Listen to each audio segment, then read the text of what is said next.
KAILASA, the good God country. Hinduism has something great to offer. Hindu God, Paramashiva, is good. We love him not just because he gives us what we want, but because he is good, and he has so much to offer to the world that makes the best nation. Hindu God has life positive, all-inclusive, good, spiritual, social, political, and moral principles.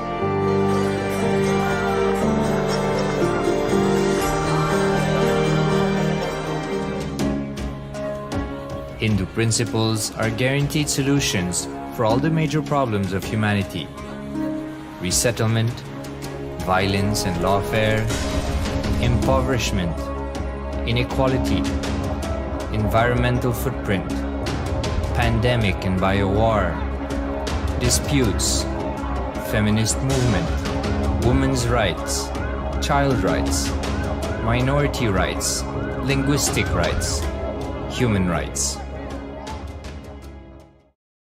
Because Hinduism has the best to offer to the world, KAILASA, standing tall since 1994 for the grand narrative of Hinduism, is the good God's country.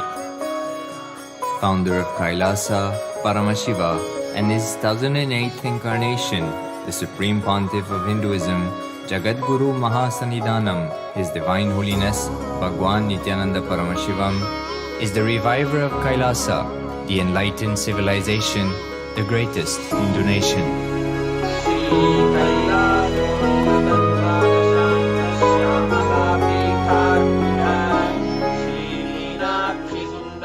His Divine Holiness was birthed by his predecessors of enlightened masters, great rishis, munis, siddhas, who predicted and recognized His Divine Holiness, Bhagwan Nithyananda Paramashivam, as an incarnation of Paramashiva as per the science of incarnation described in Hinduism. From his first Chaturmasya at the age of 3 in the year 1980 until the age of 16 in the year 1994, the Supreme Pontiff was trained for the revival of KAILASA. He began reviving KAILASA from the age of 16 after the coronation on the 25th May 1994.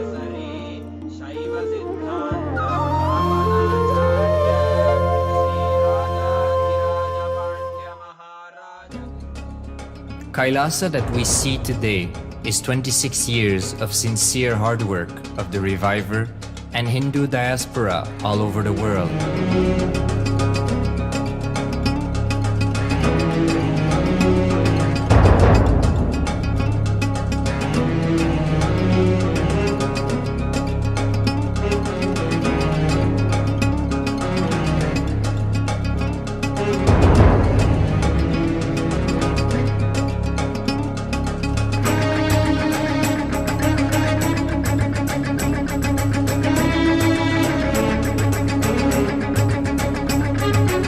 KAILASA has a potential population of 2 billion Hindus worldwide, with over 100 million applications to its citizenship already applied.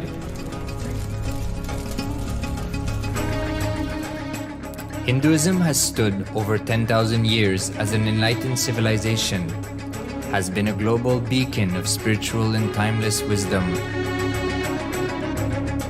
technology, culture.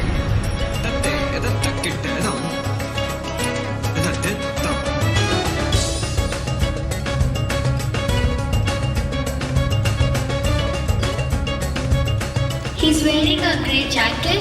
His name is Boris.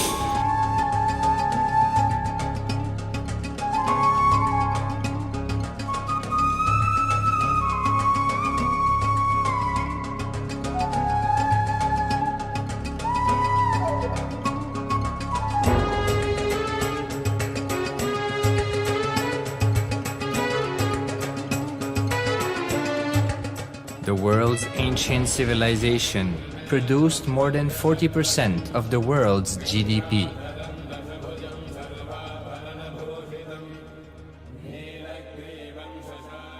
purpose of life is to experience oneness with the ultimate reality, Paramashiva.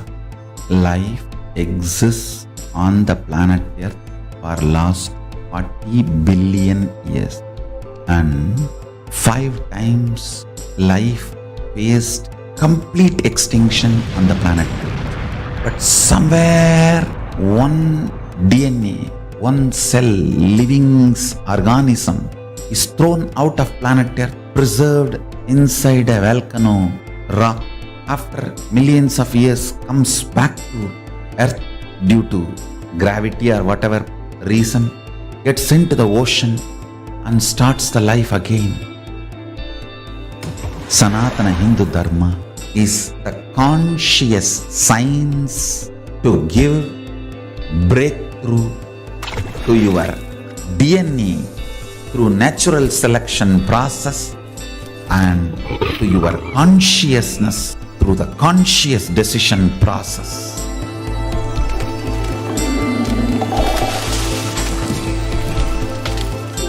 Sanatana Hindu Dharma is a sacred spiritual science. It is not bunch of do's and don'ts. No.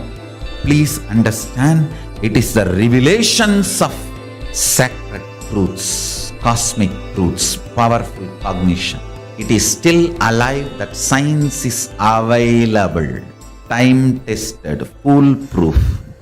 This science of living enlightenment is the complete solution for all the problems individual or society or modern day humanity is facing. Then you will understand all the problems of the modern day humanity. Sanatana Hindu Dharma is solution. Whether the terrorism or climate change, natural calamities or man-made calamities, for all the problems humanity is facing, the only solution is science of living enlightenment, revealed by Paramashiva from the Vedagamas in the modern day through this body. I am a Hindu revivalist, not by any revolution, but by evolution and setting model communities. Understand? KAILASA is reviving the ancient Hindu enlightened civilization. Paramashiva manifested this KAILASA mandala, the enlightenment ecosystem and the lifestyle. I am going to revive this whole enlightenment ecosystem, KAILASA, by creating a model KAILASAs all over the world. I will work sincerely and revive this spiritual science, which is the core for enlightenment ecosystem, making you all manifest the state, space, powers, being, superconsciousness and KAILASA of Paramashiva, and making all of us manifest Paramashiva. In a world ravaged by war, ecological destruction, hatred and division, KAILASA stands as a bold vision of human potential, coexistence, organic living, and alignment with nature.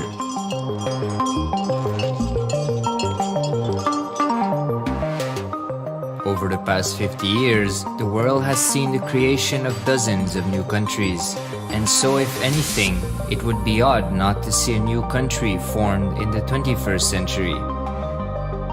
Without the protection of political legitimacy, there is an imminent danger that the great tenets, scriptures, and science of creating an enlightened civilization, which spanned 56 states, 200 kingdoms, 1700 samsthanas, and 10,000 sampradayas, will be forever lost to humanity. The Hindu diaspora are highly successful around the world. They formed the dispossessed diaspora who has been driven to other countries because they are unable to practice their religion authentically in their own country. They have flourished in countries where they have been allowed to settle with religious freedom. For example, in the United States, Hindus are the most educated and highest earning community, with 77% of them holding a bachelor's degree and 48% having an income of $100,000 or more. Although they are only 1% of the population, Hindus have launched 13.5% of the startups in the USA. They hold leadership, technical and creative positions in companies such as Microsoft, Google, Facebook, etc. This success has been repeated around the world, in the UK, Canada, Australia, etc. James Kirkup, in his 2015 Telegraph article says, British Indians are not just the most successful immigrant group in this country's recent history, but the most successful group of people, full stop. He continues, more extraordinary than the rise in numbers is how it has taken place so harmoniously and profitably for this country and those in it. British Indians, quite simply, are among the most industrious, accomplished and credible amongst us. The best of British, if you like. The same article says that British Hindus are barely 2% of the population, but 12% of all the doctors. Australia and Canada have understood the ingredients of fast economic growth of the country and are doing everything to attract the educated, rich Hindu community. Hindus are the fastest growing migrant population in Australia. In 2017, 200% more Hindus have received invitation for Canadian Permanent Residency Program. Even now, the Hindu diaspora worldwide are the richest. No divorce, have no cases of drugs and substance abuse, lowest mental disorder, no depression. Hinduism is the only religion which neither converts nor kills. Absolutely non-violent, the elite sect of mankind.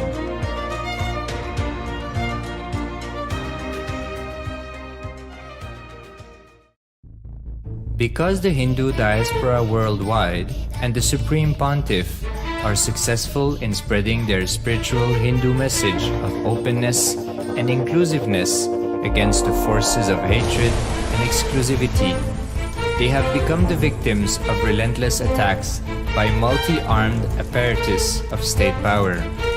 Anti-Hindu forces, extremist caste, supremacist militant organization want a one ideology, Hinduism, under their exclusive domain. What they cannot digest into themselves, they systematically delegitimize and exterminate. Lawfare, assassination attempts, character assassination of the Supreme Pontiff of Hinduism, Jagadguru Mahasannidhanam, His Divine Holiness, Bhagwan Nithyananda Paramashivam.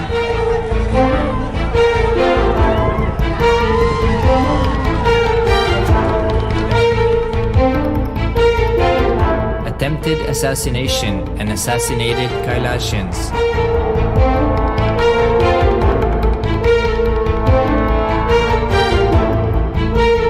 Sexual assaults and rape of female monks of Kailasa. Objectification. Character assassination.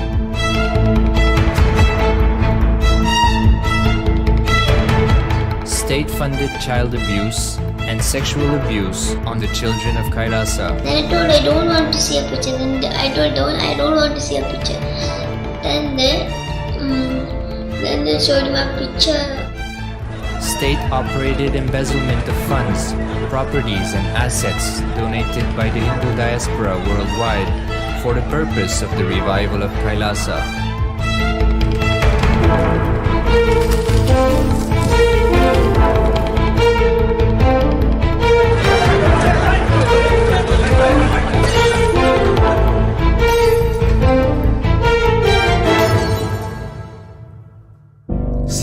1994 up to until now.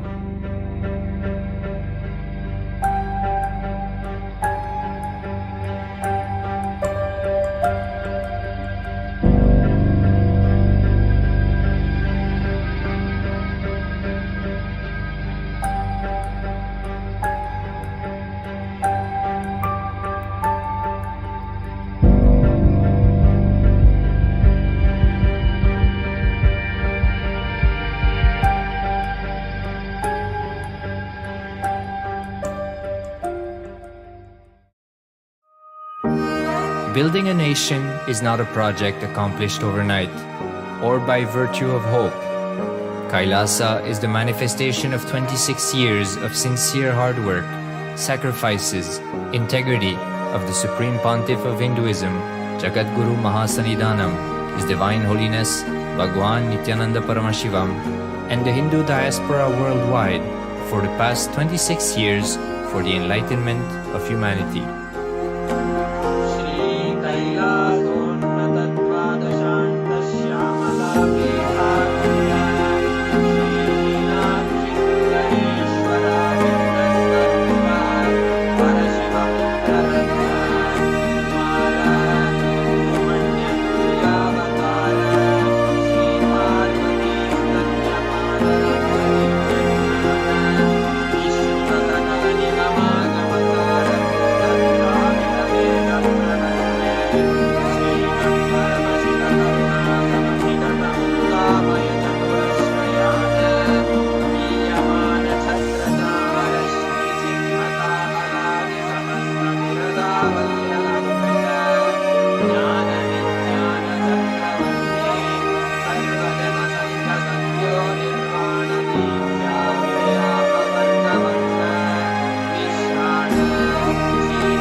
Since the beginning of time and space, Bhagwan Paramashiva, the all-powerful, all-pervasive, and all-knowing ultimate superconscious existence, revealed in the Vedas and Agamas, the source scriptures of Hinduism, the truths about himself and the manifested universe and its multidimensional and simultaneously existing dimensions and worlds, also known as parallel universes or vertical time zones. त्रुट्यादि प्रत्ययस्यार्थ कालो माया समुद्भवः. The Kala Tattva, which gives rise to the knowledge of various time zones and parallel universes such as Truti and others, is originated by Ananteshwara from the impure Maya. Bhagwan Paramashiva mentions that as we experience the various higher states of consciousness, we simultaneously experience the various time zones associated with them. We get transported to the parallel universes and experience the other dimensions of our own existence, of our own personality. Listen. Subarloka is all about stable bliss, absolute health and stable bliss. Maharloka is all about the highest peak possibilities. Jana Loka is the place where you can exist in multiple bodies at a time. You experience oneness as the super reality. Tapaloka is that last struggle you go through. Sometimes you know you are Paramashiva, sometimes you just slip off, but again you say, I am Paramashiva. That space is the Tapoloka, an absolute surrender. Whether I am remembering, I am manifesting Paramashivatva, or I am deluded, I surrender both to Paramashiva. When you take that decision, you are lifted to Brahmaloka.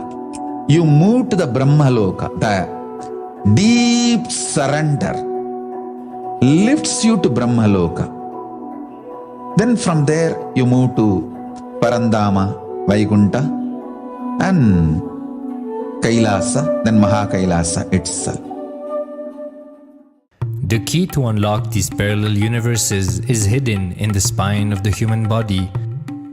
Human beings, only human beings on this planet Earth are empowered, hardwired, capable of migrating to parallel universe. Understand? Your spine is not only hardwired, capable of fuel, charged to lift you off to different parallel universes. Sukritan manavo bhutva jnani chen mokshamapnuyat chaturashita-laksheshu sharireshu sharirinam namanusyam vina yatra tattvahanantu labhyate.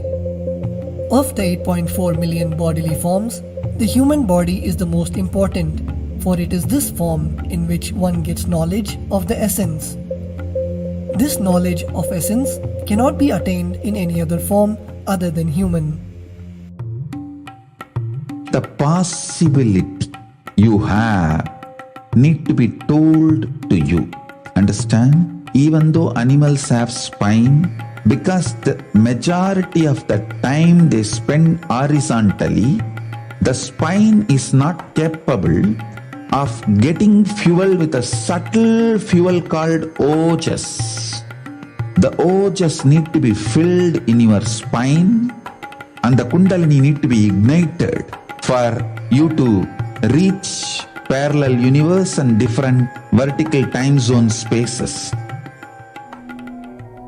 When our state of consciousness is raised, we start experiencing these higher lokas, allowing the various possibilities and powers available in these universes to to start expressing in our own human body. Recently, scientists have discovered that the human body, particularly in the brain, naturally produces light in the form of biophotons, and that when our state of consciousness is lifted, the brain moves from producing a normal 20 photons of light per centimeter square per second to more than 100,000 photons of light per second. That shows us that as we start to experience higher and higher states of consciousness, we start to produce huge amount of light, which is directly proportional and translatable to the amount of possibilities and powers that start to manifest on this plane, as well as the freedom from pains and sufferings experienced by beings in lower states of consciousness. These higher lokas gives you various possibilities, powers. For example, visualize you going to a different country where the electronic gadgets are easily, freely available. So naturally, everything you can gain through the electronic gadgets will be available to you freely. Same way, Kamadhenu, Karpaga Vriksha, Parijata, all these are like different gadgets, possibilities available in different lokas. Please understand, a permanent, irreversible power manifestation from the upper lokas is possible. Once these possibilities and powers start to express in the human body on the Bhuloka, our present plane, we reach a point of no return, where the cognitive shift which happens in us about who we are and what is the reality hidden behind this perceivable world frees us from the deluded ideas we have about ourselves and the life in the cosmos. The moment your consciousness is empowered to access and to exist in the parallel universe, no force in this Bhuloka, planet Earth, can torture you, abuse you, suffocate you. It is irreversible, permanent enlightenment, irreversible, permanent empowerment. In the source scriptures of Hinduism, the Vedas and Agamas, Bhagwan Paramashiva reveals about the importance of being initiated by a guru who is fit of giving initiation for us to raise into the various states of consciousness and experience the higher time zones.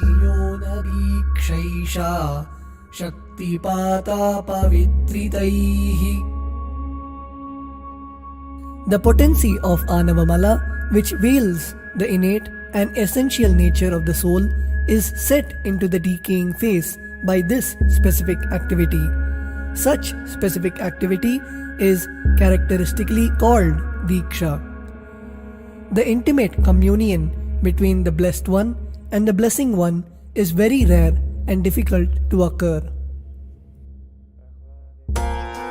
The Supreme Pontiff of Hinduism, Jagat Guru Mahasannidhanam, His Divine Holiness Bhagwan Nithyananda Paramashivam, is the 1008th incarnation of Paramashiva as per Hinduism, living amidst us today.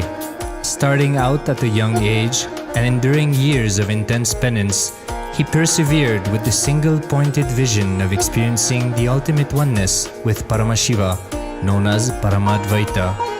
He traversed the length and breadth of India, initiated by his gurus into yoga, tantra, and other Eastern metaphysical sciences. After having many profound spiritual experiences, he finally received the ultimate experience of Paramashivoham, I am Paramashiva, from his guru Arunagiri Yogishwara, an incarnation of Paramashiva himself in the holy town of Tiruvannamalai in South India.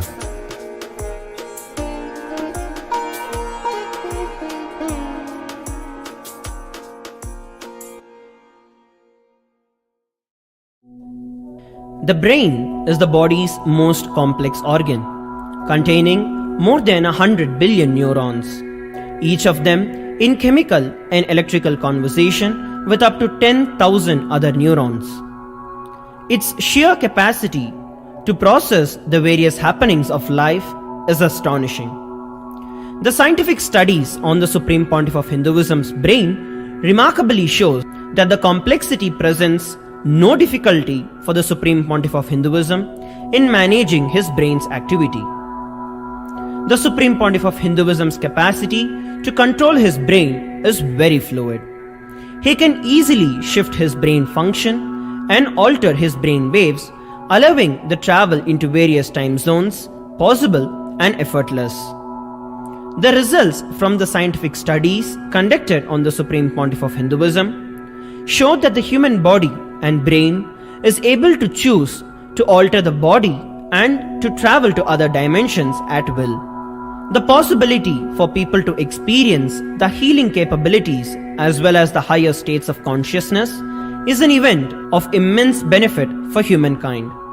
The science of altering the rates and progression of many physical diseases, mental instabilities, and ultimately the superconscious breakthrough has now been made available and achievable for today's humanity. The Supreme Pontiff of Hinduism is a bridge between the visible and the invisible. He is also a bridge between the age-old world of mysticism and the modern world of science and discovery. As brain research continues on a widespread basis, and as we appropriately bring the phenomena of mysticism into the realm of science for further study, we are taking strides on the path of physical and mental health as well as superconsciousness. I'm going to empower, enlighten each and every one of you with the fuel and energy of the parallel universe. It can make you tireless forever. It can just kill the boredom once and for all in your life.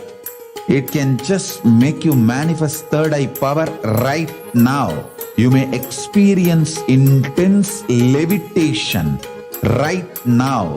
You may experience absolute flexibility of the body and complete detoxification, a complete healing right now. There can be multiple possibilities.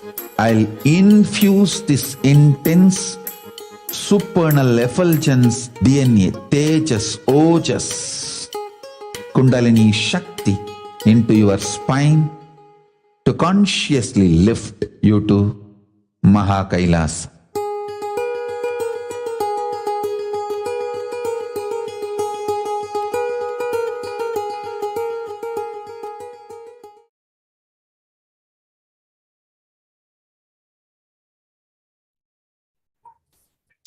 Nithyanandam Paramasukadam Kevalam Jnanamurtim Dvandvatitam Gagana Sadrisham Tattvamasya Dilaksham Ekam Nityam Vimalamachalam Sarvadhi Sakshi Bhutam Bhavatitam Trigunarahitam Sadgurum Tam Namami. Nityanam everyone, welcome back to the Bhavasamadhi Darshan. So before we enter into the segment, KAILASA National Security Agency would like to have some mandatory security measures. Please be aware of all the security measures. Also, please be aware of all the important cautions. With this, we welcome all the Kailasvasis attending from Kailasa monasteries, Gurukuls, temples, ashrams, and centers from around the world. We welcome all the Facebook, Instagram, NTV, KAILASA TV, Hinduism Now TV, Twitter, YouTube viewers, and all those blessed to have Jnana Diksha to a video conferencing who are joining us for today's sacred spiritual program, the Devi Bhavasamadhi Darshan. We'll start with the brief introduction of Devi Parashakthi. Devi is the ultimate, pure feminine consciousness, the cosmic mother. She is the source Shakti, and it is her cosmic Brahmanda Yoni, from which billions and billions of universes comes out and goes in. She is the source of Big Bang and the black holes. Parashakti is the divine consort of Paramashiva, with the primordial god of Hinduism. The Supreme Pontiff of Hinduism reveals that the first and foremost relationship is mother. The ability to learn, even the idea to relate starts with the mother. Mother is an important way to connect with what you think as the life. In the Vedic tradition, our rishis were aware that our ability to connect with the mother should be directed to cosmos. It should inspire, it should awaken our higher consciousness. It should inspire our higher consciousness to express through us. Connecting with the life as the mother is the most sweetest, most beautiful, and most easiest form ever to connect. Today, out of his extreme compassion and the love, the Supreme Pontiff of Hinduism is manifesting Devi Parashakti herself and gracing us, answering all our questions, attending to our prayers, giving boons, healing us, revealing our past, present, and future, delivering profound spiritual truths, and ultimately giving us the experience of Paramashivoham itself. So, what is Bhava Samadhi Darshan? Sama, that is oneness, and Adi means source. Samadhi means being one with the source. Bhava means attitude or aspect. Darshan means to have a glimpse of. In Vedic tradition, it is used to describe the moment we behold a deity, an avatar, a saint, or just an enlightened being. Or an enlightened being, as just seeing such a being can cleanse the karma of lifetime and create a deep, lasting transformation in the receiver. Darshan is the most powerful superconscious vibration that is present around an avatar at all times. He simply radiates darshan just as the sun continuously radiates light. The auspicious moment, when we are able to catch it, becomes the moment of darshan for us, raising us to the next level of superconscious breakthrough, like hitting the reset button on our being. The science of Bhava Samadhi Darshan, the divine cosmic beings are real and they manifest from KAILASA, that is enlightened time-space zone, and they manifest through the deities in the temple and through the Nijavatara, the Bhava Samadhi Darshans in the Nijavatara. Bhava Samadhi Darshan is the science of Nijavatara, manifesting Paramashiva, the supreme consciousness. Devi Parashakti expresses through being of Rajrajeshwari and manifests as Nijavatara, the physical form Devi Meenakshi. The Archavatara reflects the consciousness and manifestation of the superconscious energy, but the human beings are not mature enough to receive the higher level experiences from the Archavatara directly. The avatar comes down to bridge the gap and create the experience of the superconscious energy in all of us. Bhava Samadhi awakens our Kundalini Shakti, which is the latent potential energy in every human being. During darshan, the whole brain comes alive, turning into a superconductor of the conscious energy that heal, empower, and transform our life. During Bhava Samadhi darshan, our neurons mirror that of an incarnation. Mirror neurons activate and process all the observed movements.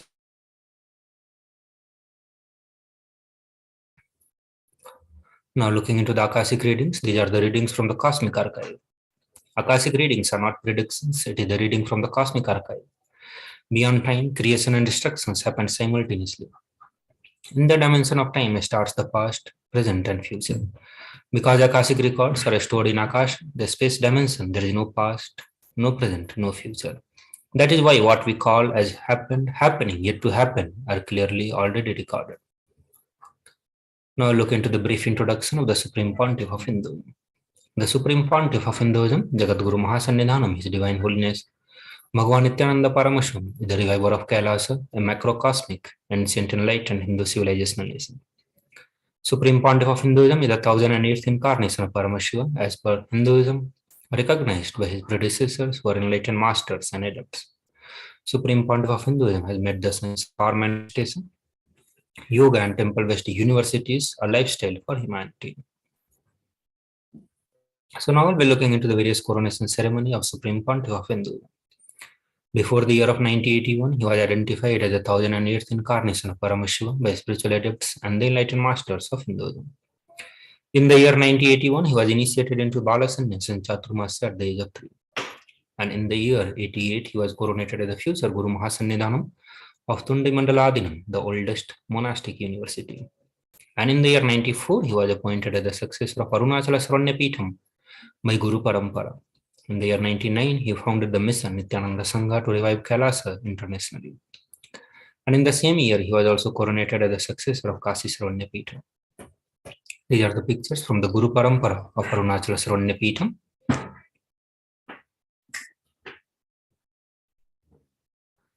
And these are the pictures of Supreme Pontiff of Hinduism from Kashi Sravanyapitham. In the year 2002, he founded the Adi Kailasa Sarvanyapeetham.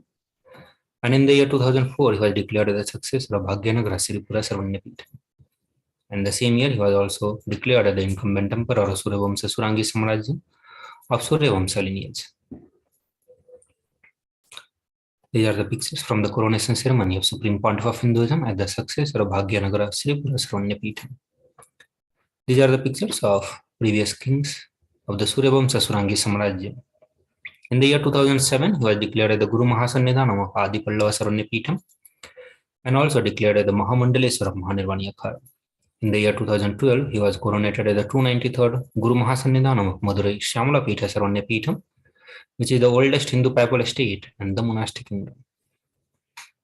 These are the pictures of Supreme Pontiff of Hinduism from Adi Pallava Sarvanyapeetham. And these are the pictures from the coronation ceremony of Supreme Pontiff of Hinduism at the Jagat Guru Mahasannidhanam, the Pontiff of KAILASA Shyamala Peetha Sarvanyapeetham.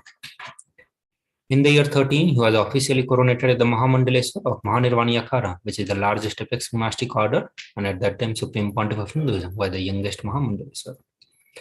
In the same year, he was also declared as Acharya Mahamandaleswara of Atalakhara, which is the oldest monastic order in Hinduism, by the Acharya Mahamandaleswar Sukhdevanandaji, the then incumbent spiritual head. In the coming year, 2014, he was coronated as the Guru Mahasannidhanam of Tanjavur Adinam. These are the pictures from the coronation ceremony of Supreme Pontiff of Hinduism at the Mahamandaleswar of Mahanirvani Akhara. These are the pictures of Supreme Pontiff of Hinduism from Tanjavur Adinam. In the year 14, he was coronated as the Guru Mahasannidhanam of Tiruvarur Adinam, Vedaranyam Adinam, and the Guru Mahasannidhanam of Panchanadi Kulam. These are the Guru Parampara pictures of Tiruvarur Adinam, Vedaranyam Adinam. In the year 2015, he was coronated as the Guru Mahasannidhanam of Dharmamukti Sargapuram Adinam. In the same year, he was also coronated as the Guru Mahasannidhanam of Adipita Koladamat. In the year 2015, the same year, he was also elected as the Supreme Pontiff of Hinduism by a congregation of over 1,000 spiritual leaders. These are the pictures of Guru Mahasannidhanam of Dharmamukti Sargapuram Adinam. And these are the pictures from the coronation ceremony of Supreme Pontiff of Hinduism at the Guru Mahasannidhanam of Adipir Koladamat. And these are the pictures from the coronation ceremony of Supreme Pontiff of Hinduism. Now we'll be looking into the various global initiatives, 28 years of relentless humanitarian services and initiatives including free vegetarian food, medical services, natural disaster relief, women empowerment initiatives, conflict resolutions, peace initiatives, and sustainable Hindu practices through the various international agencies and the bodies. Supreme Pontiff of Hinduism has authored more than 300 books, 10,000 articles that has been translated into English, that has been translated into 50 languages with over 1,000 titles. Over 20 million copies of books and articles has been sold, read, and downloaded. He has established the largest Hindu library with over 1 million books, 1 million palm leaf scriptures, and over 20 million digital books. He is revered as the most prolific, most viewed guru in the digital world, read and watched by 1 billion plus followers in Hinduism. Over 10,000 hours of discourses, over 1 million views on the social media.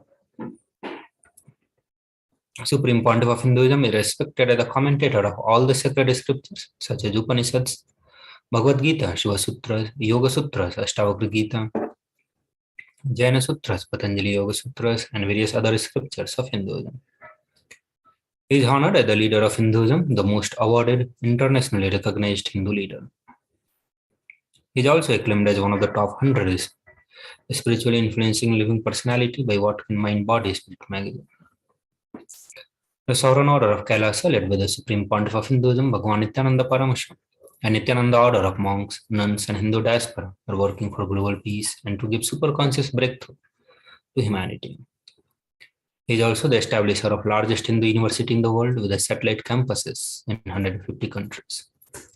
He is also the establisher of 1,000 plus KAILASA Enlightenment ecosystem and the founder and reviver of over 100 Sarvanyapeethams. So with this, we'll move to the next segment, and that is the Science of Power Manifestation. We'll move to the next segment after a short break. Please stay tuned.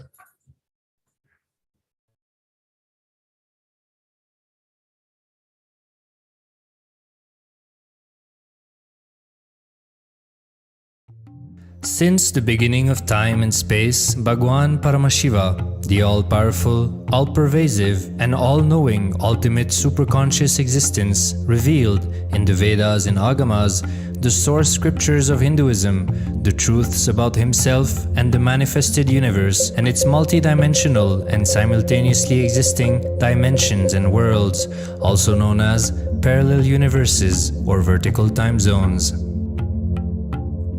त्रुट्यादि प्रत्ययस्यार्थ कालो माया समुद्भवः.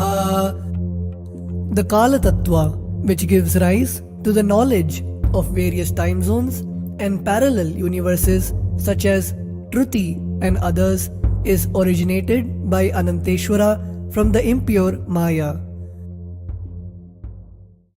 Bhagwan Paramashiva mentions that as we experience the various higher states of consciousness, we simultaneously experience the various time zones associated with them.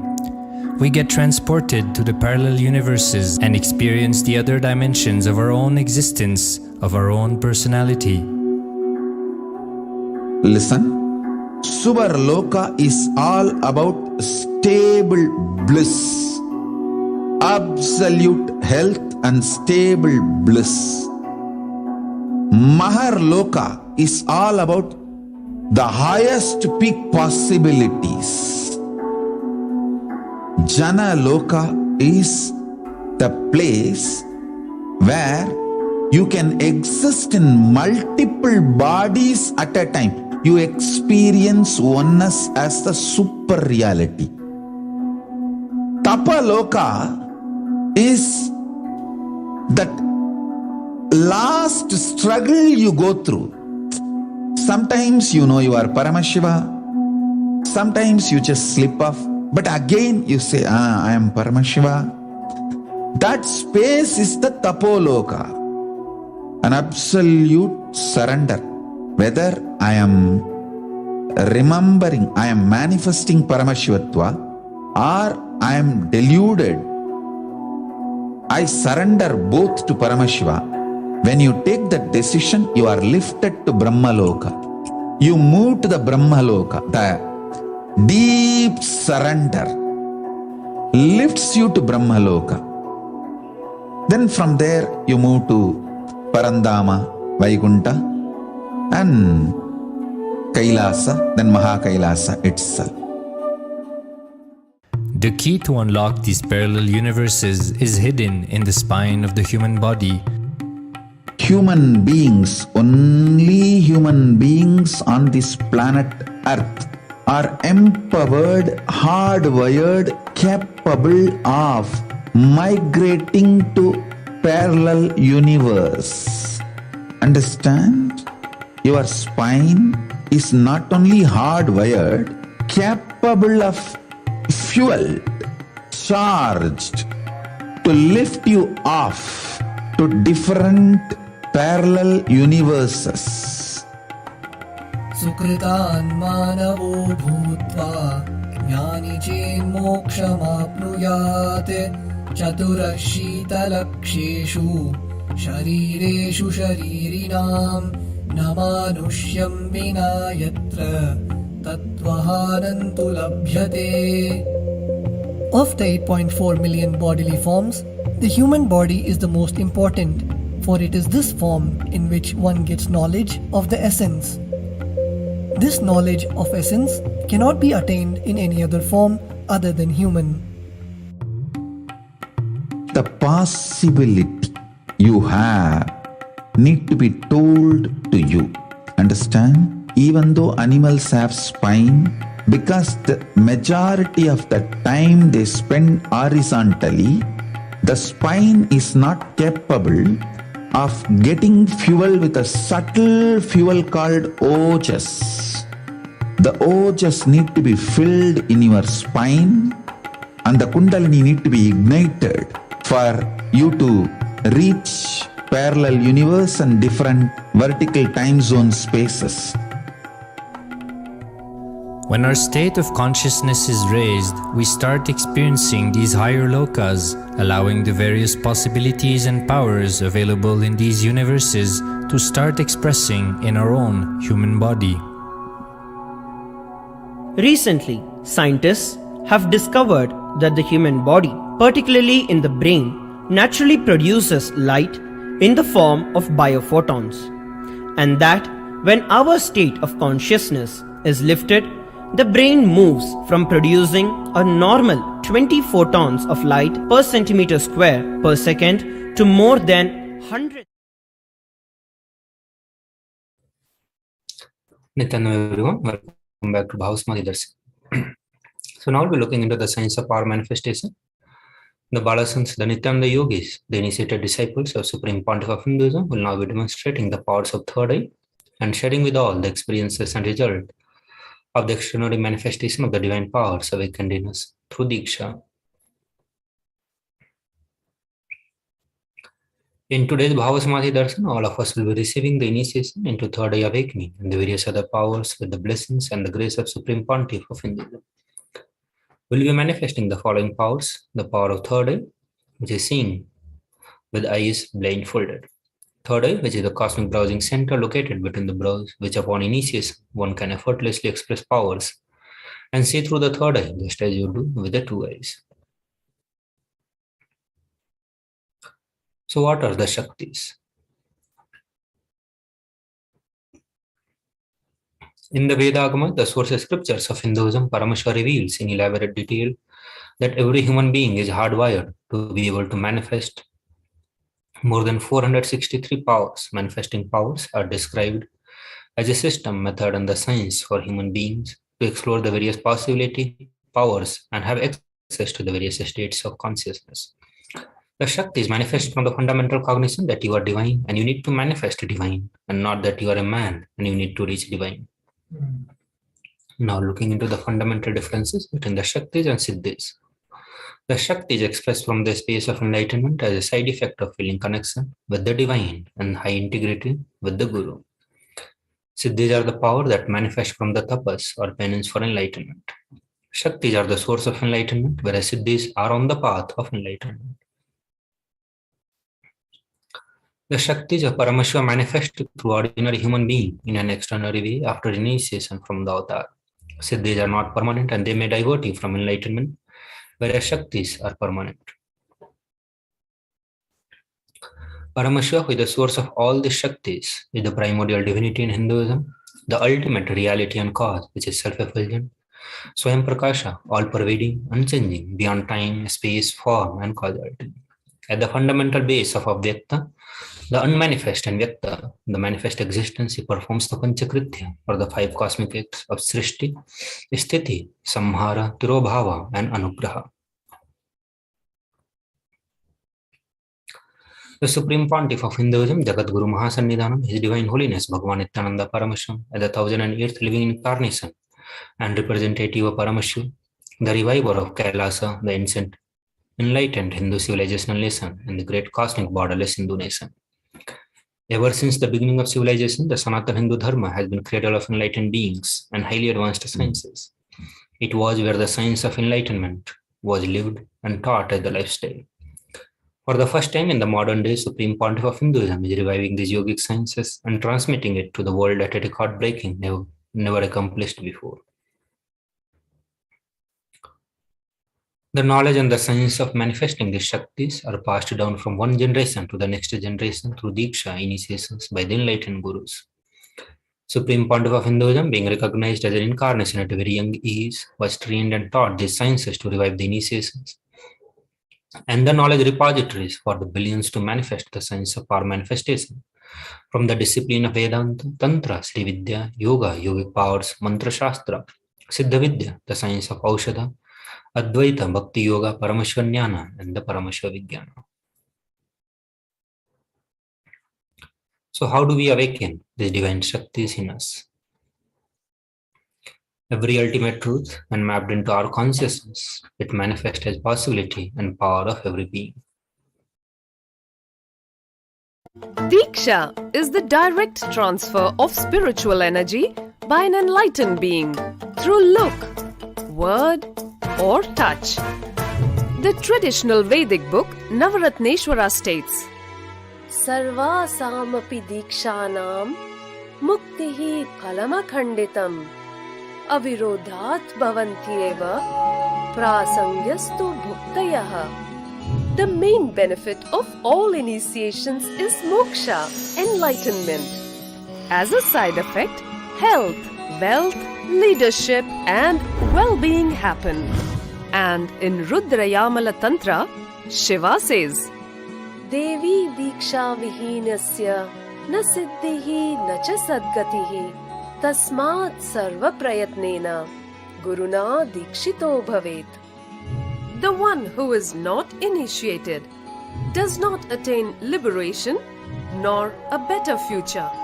So by all efforts, one should get initiated by Guru. What is the science of initiation? Neuroscience has proved that the process of initiation floods the brain with energy. This is the superconscious energy of Kundalini, our own highest inner potential energy. As the Kundalini flows from the thalamus to the cortex, it sets up a powerful energy loop within the brain, which awakens the latent non-mechanical parts which we have never used before. With increasing levels of coherence, the whole brain comes alive, turning into a superconductor of conscious energies that heal, empower, transform our lives, bliss and fulfillment. Initiation creates high awareness, visualization, creativity. It also slows the aging process and improves the immune system. Kundalini awakening, healing experience, levitation, teleportation, materialization. Experience the power of initiation through a range of exclusive programs conducted at the ashram. Nithyananda Dhyanapitham, Nithyananda Nagar, Birdi, Bengaluru. Contact 97422 033.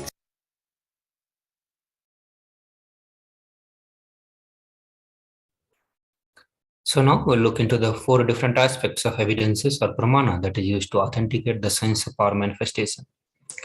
The first one being the Shastra Pramana, or the eternal unchangeable truths revealed in the sources scriptures. Apta Pramana, the experiences and result of Apta, or authorities of Hinduism, the Vedic rishis and the scientists who time tested and verified the science. The Atma Pramana, or the account of Supreme Pontiff of Hinduism, Bhagavan Nithyananda Paramashivam, this millennium's avatar personal experience of power manifestation. The Pratyaksha Pramana, or the empirical evidences from the observations and the scientific experimentations. So Vedas are the ultimate superior authorities for Hindus. Vedas are the pure science where the ultimate truths are explained. Agamas are the scriptures where the applied technology, the applied science is expanded. Vedas and Agamas together as Veda Agamas are given the status of Shruti, as they are directly revealed by Paramashiva. They are the ultimate, eternal, unchangeable truths. A reference cited from this Shastra or the source of scriptures is called the Shastra Pramana.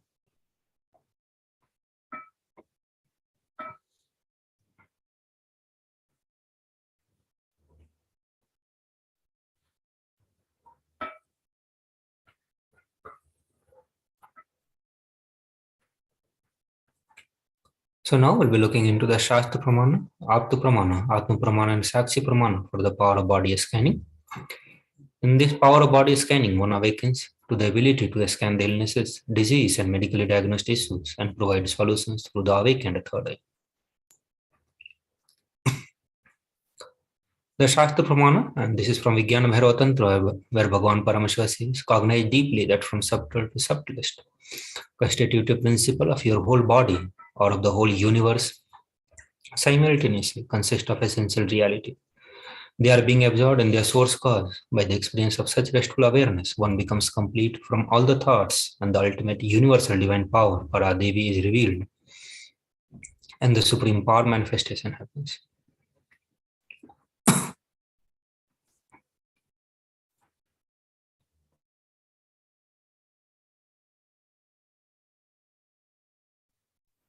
Thirayar, who was a great Siddha and one of the prominent disciples of Agatya, one day a man suffering from the severe headache comes to Agatya for healing. Agatya uses the power of body scanning and identifies the root cause of the headache. He reveals that there is a small theory sitting in the person's brain. Agatya immediately instructs Thirayar, his disciple, to perform an open head surgery and remove the theory. After the surgery is completed successfully, the person is healed and cured of the headache, thus he gained the name Thirayar. The Atma Pramana, and this is from the life of Supreme Pontiff of Hinduism. On 22nd December 2019, Supreme Pontiff of Hinduism revealed how he uses the power of body scanning. Paraphrasing his words, only when I had the multiple compound hand fracture, I was forced to go for surgery and therefore for medical checkups related to that. At that time, they detected heavy metal quantity in my different organs. It was revealed that I had been poisoned without our knowledge. I immediately used a diagnostic method instead of medical facilities to study the body conditions due to the poisoning. Through body scanning, I found out what the problem imbalances had happened and where the balance has to be done. I used allopathy as a second opinion to verify my findings. These are the various Sakshi Pramana, the experiences and result of extraordinary manifestation happening through the initiated disciples of the Supreme Pontiff of Hinduism. So with this, we come to the end of this segment of Bhava Samadhi Darshan. We'll be moving to the next segment after a short break.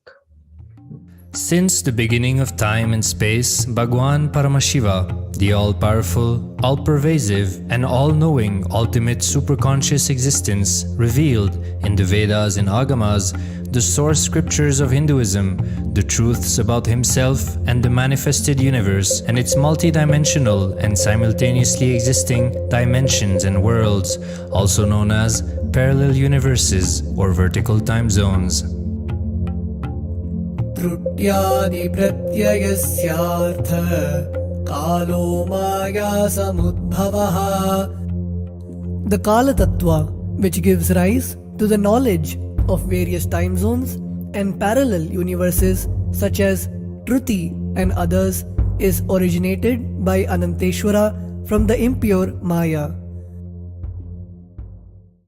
Bhagwan Paramashiva mentions that as we experience the various higher states of consciousness, we simultaneously experience the various time zones associated with them. We get transported to the parallel universes and experience the other dimensions of our own existence, of our own personality.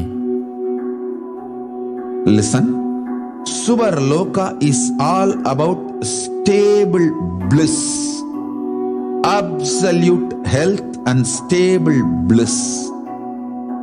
Maharloka is all about the highest peak possibilities. Jana Loka is the place where you can exist in multiple bodies at a time. You experience oneness as the super reality. Tapa Loka is that last struggle you go through. Sometimes you know you are Paramashiva, sometimes you just slip off, but again you say, I am Paramashiva. That space is the Tapoloka, an absolute surrender. Whether I am remembering, I am manifesting Paramashivatva, or I am deluded, I surrender both to Paramashiva. When you take that decision, you are lifted to Brahmaloka. You move to the Brahmaloka. The deep surrender lifts you to Brahmaloka. Then from there, you move to Parandama, Vaikunta, and Kailasa, then Mahakailasa itself. The key to unlock these parallel universes is hidden in the spine of the human body. Human beings, only human beings on this planet Earth are empowered, hardwired, capable of migrating to parallel universe. Understand?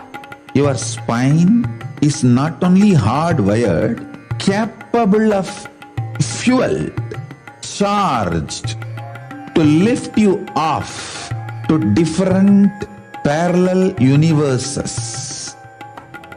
सुकृतान् मानवो भूत्वा ज्ञानी चेन्मोक्षमाप्नुयात् चतुरशीतलक्षेषु शरीरेषु शरीरिणां न मानुष्यं विना यत्र तत्त्वहानन्तु लभ्यते. Of the 8.4 million bodily forms, the human body is the most important, for it is this form in which one gets knowledge of the essence. This knowledge of essence cannot be attained in any other form other than human. The possibility you have need to be told to you. Understand? Even though animals have spine, because the majority of the time they spend horizontally, the spine is not capable of getting fuel with a subtle fuel called ojas. The ojas need to be filled in your spine and the kundalini need to be ignited for you to reach parallel universe and different vertical time zone spaces. When our state of consciousness is raised, we start experiencing these higher lokas, allowing the various possibilities and powers available in these universes to start expressing in our own human body.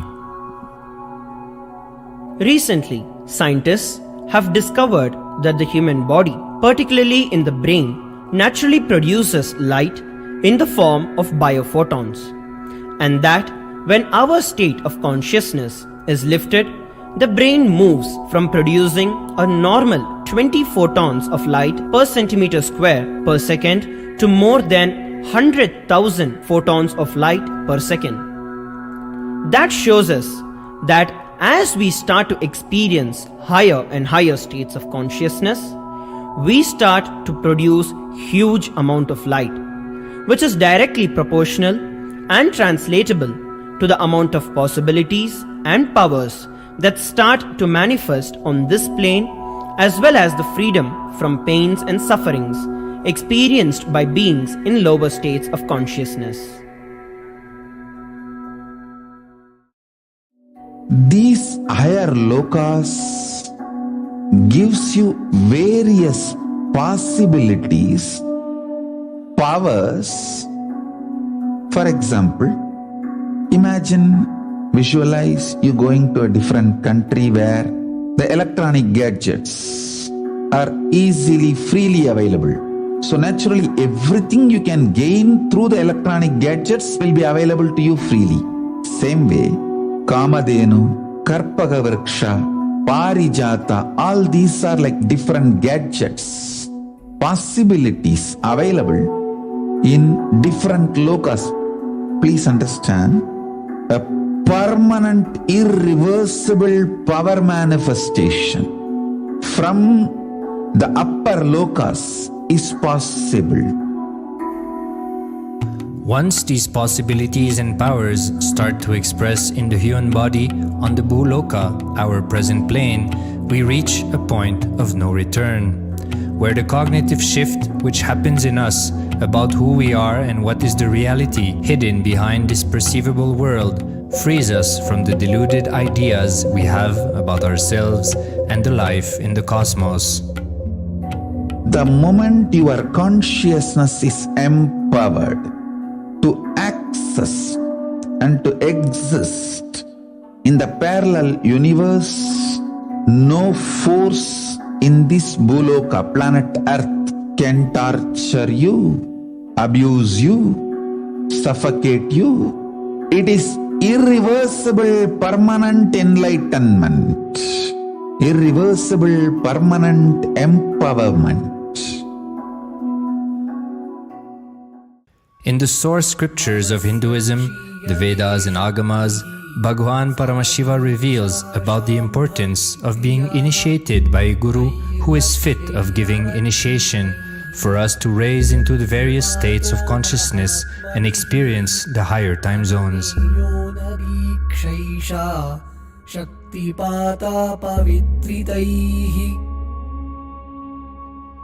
The potency of Anavamala, which veils the innate an essential nature of the soul is set into the decaying phase by this specific activity. Such specific activity is characteristically called Diksha. The intimate communion between the Blessed One and the Blessing One is very rare and difficult to occur. The Supreme Pontiff of Hinduism, Jagat Guru Mahasannidhanam, His Divine Holiness Bhagwan Nithyananda Paramashivam, is the 1008th incarnation of Paramashiva as per Hinduism, living amidst us today. Starting out at a young age and enduring years of intense penance, he persevered with the single-pointed vision of experiencing the ultimate oneness with Paramashiva, known as Paramadvaita. He traversed the length and breadth of India, initiated by his gurus into yoga, tantra, and other Eastern metaphysical sciences. After having many profound spiritual experiences, he finally received the ultimate experience of Paramashivoham, I am Paramashiva, from his guru Arunagiri Yogeshwara, an incarnation of Paramashiva himself in the holy town of Tiruvannamalai in South India.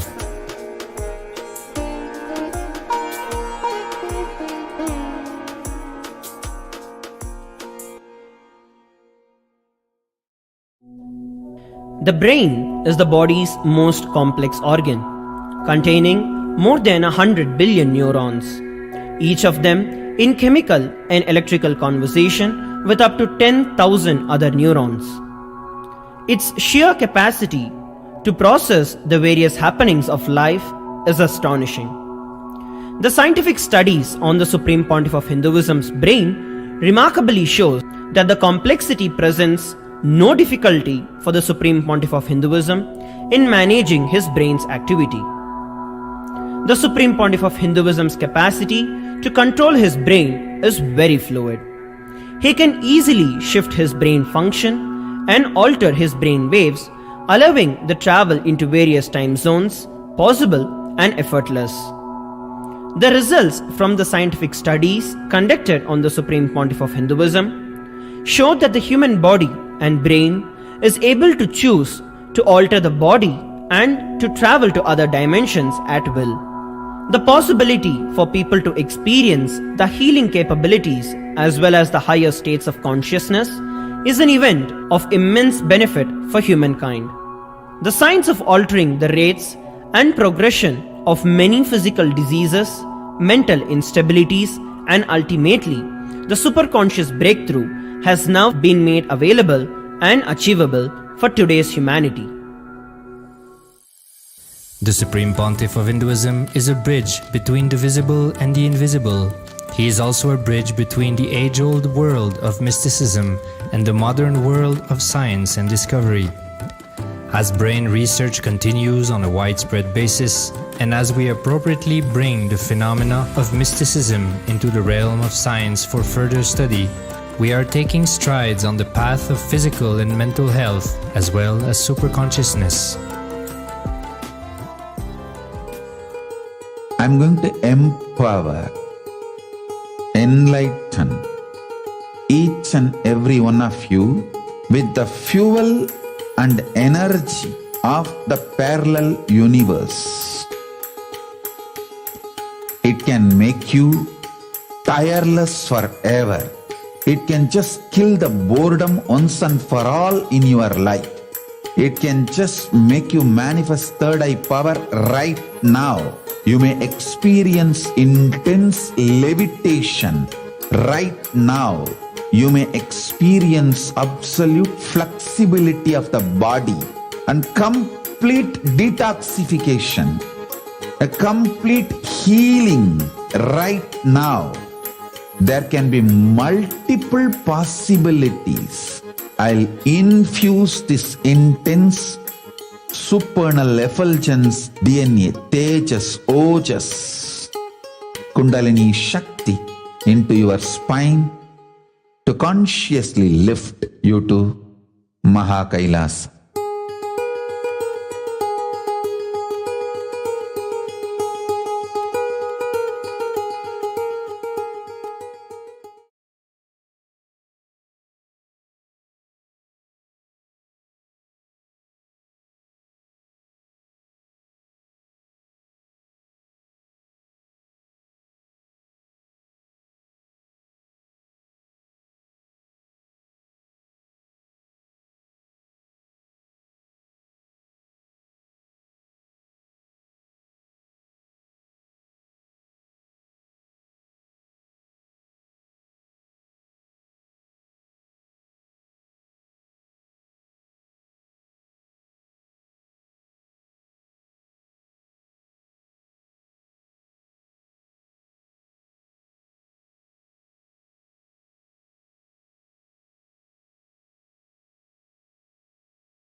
Welcome back, everyone. Let's now begin the next segment, which is the divine feminine consciousness, which is unique to Hindus. The unique contribution to the spiritual consciousness from the Vedic tradition is sacred feminine worship. Even if everything from what Vedic tradition gave is lost, then just as the sacred feminine tradition is there, then the whole thing can be revived, because that is the seed. Hinduism has at least 10,000 sampradayas subsects, and if all sampradayas are lost for some reason, and only this one sampradaya, the Devi worship remains, the whole thing can be brought back, because the whole thing is centered on this one, which is the mother worship. Mother worship carries the blueprint, the hologram of the whole Vedic tradition. That sacred feminine worship is a hologram of the Vedic tradition. There is no enlightened being on the planet Earth without worshipping the sacred feminine, including me. I'm basically a Shakta, and I myself follow Devi worship. From the beginning, if you see my biography and all the deities I carved, the darshan I had are mother-based, Devi-based.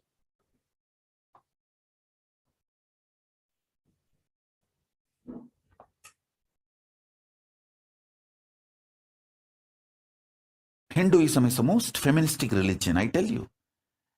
In Hinduism, not just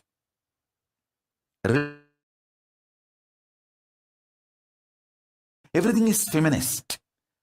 The women-centered, everything is feminist. When time comes, I'll try to reveal more details about it. How the woman is the foundation of Hindu civilization. They formed the basis of Hindu civilization. Someone asked Ramakrishna when he was in deathbed. Literally, everyone knows that he is going to leave the body soon. I should not use the word deathbed for the great incarnations like him. They never die, but the time to leave their body. Everyone knows that he is going to leave the body. Close, sincere devotees of him, they come and ask him, Bhagavan, how can you leave the body so soon? Still, you have not trained enough people to continue your mission. Only few boys are trained and they are too young. He smiles and says, one woman is enough to carry my mission. She is already trained. Sharada Devi. She is trained enough. She will be the foundation from which this Ramakrishna Sampradaya, this whole civilization, revival will start. And that's true. It is she, Parashakthi, Jagat Janani, Sharada Devi. She formed the foundation for this whole Ramakrishna Sampradaya to flower.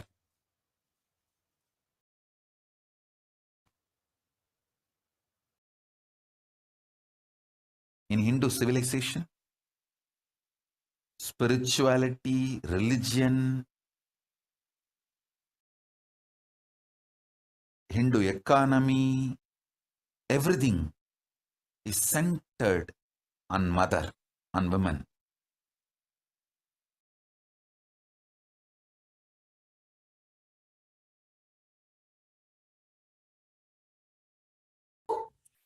Sri Ramakrishna Paramahamsa, a great avatar who lived from 1836 to 1886, says, Shiva is Brahman, but Devi has the key to reach Brahman.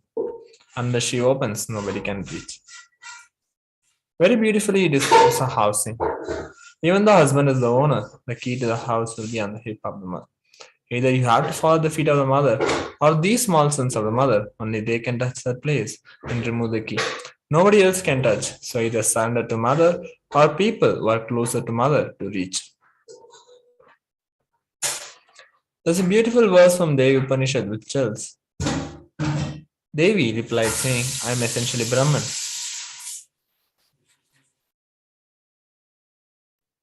From me, as proceeded the world comprising Prakriti and Purusha. The void and plenum, I am all forms of bliss and non-bliss. Knowledge and ignorance are myself, Brahman and non-Brahman are to be known, says the scriptures of Atharvanas.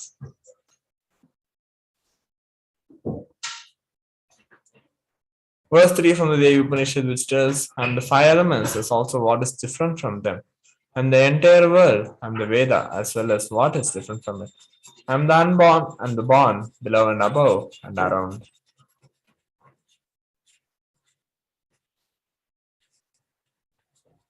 Devi, the ultimate pure feminine consciousness, Parashakthi is the cosmic mother. It is her cosmic womb from which billions and billions of universes comes out and goes. She is the source where the Big Bang and black holes go on. Parashakthi is the source Shakti, source energy, the source power from which all of us came, in which all of us are even now, and in which all of us are going to merge. Out of her extreme love and compassion, Parashakti herself is manifesting to the embodied form as the Nijavatar of Supreme Pandava of Hinduism, gracing us, answering all our questions, attending to our prayers, giving boons, healing us, revealing our past, present, and future, delivering profound spiritual truths, and ultimately giving us the experience of Paramashivoham itself.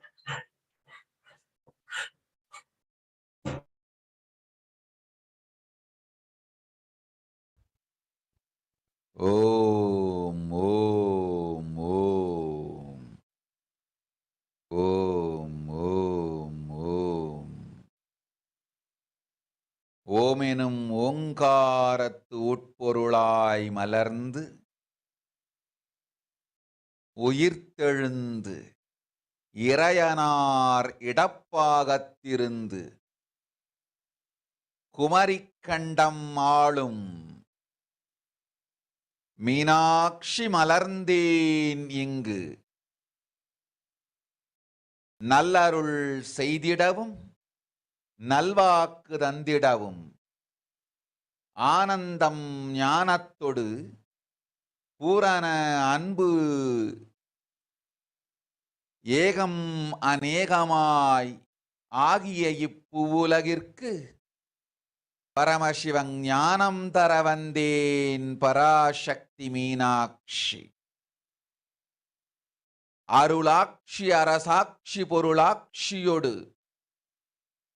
நன்மாட்சிமையோடு ஆட்சி செய்யும் பராசக்தி மீனாட்சி நான் கருணையே வடிவாய் கண்மலர்ந்து நன்மை செய்திட வந்திட்டேன்.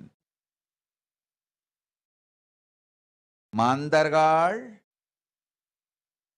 கேளுங்கள் இந்த பெருநன்மை சத்தியத்தை, கேட்டு நீங்கள் வாழ்ந்திட கேடும் பெருந்துக்கமும் உங்களுக்கில்லை. கேட்டிடுங்கள் இவ்வினாடி என்னை கண்டுகொண்டும் கேட்டுக்கொண்டும் இருக்கும் உங்கள் எல்லோர்க்கும் நான் அளிக்கும் தீட்சை. நானே நினைப்பும் மறப்பும் கடந்த உயிர்ப்பாய் உங்கள் எல்லோருக்குள்ளும் இருக்கின்றேன். பரமசிவோஹம் பரமசிவோஹம் பரமசிவோஹம் பரமசிவோஹம் பரமசிவோஹம் பரமசிவோஹம்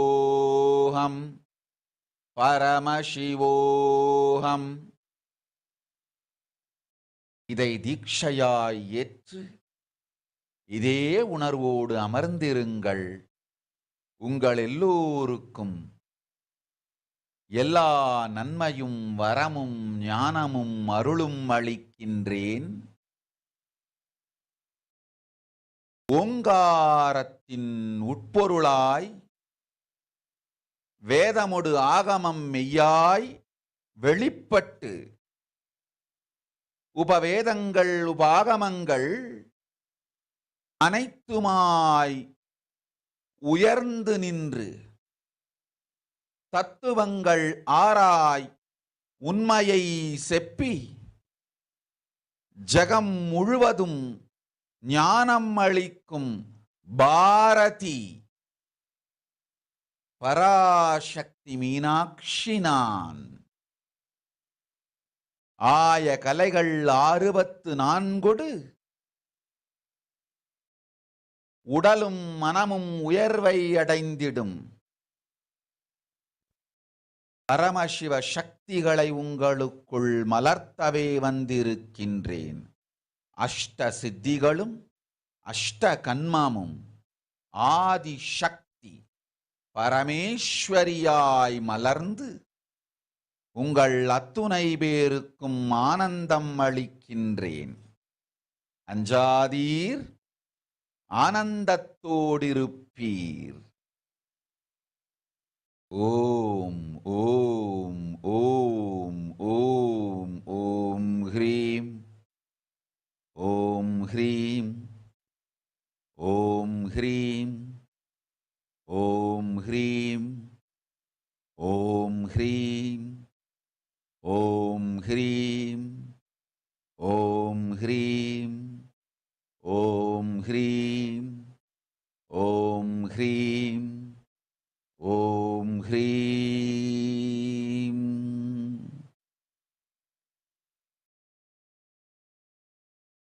ஓம் ஓம் ஓம்.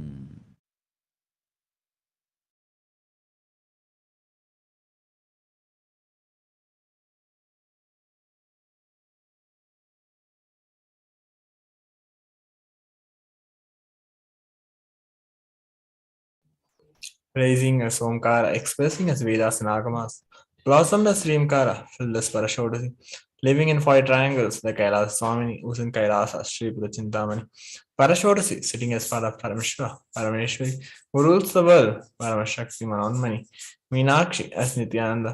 I took Nijavatara here to give good boon to everyone, to bestow all goodness, Henyagarbha Swarupini, Brahmanda Yoni, Shami, Chandramauli, Arpala, Parnav, Mahaparvati, Savitri, Navayavana, Samraja Lakshmi, Parameshwari, Parashakthi, Meenakshi taking the form of Nithyananda. I came here as Nijavatar. With great compassion and blessing, listen people. To do good to all of you, I took the form of Nithyananda and came down as Nijavatar. How to receive the Parashakthi? Literally, you are seeing Paramashivam and Parashakthi at that moment. She is there in your screen, so always receive her very traditionally. Keep 2 betel leaf, 1 banana, 1 betel nut, and 1 coin in front of the screen and watch Devi. Coin is considered as traditional action. In Hindu tradition, it can be the lowest value. In India, it can be in 1 paisa. In US, it can be a cent. I'm not trying to monetize, keep it in 1 cent, it is okay. So for 100 days, if you have darshan, you'll add up to $1. In India, in 1 paisa, it's okay.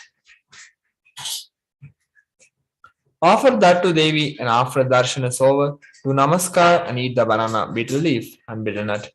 Take it as prasadam immediately. Collect those coins and send it to LA temple. This betel leaf, betel nut may look too small, but in few days, you will see how much it adds to your sentiment that really she is there. You will not take the Devi darshan for granted. Rituals will break your monotonous, unconscious mentality and lifestyle and remind you and raise you to the powerful cognition and break your unconscious behavior.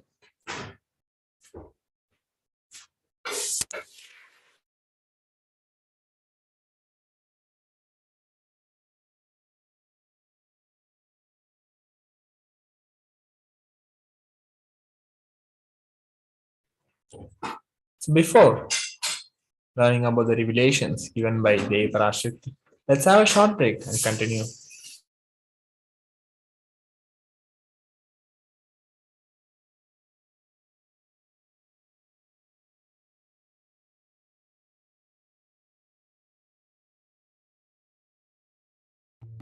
Since the beginning of time and space, Bhagwan Paramashiva, the all-powerful, all-pervasive, and all-knowing ultimate superconscious existence, revealed in the Vedas and Agamas, the source scriptures of Hinduism, the truths about himself and the manifested universe and its multidimensional and simultaneously existing dimensions and worlds, also known as parallel universes or vertical time zones. त्रुट्यादिप्रत्ययस्यार्थ कालो माया समुद्भवः. The Kala Tattva, which gives rise to the knowledge of various time zones and parallel universes such as Truti and others, is originated by Ananteshwara from the impure Maya. Bhagwan Paramashiva mentions that as we experience the various higher states of consciousness, we simultaneously experience the various time zones associated with them. We get transported to the parallel universes and experience the other dimensions of our own existence, of our own personality. Listen, Suvarloka is all about stable bliss, absolute health and stable bliss. Maharloka is all about the highest peak possibilities. Jana Loka is the place where you can exist in multiple bodies at a time. You experience oneness as the super reality. Tapaloka is that last struggle you go through. Sometimes you know you are Paramashiva, sometimes you just slip off, but again you say, I am Paramashiva. That space is the Tapoloka, an absolute surrender. Whether I am remembering, I am manifesting Paramashivatva, or I am deluded, I surrender both to Paramashiva. When you take that decision, you are lifted to Brahmaloka. You move to the Brahmaloka. The deep surrender lifts you to Brahmaloka. Then from there you move to Parandama, Vaikunta, and Kailasa, then Mahakailasa itself. The key to unlock these parallel universes is hidden in the spine of the human body. Human beings, only human beings on this planet Earth are empowered, hardwired, capable of migrating to parallel universe. Understand? Your spine is not only hardwired, capable of fuel, charged to lift you off to different parallel universes. Sukritan manavo bhutva jnani chenmokshamaapnuyat chaturashitalakshishu sharireshu sharirinam namanushyam vina yatra tatvahanantu labhyate. Of the 8.4 million bodily forms, the human body is the most important, for it is this form in which one gets knowledge of the essence. This knowledge of essence cannot be attained in any other form other than human. The possibility you have need to be told to you. Understand? Even though animals have spine, because the majority of the time they spend horizontally, the spine is not capable of getting fuel with a subtle fuel called ojas. The ojas need to be filled in your spine, and the kundalini need to be ignited for you to reach parallel universe and different vertical time zone spaces. When our state of consciousness is raised, we start experiencing these higher lokas, allowing the various possibilities and powers available in these universes to start expressing in our own human body. Recently, scientists have discovered that the human body, particularly in the brain, naturally produces light in the form of biophotons, and that when our state of consciousness is lifted, the brain moves from producing a normal 20 photons of light per centimeter square per second to more than 100,000 photons of light per second. That shows us that as we start to experience higher and higher states of consciousness, we start to produce huge amount of light, which is directly proportional and translatable to the amount of possibilities and powers that start to manifest on this plane, as well as the freedom from pains and sufferings experienced by beings in lower states of consciousness. These higher lokas gives you various possibilities, powers. For example, visualize you going to a different country where the electronic gadgets are easily, freely available. So naturally, everything you can gain through the electronic gadgets will be available to you freely. Same way, Kamadhenu, Karpagavriksha, Parijata, all these are like different gadgets, possibilities available in different lokas. Please understand, a permanent, irreversible power manifestation from the upper lokas is possible. Once these possibilities and powers start to express in the human body on the Bhuloka, our present plane, we reach a point of no return, where the cognitive shift which happens in us about who we are and what is the reality hidden behind this perceivable world frees us from the deluded ideas we have about ourselves and the life in the cosmos. The moment your consciousness is empowered to access and to exist in the parallel universe, no force in this Bhuloka, planet Earth, can torture you, abuse you, suffocate you. It is irreversible, permanent enlightenment, irreversible, permanent empowerment.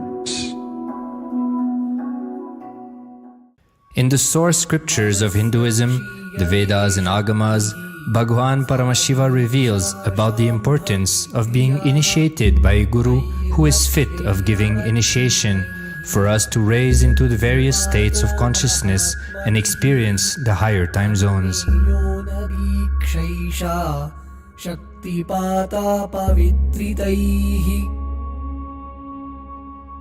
The potency of Anavamala, which veils the innate and essential nature of the soul, is set into the decaying phase by this specific activity. Such specific activity is characteristically called Diksha. The intimate communion between the blessed one and the blessing one is very rare and difficult to occur.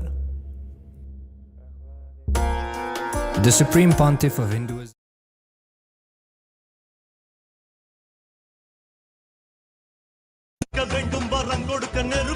Om, Om, Om, Om, Om, Om, Omgaratuyarnd Vangai Vedamudu Agamamai Velipattu Rinkaramai Malarnd Parashodasiyai Niraind Narpattu Mukkonam Vazhum கையிலை ஸ்ரீபுரச் சிந்தாமணி கிருகத்தில் இருக்கும் கைலாச சுவாமினி பரஷோடசி பரமசிவன் பாகம் அமர்ந்து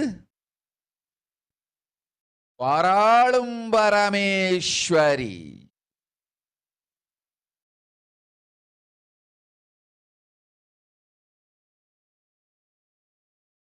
Paramashakhti Manonmani Meenakshi Nithyanandanai Nijavadaram Gonden Ingu Yellorkum Nalvaram Dandida Yella Nanmayum Arulida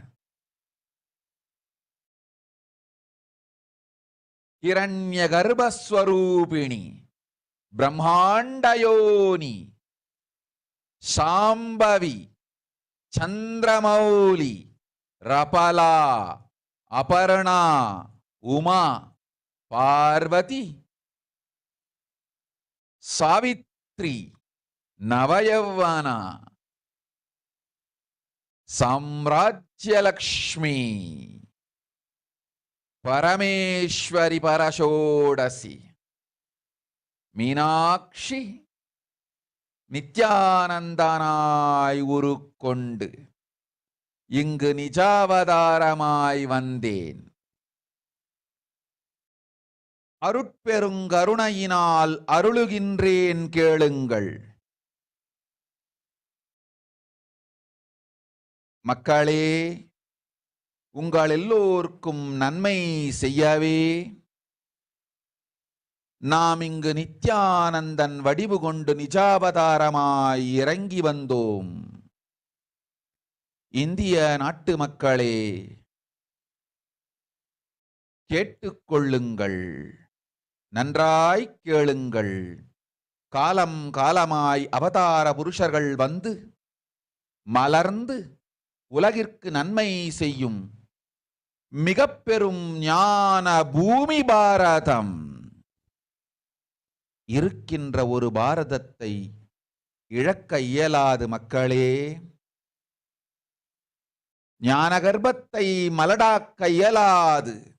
வாழையடி வாழையென ஞானிகளும் அவதார புருஷர்களும் வந்தே தீர வேண்டும், வாழ்ந்தே தீர வேண்டும், மலர்ந்தே தீர வேண்டும். உலகிற்கு அதுவே உத்தம நன்மை. ஒரு சில கயவர்கள் மாயையில் சிக்கி செய்திட்ட சதிகளால் உலகை பலி கொடுக்க ஆகாது. சிருஷ்டி நஷ்டமடைய கூடாது. பிரபஞ்சம் அழிந்துவிடக் கூடாது. பிரளயத்து இருந்து இந்த பிரபஞ்சத்தை காக்கவே பெரும் கப்பல் நானொன்று செய்தேன். அதன் பெயரே ஆதி கைலாசம். ஆதி கைலாசம் இந்த பிரபஞ்சத்தில் இருக்கும் ஞான சக்திகளை ஒன்றாய் திரட்டி பிரளயத்திலிருந்து மக்களை காத்திடவே நாம் செய்த கப்பல். துரோகிகள் சூழ்ச்சியாலும் விரோதிகள் ஆட்சியாலும் வழியின்றி கப்பலை விட்டு மாலுமியே ஒதுங்க வேண்டிய காலம் வந்ததையா. அதனால்தான் ககனம் கொந்தளித்து பேரழிவை நோக்கி சென்று கொண்டிருக்கின்றது. மக்களே, அறியாத தனத்தினால் மாயையில் சிக்கி குழந்தைகள் தவறு செய்தாலும் பிரபஞ்சம் அழியாது காக்க வேண்டியது பராசக்தி, பரமசக்தி, பரஷோடசி மனோன்மணியின் பொறுப்பென்பதால் சத்தியங்கள் சிலவற்றை சொல்லுகின்றேன். நன்றாய் கேட்டுக்கொள்ளுங்கள். அடுத்த சில மாதங்களில் 1000 அல்ல, லட்சம் அல்ல, கோடியில் உயிர்கள் பலியாகும். இந்திய நாட்டினில் கோடியில் உயிர்கள் பலியாகும். உண்மையை சொல்லுகின்றேன், நன்மையை சொல்லுகின்றேன். தேடிக்கொள்ளுங்கள் உங்கள் வாழ்க்கைக்கு பாதுகாப்பு. கைலாசத்தை நிர்வகிக்கும் அன்பர்களே, நன்றாய் கேளுங்கள்.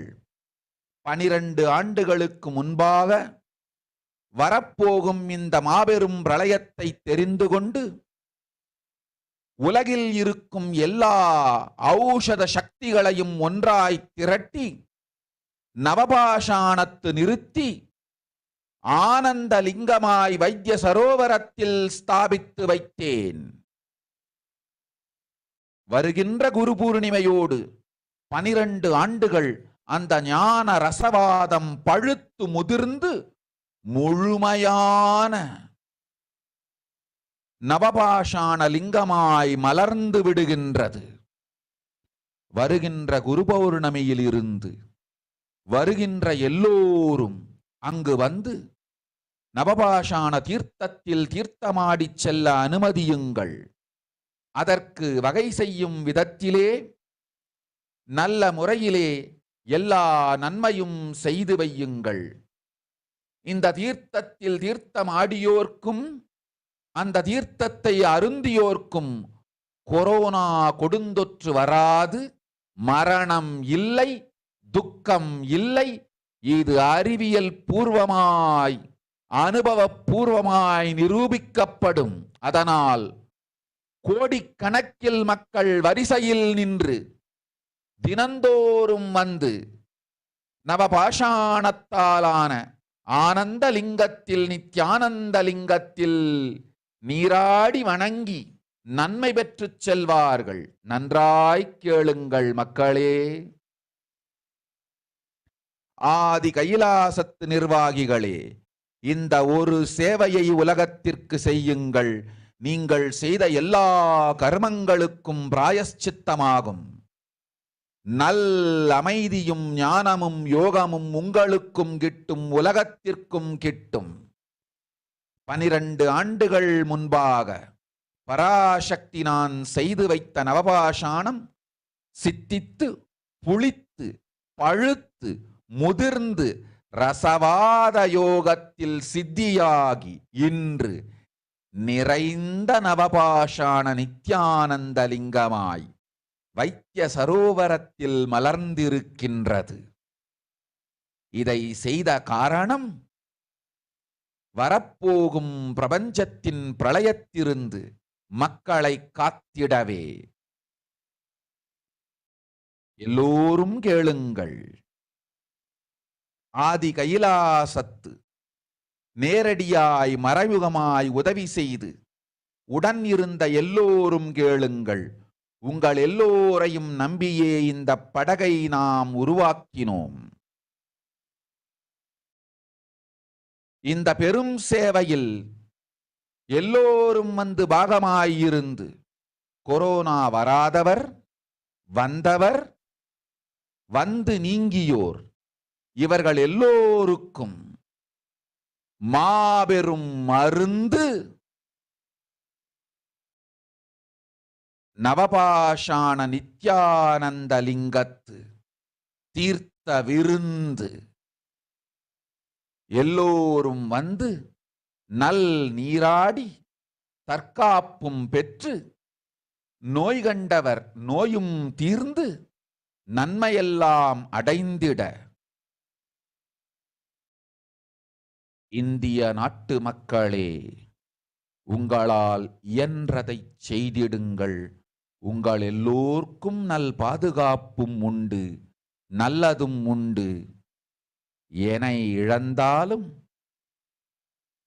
என்னை நீங்கள் மறுத்தாலும் உங்களை நான் காப்பேன். அஞ்சாதீர்கள். பெருங்கருணை பேரருளால் நான் செய்து வைத்த கப்பலை உபயோகித்து இந்த ஆழிப் பிரளயத்தின் பெருங்கூத்து ஊழிக் கூத்திலிருந்து உங்களை காத்துக் கொள்ளுங்கள். உண்மையை சொல்லிவிட்டேன், நன்மையை சொல்லிவிட்டேன்.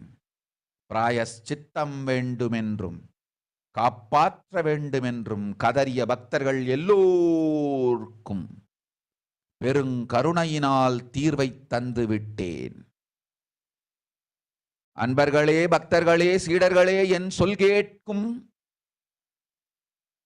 நேர்மையான தொண்டர்களே, புயல் என புறப்படுங்கள். ஆதி கைலாசத்திற்கு தேவையானதெல்லாம் உடனடியாய்ச் செய்து வரப்போகும் மக்களுக்கெல்லாம் அன்னதானம் செய்து அவர்கள் நல்லபடி வைத்திய சரோவரத்தில் தீர்த்தமாடி நவபாஷாண மருந்தையே விருந்தாய்க் கொண்டு நோயிலிருந்து தற்காப்பும் பெற்று உயிர்காப்பும் பெற்று நல்லபடியாய் வாழ்ந்திட தேவையான சேவைகளை செய்யுங்கள். இதுதான் உங்கள் எல்லோருக்கும் பிராயஷ்சித்தம். நித்யானந்தன் வடிவு தாங்கி நிஜாவதாரமாய் நான் இந்திய நாட்டில் வந்தபொழுது என்னை வைத்து வாழாத பெருங்குற்றத்திற்கு பிராயஷ்சித்தம் இதுவே உங்களுக்கு. இதை யாவது செய்து, இது ஒன்றையாவது செய்து உங்களையும் காத்துக்கொள்ளுங்கள், நாட்டையும் காத்திடுங்கள். கோடிகளில் உயிர்கள் போகப் போகின்றது என்பதை நேரில் காண்பீர்கள். கண்ட பிறகுதான் நான் சொல்லும் வார்த்தையின் சத்தியமும் உண்மையும் உங்களுக்கு புரியப் போகின்றது. அழிவதற்கு முன் வந்து நவபாஷாண மருந்தை விருந்தாய்ப் பெற்று மரணத்திலிருந்து உங்களை காத்துக் கொள்ளுங்கள். மக்களே, இது ஒன்றே வழி. ஓம் ஓம் ஓம். பெருங்கருணை பேரருளால் அன்னை பராசக்தி அருளினேன் சத்தியத்தை. இந்த ஒரு சத்தியத்தை உடனடியாய் புரிந்து கொண்டு உங்களுக்கும் உலகத்துக்கும் நன்மை செய்து கொள்ளுங்கள். ஆதி கைலாசத்து நித்யானந்த லிங்கத்தின் எல்லைக்குள் ஆருக்கும் கொரோனா கொடுந்தொற்று தீண்டாது. இந்த சத்தியத்தை அனுபவபூர்வமாகவும் அறிவியற்பூர்வமாகவும் முழுமையாக நீங்கள் புரிந்து கொள்வீர்கள். இது நிரூபணமாகும்.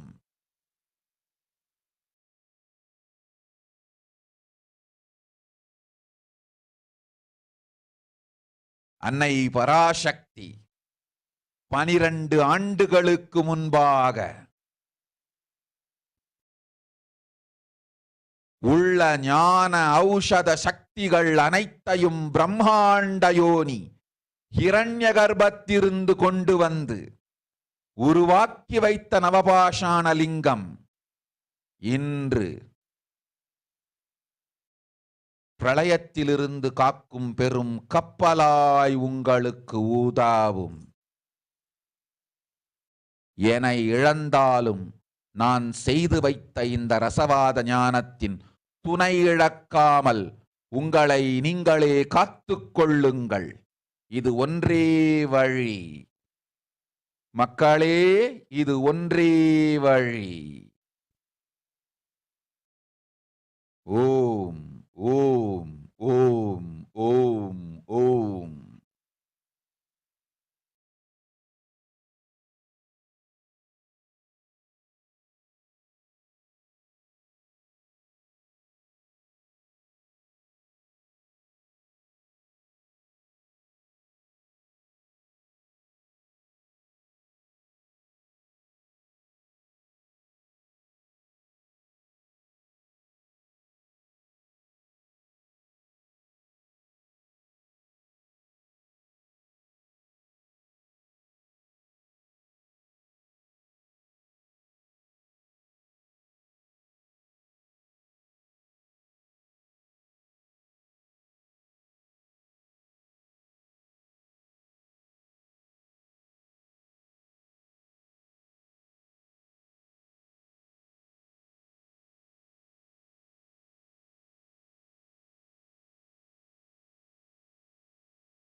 So let's look at what Devi has said during the corona pandemic time.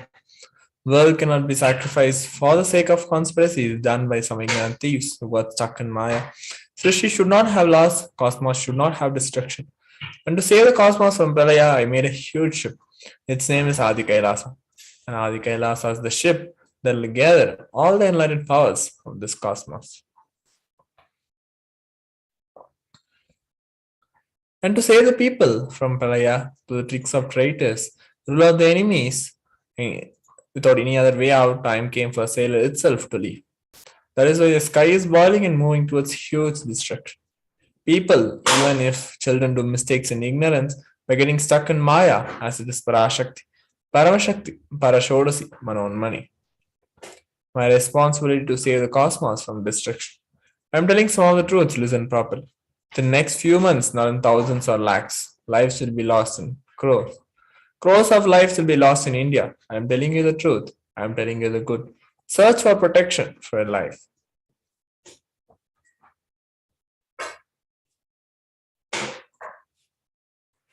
So let's look at the current state of the world as revealed by Devi Parashakthi.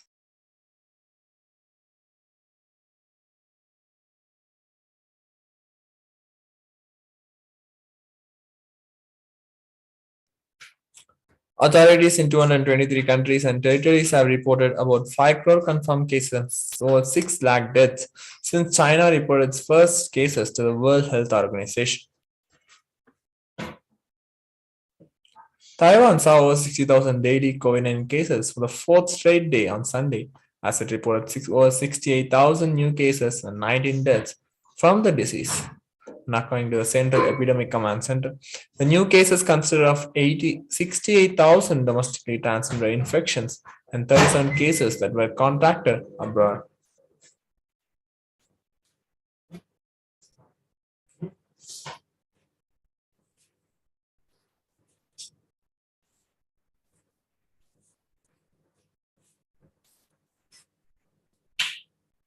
The WHO has estimated that there were 47 lakh COVID deaths in India from January 2020 till December 2020 and end, which is nearly 10 times the official figures in India.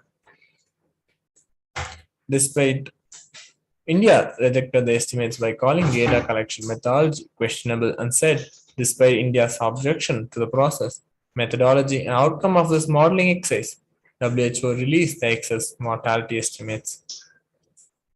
The Omicron variant of the SARS-CoV-2 virus is intrinsically as severe as previous variants, and according to a preprint version of the large US study that counters assumption in other studies that it was more transmissible but less severe. The findings, which estimated Omicron severity after accounting for the impact of vaccines, should reinforce the importance of inoculations and booster shots. Experts said vaccines helped keep hospitalization and deaths relatively low during the Omicron surge compared with previous variants.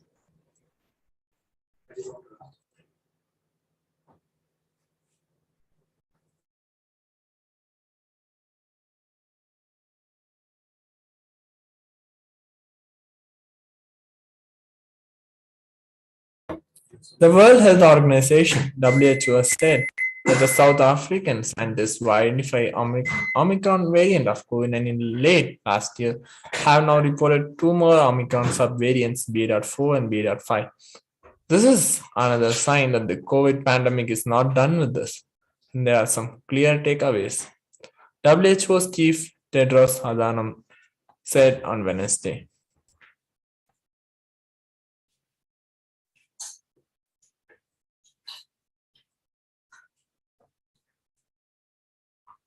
A new study says 1 in 10 Australian healthcare workers has had thoughts of suicide or self-harm during the pandemic.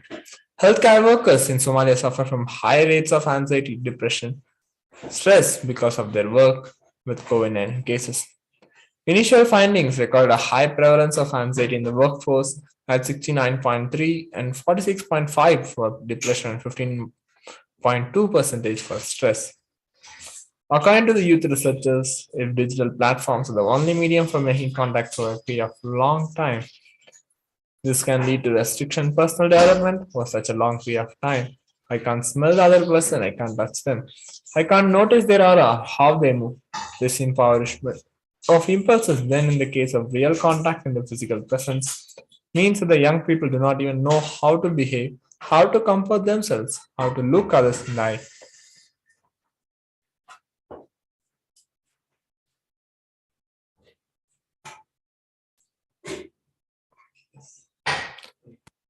So let us look at some of the ways in which we can protect ourselves from corona pandemic.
Parasakthi Meenakshi இங்கு எழுந்து அருளினோம் எல்லோர்க்கும் ஞானமும் தன்மையும் தந்திட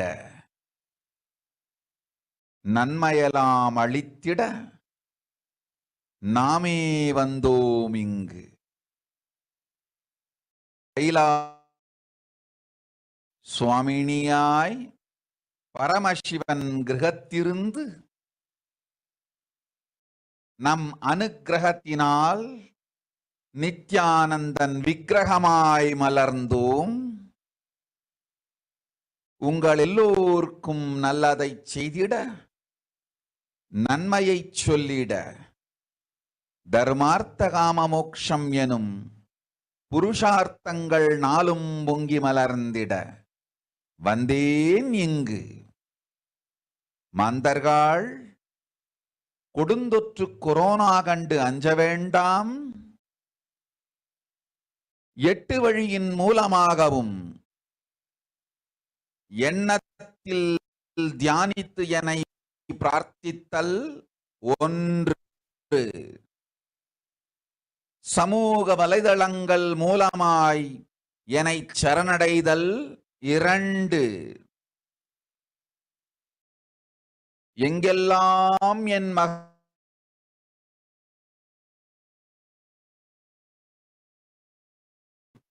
பூமிதித்து என்னை வழிபடுவது 3, நெஞ்சில் மஞ்சள் தடவி வேப்பம் சாரருந்தி தினந்தோறும் என்னை தியானிப்பது 4, நிர்விகல்ப நிலையிருந்து நித்யானந்தத்தை நிறைத்து உயிர்வது 5, சிவ சிவ சிவ எனும் பிரபஞ்ச பெரும் நாதத்தை அஜபா ஜபமாய் நிகழ்த்தல் 6, நிறைவான பூரண மனத்தோடு வாழைப்பழத்தோலும் வெங்காயமும் குதிகாலில் வைத்து பத்திட்டு நித்திரையில் அடங்குவது 7,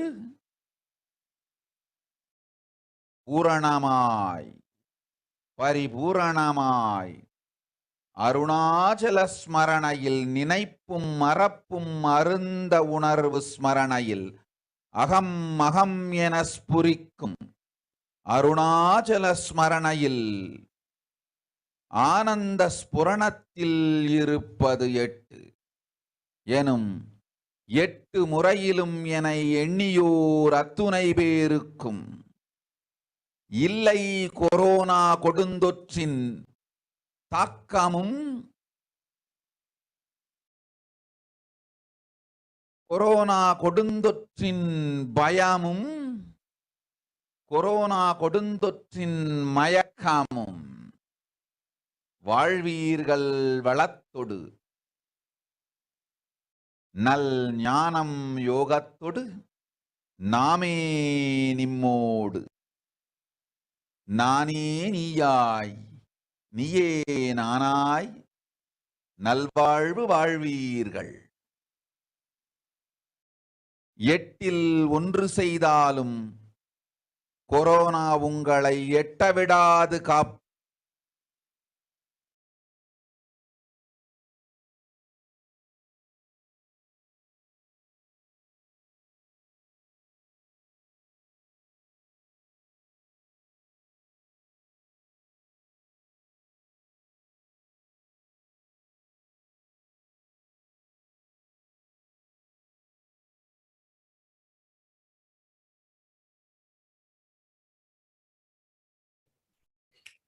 So let's look at the solution given by Devi Parashakthi. First is by praying and meditating on Devi Parashakthi. Second, surrendering to Devi through social media. Third, wherever Devi is residing, worshipping Devi by doing fire walking. Fourth, applying turmeric in chest, drinking neem juice and meditating on Devi every day. Fifth, being in uncleansed state, filling with eternal bliss. Sixth, doing Ajaba Jaba of the cosmic sound, Shiva Shiva Shiva. 7. With complete mind, applying banana peel and onion in heels and going to sleep. 8. Being in the state beyond any remembrance or forgetting, in the Arunachala Spurana that blossoms as Aham Aham, in the state of Ananda Spurana. So these are the 8 ways Devi has revealed in which we can protect ourselves from the corona. So before we come to the conclusion of this segment, before moving on to the next segment of the Devi Parashakthi Akashic reading, let's have a short break and continue.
आनन्दं परमसुखदं केवलं ज्ञानमूर्तिं द्वन्द्वातीतं गगनसदृशं तत्त्वमस्यादिलक्ष्यम् एकं नित्यं विमलमचलं सर्वधी साक्षिभूतं भावातीतं विगुणरहितं सद्गुरुं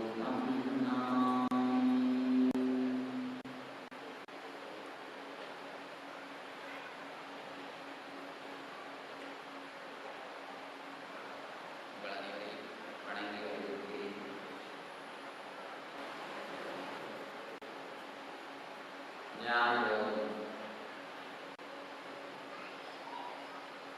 இன்றைய தலைப்பு ஞானயோகம். தமிழ்நாட்டில் நந்தனாருடைய பாடல் உண்டு. ஐயே வெக்கக்கடினம் உமக்கடினம் ஐயே வெக்கக்கடினம். அழகான பாடல். ரமணாரிஷி சொல்றாரு அதே பாட்டை ஐயே அதிசுலபம் ஆத்மவித்தை ஐயே அதிசுலபம். ரமணாரிஷி கேட்கிறாங்க என்னையா நந்தனார் சொல்றாரு ஐயே வெக்கக்கடினம்னு, நீங்க சொல்றீங்க ஐயே அதிசுலபம்னு, எது உண்மை? பகவான் அழகான ஒரு கதை சொல்றாரு. கடினம் இங்க எண்ணம் தான் கடினப்படுத்துகிறது. கஷ்டம்னு நினைக்கிற அந்த எண்ணம் தான் கஷ்டமாக்குகிறது அப்படின்றார். அதைகள் தான் நம் மனதை உருவாக்குகின்றன.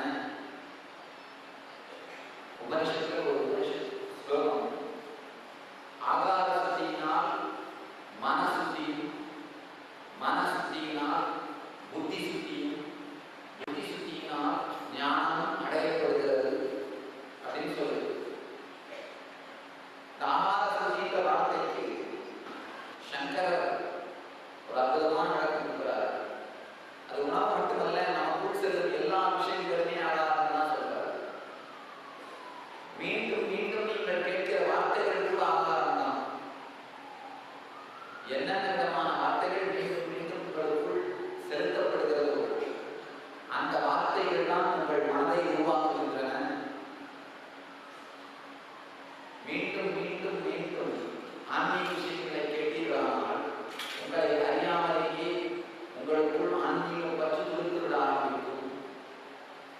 மீண்டும் மீண்டும் மீண்டும் உலக விஷயங்களை கேட்பீர்களானால் உங்களை அறியாமலேயே உலக பற்றி துளித்து விட ஆரம்பிக்கும். எந்த எண்ணங்களும் எந்த வார்த்தைகளும் மீண்டும் மீண்டும் உங்களுக்குள் செல்கின்றனவோ அந்த எண்ணங்களையும் அந்த வார்த்தைகளையும் சார்ந்துதான் உங்கள் மனம் அமையும்.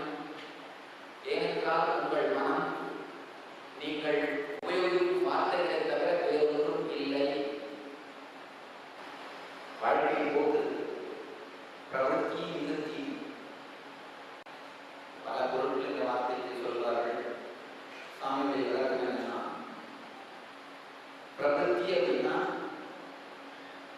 துக்கத்தை உருவாக்கக்கூடிய வாழ்க்கை முறை, துக்கத்தை உருவாக்கக்கூடிய எண்ண ஓட்டம். துக்கத்தை உருவாக்கக்கூடிய எண்ண ஓட்டம் தான் பிரவருத்தி. நிவர்த்தி அப்படின்னா ஆனந்தத்தை, அமைதியை உருவாக்கக்கூடிய எண்ண ஓட்டம். ஆழ்ந்து புரிந்து கொண்டால் புரியலாம். இப்போ நமக்குள்ள ரெண்டு விஷயம் நடந்துட்டே இருக்கு பார்க்கலாம். ஒண்ணு மற்றவங்களோட பேசுறது, இன்னொன்று நமக்குள்ளேயே பேசிக்கிறது. உங்களை நீங்களே கவனிச்சீங்கன்னா தெரியும். பாதி நேரம் மற்றவங்களோட பேசுவோம், மீதி நேரம் நமக்குள்ளேயே நம்ம பேசிக்கிட்டே இருக்கோம். மற்றவங்களோட பேசுறது டைலாக், நம்மளோட பேசுறது மோனோலாக். மற்றவங்களோட பேசாத நேரத்தில் நீங்க சும்மா இருக்கீங்கன்னு நினைக்காதீங்க, உங்களோட பேசிக்கிட்டே இருக்கீங்க. மணி 5 ஆச்சுன்னா கோவிலுக்கு போகணும், கோவிலுக்கு வேலை இருக்கணும், நீங்க கோயில் போயிட்டு வந்தீங்கன்னா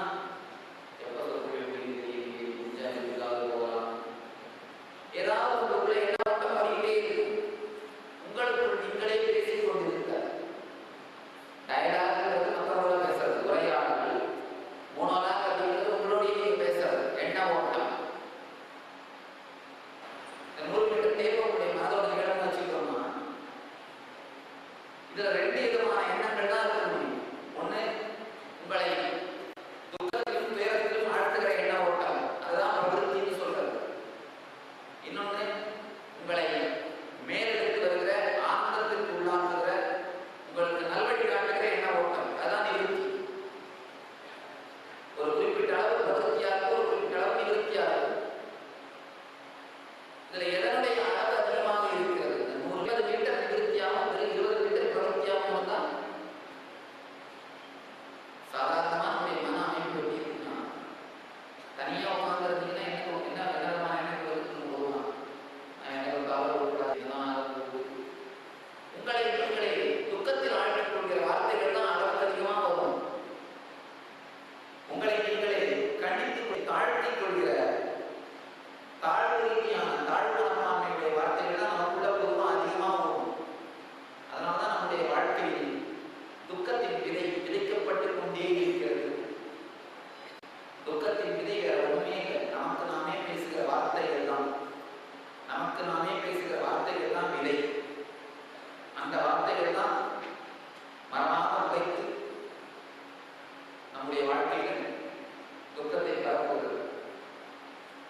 இதே மன ஓட்டத்தில், எண்ண ஓட்டத்தில் துக்கத்தை வைக்கும் வார்த்தைகளை நிறுத்தி என்னால் முடியும், வாழ்க்கை என்றால் இப்படித்தான், என்னால் எழுந்திருக்க முடியும், என்னை விட தாழ்ந்தவர்கள் எல்லாம் எழுந்திருக்கிறார்கள், ஏன் என்னால் முடியாது, உங்களுக்கு நீங்களே உற்சாகம் தரக்கூடிய, உங்களை எழுப்பிவிடக்கூடிய, உங்கள் வாழ்க்கையை ஆனந்தமயமாக்கக்கூடிய வார்த்தைகளை விதைத்தீர்களானால் அது ஆனந்தத்தின் விதையாக செயல்படும். அதைதான் நிவர்த்தின்னு சொல்றோம். பிரவருத்தி அப்படின்னா உங்களை மேலும் மேலும் தாழ்த்தாட்டுகிற வார்த்தைகளை விதைத்தல். நிவர்த்தி அப்படின்னா உங்களை உயர்த்துகிற வார்த்தைகளை விதைத்தல். கொஞ்சம் உங்க வாழ்க்கையை திரும்பி பாருங்க. நம்முடைய வாழ்க்கையில் பெரும்பாலான எண்ண ஓட்டம், இந்த 100 மீட்டர் எண்ண ஓட்டத்துல, 100 மீட்டர் மன ஓட்டத்துல, 100 மீட்டர் டேப்ல எவ்வளவு தூரம் பிரபத்திக்கு செலவாகிறது, எவ்வளவு தூரம் நிவர்த்திக்கு செலவாகிறது. இதை கண்டீர்களானாலே உங்களுடைய தோல்விக்கான, உங்களுடைய வாழ்க்கை துக்ககரமாக இருப்பதற்கான காரணத்தை கண்டுபிடித்து விடலாம். ஒரு சின்ன ஆராய்ச்சி, அது வார்த்தைகளின் சக்தி என்ன அப்படிங்கிறது. தயவு செஞ்சு நான் ஏதோ ஒரு பழங்கால நம்பிக்கையை சொல்கிறேன் நினைக்காதீங்க. இன்று அறிவியல் விஞ்ஞானிகள் அனுபவபூர்வமாக ஆராய்ச்சிபூர்வமாக நிரூபித்த உண்மைகளைத்தான் சொல்கிறேன். வார்த்தைகளின் சக்தி என்னன்னு தெரிஞ்சுக்கோங்க. சிகாகோ யூனிவர்சிட்டி ஒரு அழகான ஒரு ஆராய்ச்சி பண்ணிருக்காங்க. ஒரே விதமான மண் எடுத்து, ஒரே விதமான உரம் போட்டு, ஒரே விதமான 3 ரோஜா செடிகளை நட்டு 3 அறையில வச்சிட்டாங்க. இந்த 3 அறையுமே ஒரே விதமான டெம்பரேச்சர்.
स्वभावचिन्मयानन्दं कृपापूर्णं जगत्पतिं हरिषड्वर्गजेतारं नित्यानन्दगुरुं भजे। आरम्भां शङ्कराचार्यमध्यमाम् अस्मदाचार्यपर्यन्तं वन्दे गुरुपरम्पराम्. She is asking a question, how the death will be. See, if you have lived at least few minutes of your life without using the body and mind in deep peace, even few seconds, once in your 80 or 90 years, even once, when you leave the body, that moment only will automatically come up, because deepest experience which you had when you are in the body only will open up when you leave the body. See, leaving the body is like a boiling your system. When you boil something, whatever is deepest, that only will come up first. Am I right? Even when you boil the potato, the very strong potato which does not move, only that will start getting the effect first. The smaller pieces will get the effect later on only. Understand? You have a wrong idea. If you know cooking, you will know. The strong piece only will have the first effect, usually. If you are cooked by yourself, you will understand. Not as you think that the temperature does not go to the mild smallest potato, then big potato, then biggest potato. No. Because it is the biggest body, it attracts more heat. It attracts more heat and more attention. Even in travel, you see big people will attract more attention. Anyhow, strongest experience which you had in that 70 or 90, 80 years old, 80 years, that only will come up when you are boiled by the death pain. Even once you had the glimpse of being without the mind or the body, that is why I say, attend NSP, only one NSP sincerely, nothing else. Nothing else. I promise I'll be there when you die. See, it's a simple science. It's a simple science. When I say I, the pure inner consciousness in which I am, that is what I mean. See, when I say I, that is what I mean, and from there only that I comes. The pure inner space, I try to insert into your system by at least 1 or 2 seconds. You see, you don't need 1 hour or 2 hours. If you have, that is beautiful. 1 or 2 seconds. If your mind and body unclutches from you, that is enough. Because any experience without body or mind will hold your inner space, to possess your inner space, that will automatically pop up when you leave the body. When you leave the body. After that, even, you see, I always tell people, if you have done in NSP intensely and had only one glimpse, and whether did I have or not, if you have doubt, you have not had, be very clear. Actually, when you have that, even the doubt will not be there. It will be so clear, yes, I know, I had the space, I had the gap. Even once that gap happens, that's enough. Because that gap is so powerful. After that, even if you don't meditate or forget me, forget everything, and forget spirituality, if you are just running your life in a so-called normal or below normal level also, no problem. Because everything which you do through your body and mind is only a simple samskara. But this glimpse is the beyond samskara. So this will open up. If you have one glimpse of the inner consciousness without body mind, you have done what needs to be done. Nothing needs to be done after that. I always tell people, if you had one glimpse, after that, even if you don't meditate, your death will be great. If you meditate, your life itself will be great. That's all. That's all, nothing else. Because the break which you give one unclutching experience is powerful enough to burn all samskaras during leaving the body. See, when you leave the body, all the initiations related to the non-reliability or the impermanency of this world will automatically open up, because this world is being taken away from you. For example, whenever you are hit by poverty, all kinds of justifications, because it's a survival time, you have to face the situation. All justifications will come up. That in young age you would have heard the story. This grape is sour. The fox story. The fox was trying. It was trying to catch the grape, and when it's not able to catch, it will tell, no, this grape is sour. Actually, that is an initiation. That wolf is initiated, and it is able to bring itself up out of depression. See, that wolf can be in depression also. He did not get the grape, what to do? But somehow, the wolf is intelligent, and it brought this initiation into memory and saved itself from the depression. And intelligent wolf. You understand? I think now only you guys are looking at the other angle. Always you looked at this angle. But this is the truth. So whenever you are under the survival threat, depression, your system will bring this kind of initiations up automatically. So during the death, by your very nature, you will start collecting all the great things you did in your life, all the glimpses you had in your life, the highest conscious glimpses. Some masters you met, you criticize, even those people you will call and you will fall at all their feet. That is why during death fear, all the atheism will disappear. Automatically all atheism will disappear, all criticism will disappear, everything will become clear. And if you had even one glimpse, that is enough to nullify all your engrams. All your engrams. This is so powerful, this one glimpse, that will act like a light to travel through the wild forest of engrams. One light, one lantern is enough to travel through 100 miles of forest also. You don't need second lantern.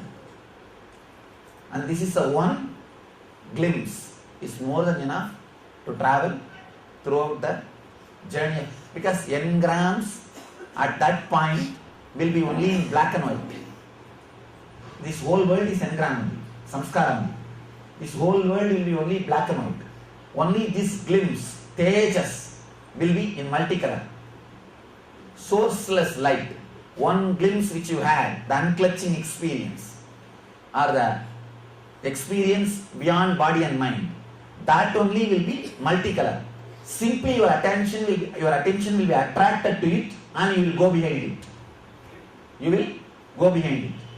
That's why I always insist. Even one glimpse is more than enough to save you from the depression, to bring you out of the depression. So if you had at least one glimpse, death will be such a beautiful, relaxed, liberating experience. Because the restrictions are removed. See, death is the liberation from all responsibilities of the body and related to body. Now all your suffering and responsibilities, why?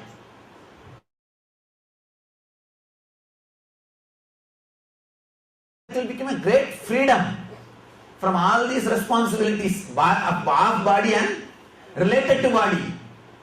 If you have this one glimpse. Otherwise, when you leave this body, you will suffer so much because of the suffering, and you will miss this body. See, if you miss, the most loud thing in your life is what? Your body. So naturally you will miss the body terribly. You will take the body immediately within 3 kshana. You will run to take any body. The person who misses his old lover will run and fall for anybody.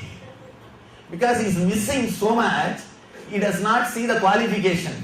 He does not see the all his scale.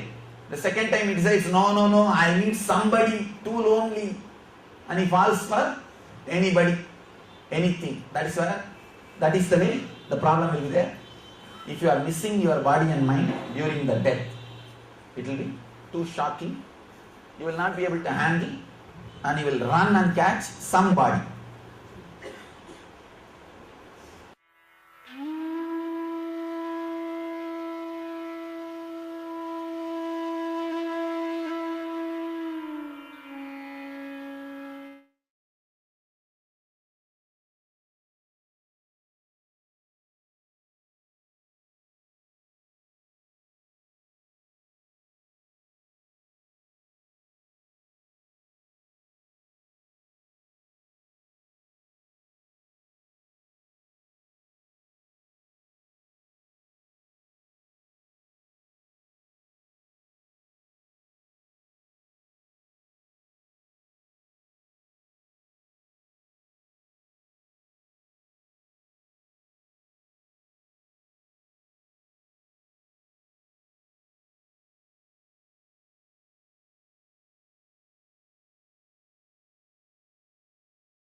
I welcome all the devotees, disciples, samajis, satsangis.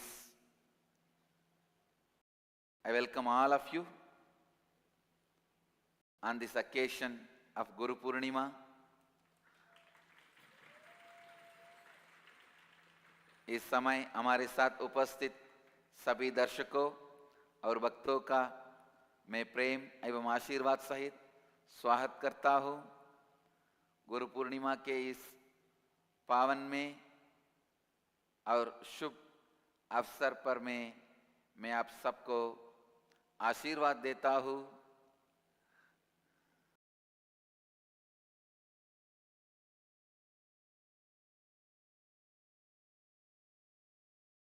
Today, Guru Purnima, the Master's Day, traditionally celebrated, observed in the Vedic tradition. This must be one of the oldest religious festival in the world because it is from the Guru worship. All the worship of gods, goddesses, nature, everything started. So the first form of worship is Guru worship. First form of puja is Guru puja. So I welcome all of you to celebrate one of the oldest festival, oldest celebration with youngest Guru.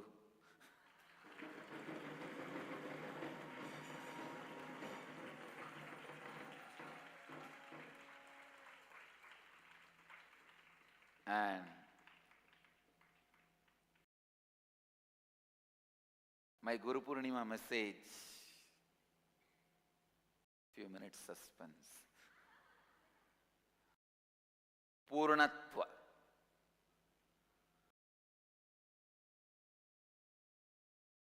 My Guru Purnima message this time for all of you is Purnatva. This is what I wanted all of you to receive as the Guru Prasada. Please understand, my Guru Purnima message today is completion.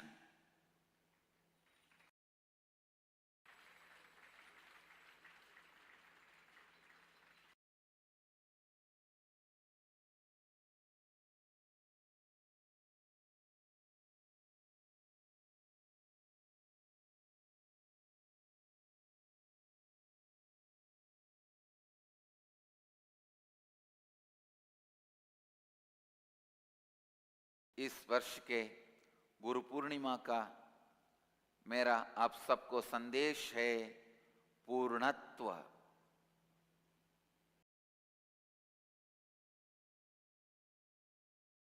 Completion.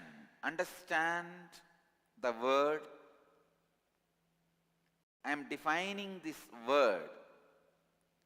Completion means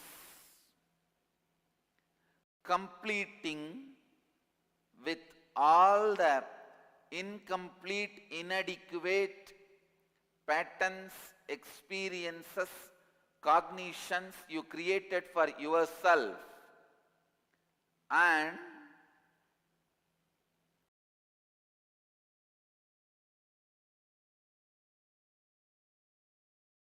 bringing,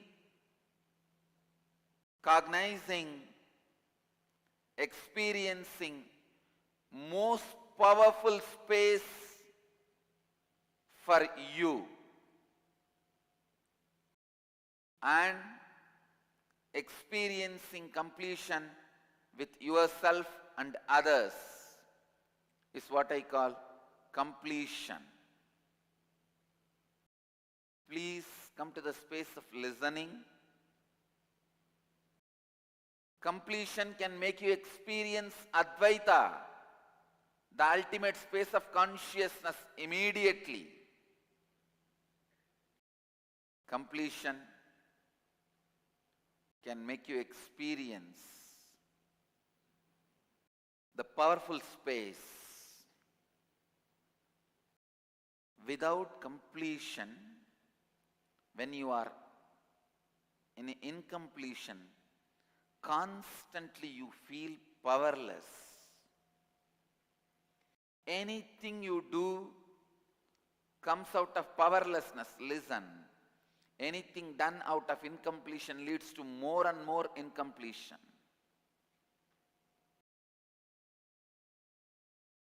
Anything is done out of completion leads to more and more completion. ध्यान से सुनिए, पूर्णत्व अर्थ है सभी अपूर्णताओं, अनुभवों, अनुभूतियों के साथ पूर्णत्व करना और सबसे शक्तिशाली अंतर आकाश का अनुभव करना, अद्वैत स्थिति का अनुभव करना, स्वयं के साथ और दूसरों के साथ पूर्णत्व का अनुभव करना.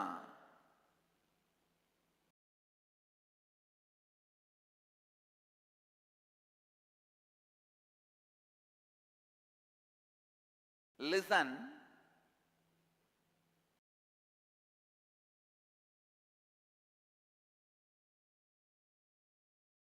Whatever you want to do in your life, you may want to heal yourself, you may want to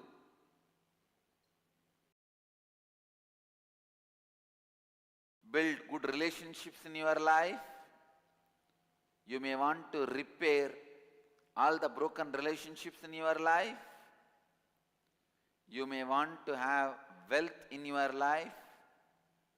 You may want to have joy in your life. You may want to have contentment in your life.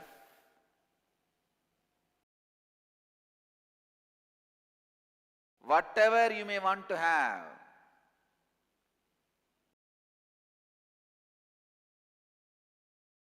bring completion in your life. Completion gets you back your original Advaitic state with which you happened in the cosmos. Completion is more to do with you. Sometime when we start doing completion, we think, all right, I'll complete. What about the other person? He will still carry incompletions. No. Whether he carries his incompletions or you have a difference of opinion does not matter.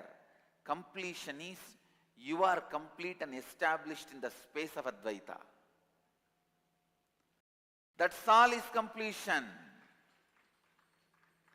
First of all, I have to tell you what all is not completion, what are the doubts you carry about completion, then I will define completion.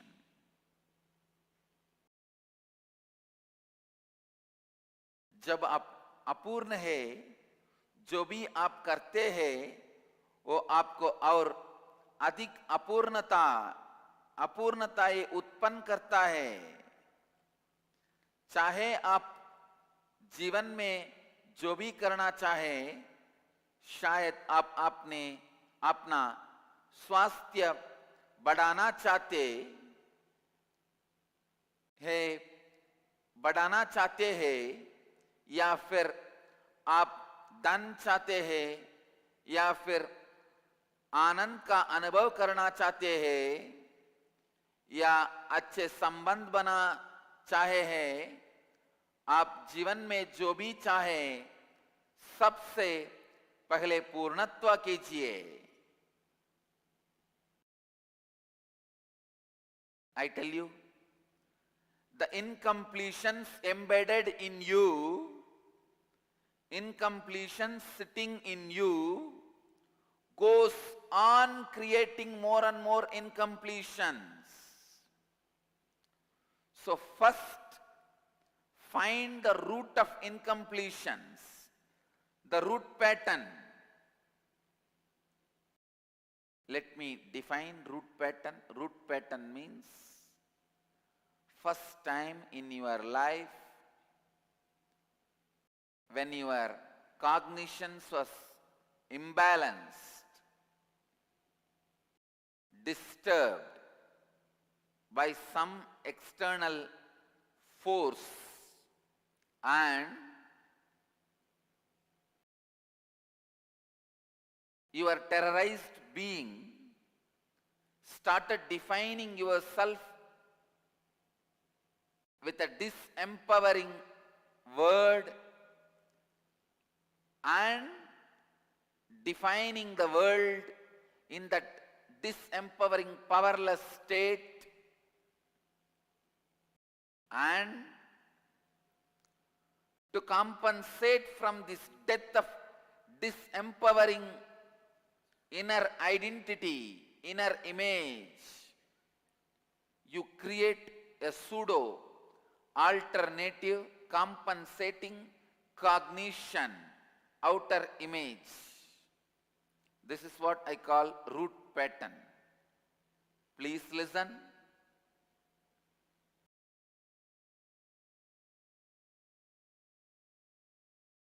The moment root pattern enters your system, you are dead.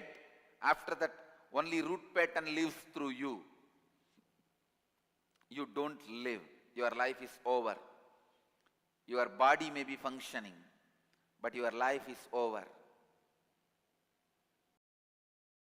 First thing,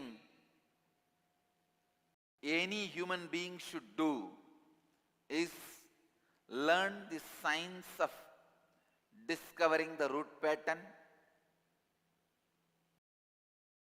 There are so many ways you can learn by listening to everyday Nitya Satsang or listening to these satsangs through YouTube or attending the Inner Awakening Level 1 or Level 2 program. So many ways you can learn the science of discovering your root pattern. I sincerely request, please find your root pattern somehow and complete it. Completion is possible.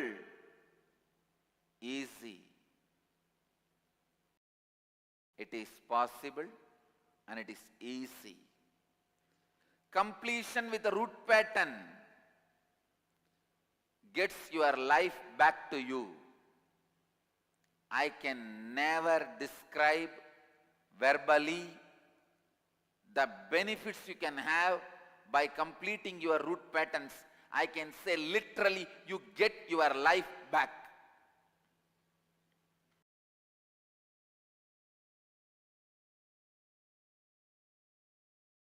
And I request every human being on the planet Earth, please find your root pattern and complete with it.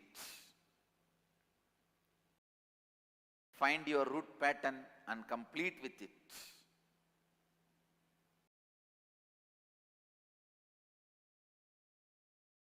It is my teaching.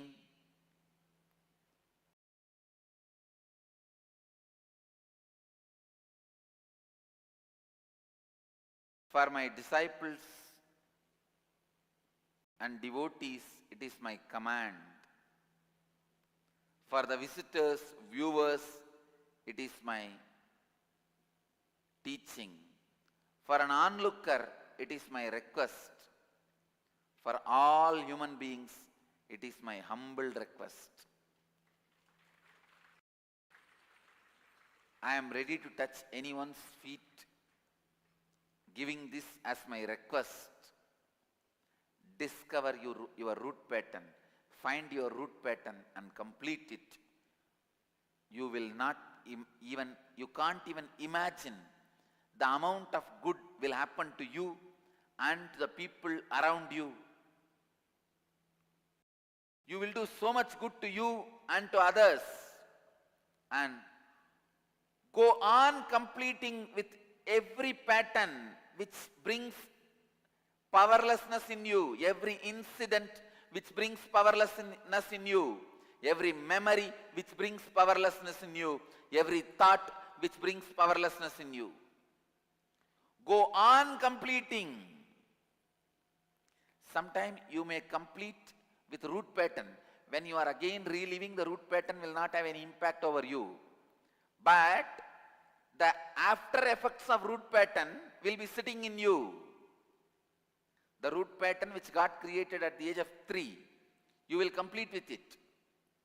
But the effects of the root pattern which is there on your consciousness from the age of 3 till yesterday, you have to complete with that also. Continuously dig out any memory, any incident, any situation which makes you feel powerless. Complete with everything. The effects of your root pattern is your conflicting patterns. Complete with your conflicting patterns also. Conflicting patterns are like the branches which sprout from the root pattern. So go on completing.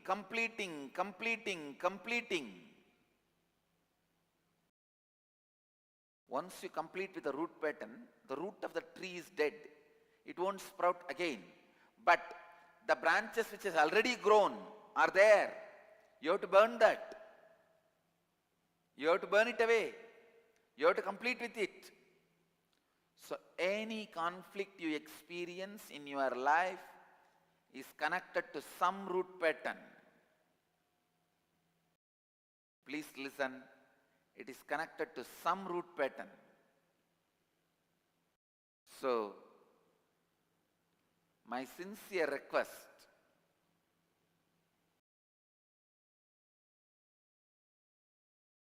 my authentic request to all of you, find your root pattern and complete whatever may be your problem, you will be healed.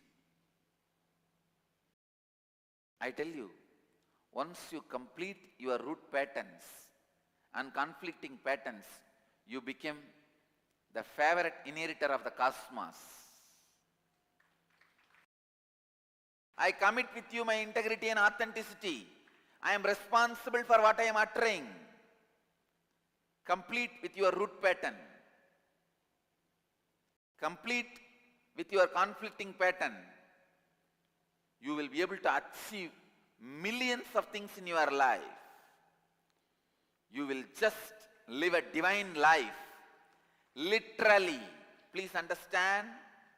Don't think all these words you heard already many times. No. Now when I say, I mean it. आप में उपस्थिति अपूर्णता ये लगातार और अधिक अपूर्णत्वों का निर्माण करते हैं. पूर्णत्व वो स्थिति है जिसमें आप स्वयं दूसरों और ब्रह्मांड के साथ पूर्णत्व कीजिए. पहले अपूर्णता का मूल खोजिए, मूल विचारधारा की खोज कीजिए. मूल विचार उत्पन्न होती है जब आपके जीवन में किसी परिस्थिति में आप में शक्तिहीनता का अनुभव किया और उसे संभालने के लिए आपने अपनी भीतरी चावी से भिन्न अपना एक व्यक्तित्व बनाए.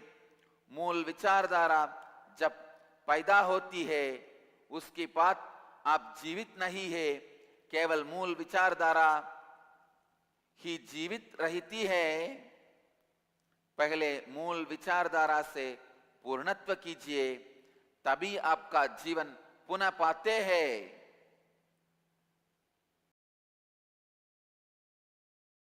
I have a story about a root pattern.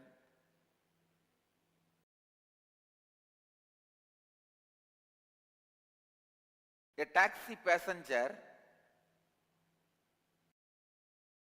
just tapped the driver on the shoulder to ask him a question.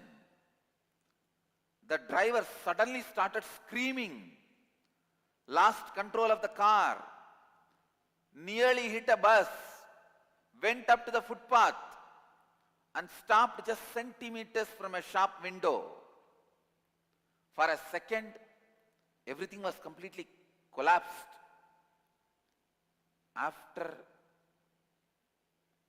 few moments, quiet moments in the cab, then the rear driver came back to his senses and asked the passenger, "Look man, don't ever do that again.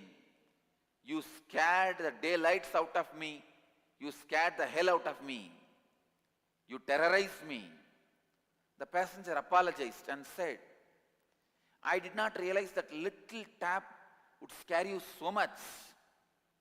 The driver replied, "Sorry man, it's not your fault. It's really not your fault. Today is my first day as a cab driver. For last 25 years, I was driving funeral van."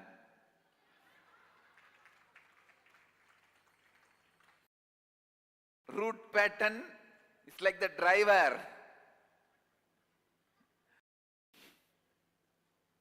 Being tapped on the shoulder. The minute it comes out, your life is in chaos. A normal taxi driver will not have any problem if you tap on his shoulder. Sometime he will be looking at you and driving the vehicle, you only will have a problem. He will be very comfortable. But a funeral van driver, if you tap him behind. Look at your life and see. The minute your root pattern is triggered, what happens to you? Your logic is lost. You jump higher than the driver. You touch the roof. You make idiotic decisions. I tell you, all the divorces, all the breaking of relationships, all the separation of the friends, family, business partners, all the sadness in the planet Earth starts only when the root patterns are triggered.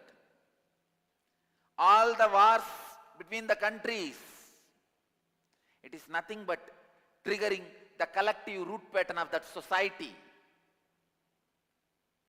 If Pakistan triggers the collective root pattern of Hindus and India, war is triggered. If India triggers some country's collective root pattern, war is triggered. Whether it is the war in the home or war in the communities, war between the countries, root pattern is responsible. Find the root pattern, complete with it. Incompletion at the level of a single individual piles up and becomes the incompletion at the level of society. Incompletions in the level of society piles up and becomes the incompletion in the level of large community. Incompletions in the level of large community piles up and becomes the incompletions of a whole country. Incompletions between countries leads and causes war. War is a result of incompletion. Whether war between you and you or war between the country and country is a result of incompletion which is there in a single human being. If somehow the Hitler has known the signs of completion, so many Jews would not have died. If the British governors came to India, know a little bit of completion, they would not have killed so many millions of Hindus in artificial forced famine. दर्शकों से ये मेरा अनुग्रह है, सभी मनुष्यों को ये मेरा विनम्र अनुरोध है, मेरी शिष्यों के ये मेरी आज्ञा है कि पूर्णत्व कीजिए। जो भी घटा, जो भी स्मृति आपको शक्तिहीनता का अनुभव देती है, उन सभी के साथ पूर्णत्व कीजिए। अपने विरोधी मूल विचारधाराओं के साथ पूर्णत्व कीजिए। आप जीवन में जो भी संघर्ष अनुभव करते हैं वो किसी मूल विचारधारा पर आधारित है। जब आप पूर्णत्व करते हैं, आप इस ब्रह्मांड का सबसे प्रिय उत्तराधिकारी बनते हैं। आप एक दैवी जीवन जिएंगे। आई टेल यू, इस पूरी पृथ्वी पर सभी युद्धों का मूल है मूल विचारधारा। I tell you, in my life, I have seen in my experience, once I completed with myself and others, I could see very clearly the way others respond to me spontaneously is transformed to good, better and best. अगर आप युद्ध को समाप्त करना चाहते हैं तो पहले आपके मूल विचारधारा को पूर्णत्व क्रिया के द्वारा समाप्त कीजिए।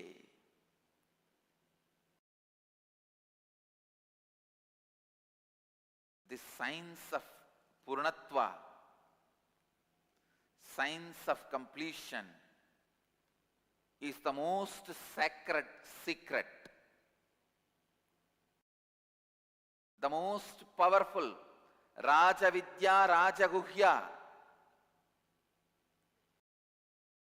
royal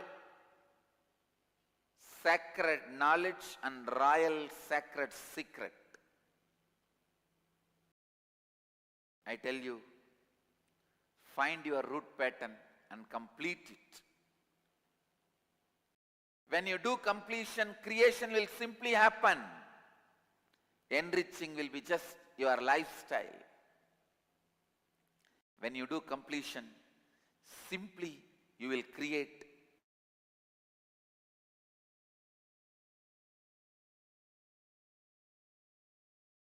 and enrich everyone. You will understand enriching others enriches you. Experientially you will understand you are one with others, others are one with you.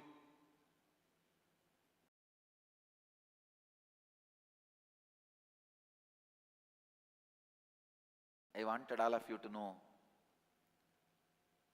even in my own life, only after the science of completion entered, I realized Advaita is not just philosophy, it is a basic reality for lifestyle. It's a basic reality. Traffic rules are not philosophy.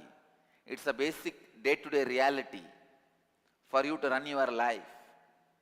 Same way, Advaita is not philosophy. It is basic principles of reality to run your day-to-day life. एक अगले व्यक्ति की अपूर्णता बढ़कर समाज की अपूर्णता का निर्माण करता है. जब समाज की अपूर्णता बढ़ जाती है तब पूरा देश अपूर्ण होता है. पूरे देश की अपूर्णता ही युद्ध का कारण है.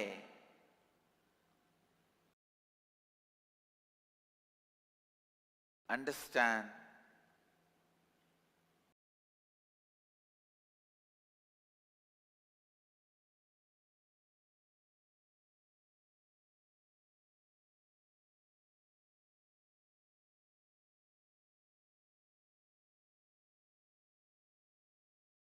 Life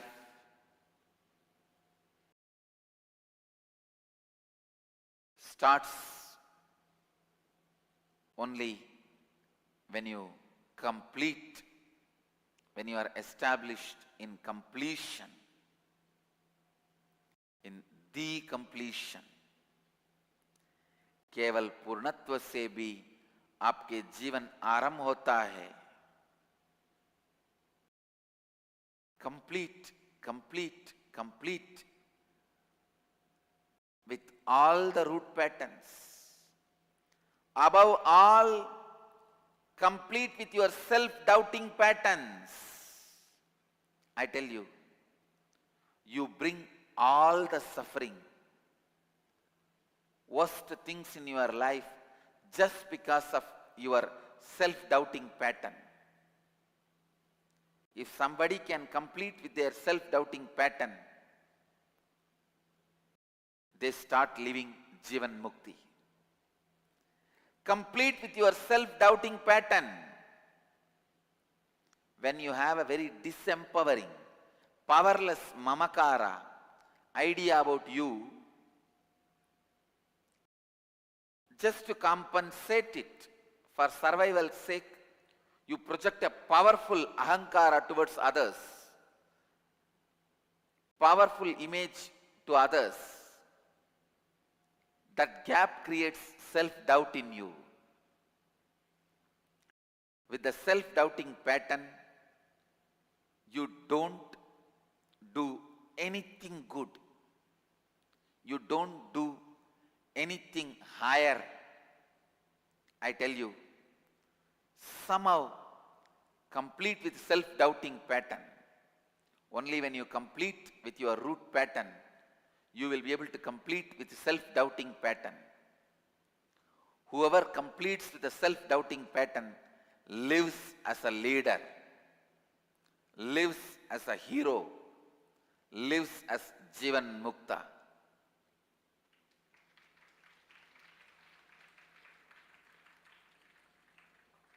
Again and again and again, I request, even if you forget all my teachings, all you learnt from all the spiritual books,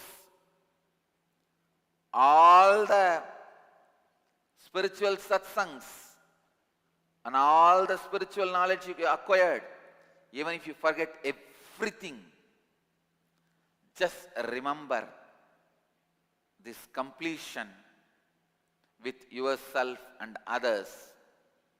You will live Jivan Mukti life. You will become enlightened.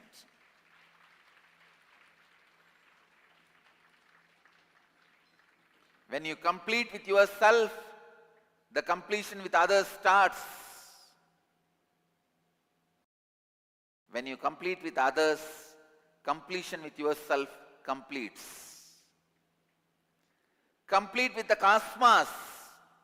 Complete with your teacher.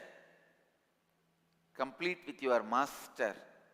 Guru Purnima is the day to complete with your Guru and all the Gurus. The Guru Parampara.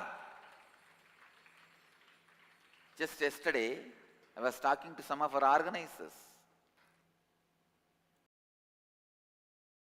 Some of the so-called devotees or disciples. I told them, sometimes people utter these words. I understood Swamiji, only Swamiji has not understood me. The man who understood the whole cosmos did not understand you. Cannot understand you. What a foolish cognition you are established in.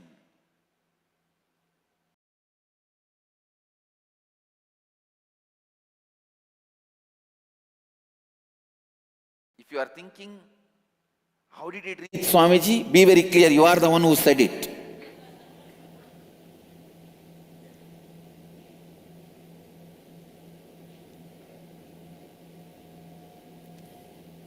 The man who understood the whole cosmos did not understand you. So you are beyond cosmos. You are bigger than cosmos. Complete the all incompletions you created with you and with the Master.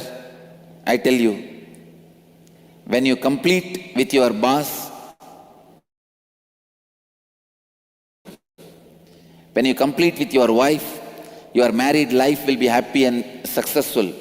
When you complete with all your family members, your family will be happy and successful. When you complete with your Guru, your spiritual life will be successful.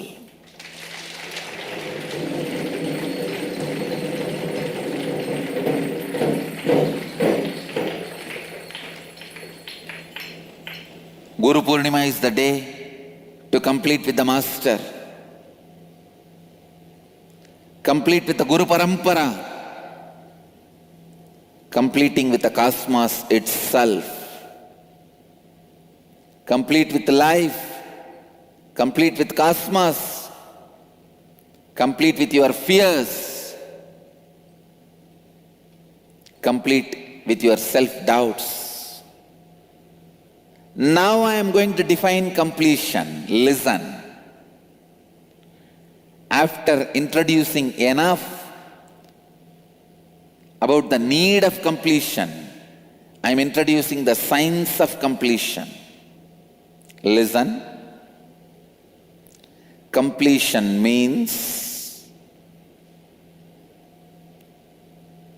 sitting with all the disempowering cognitions and moments and incidents and the persons and places and objects and things,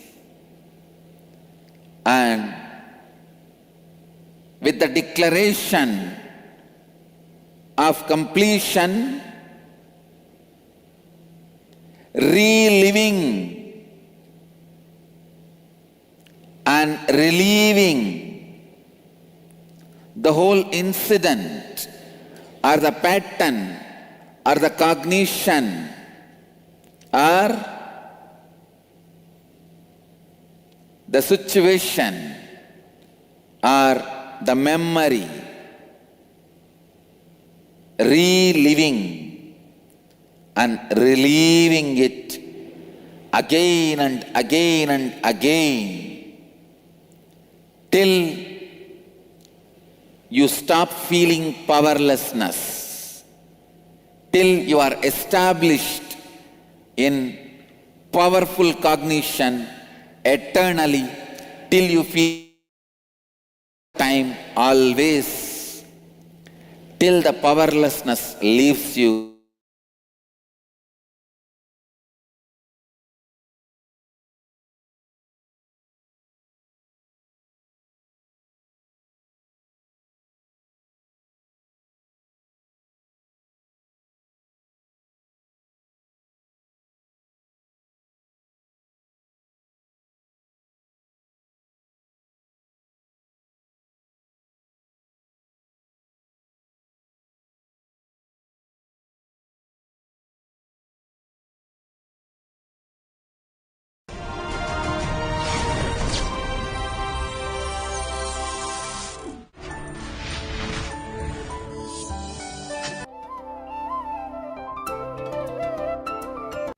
Nityanandeshwara Samarambam Nityanandeshwari Madhyamam Asmadacharya Paryantam Vande Guru Paramparam.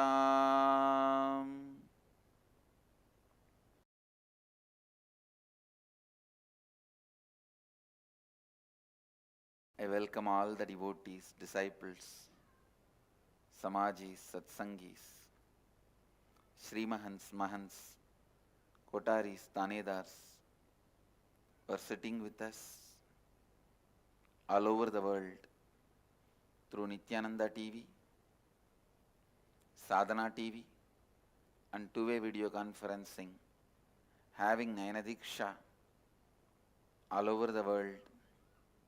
Cities sitting with us through two-way video conferencing, having Nayanadiksha, Singapore, Singapuram, Toronto, Kailasam, Kuala Lumpur, Parani, Oklahoma, Somanatham, Ohio, Prayag, Bangalore, Basaveshwaranagar, St. Louis, Festus, New York, Varanasi, Indrani, New Jersey, San Jose, Madurai, Phoenix, Kanchipuram, Toronto, Kailasam, Houston, Kalahasti, Nithyananda University, Los Angeles, Seattle, Chidambaram, London, Kashi,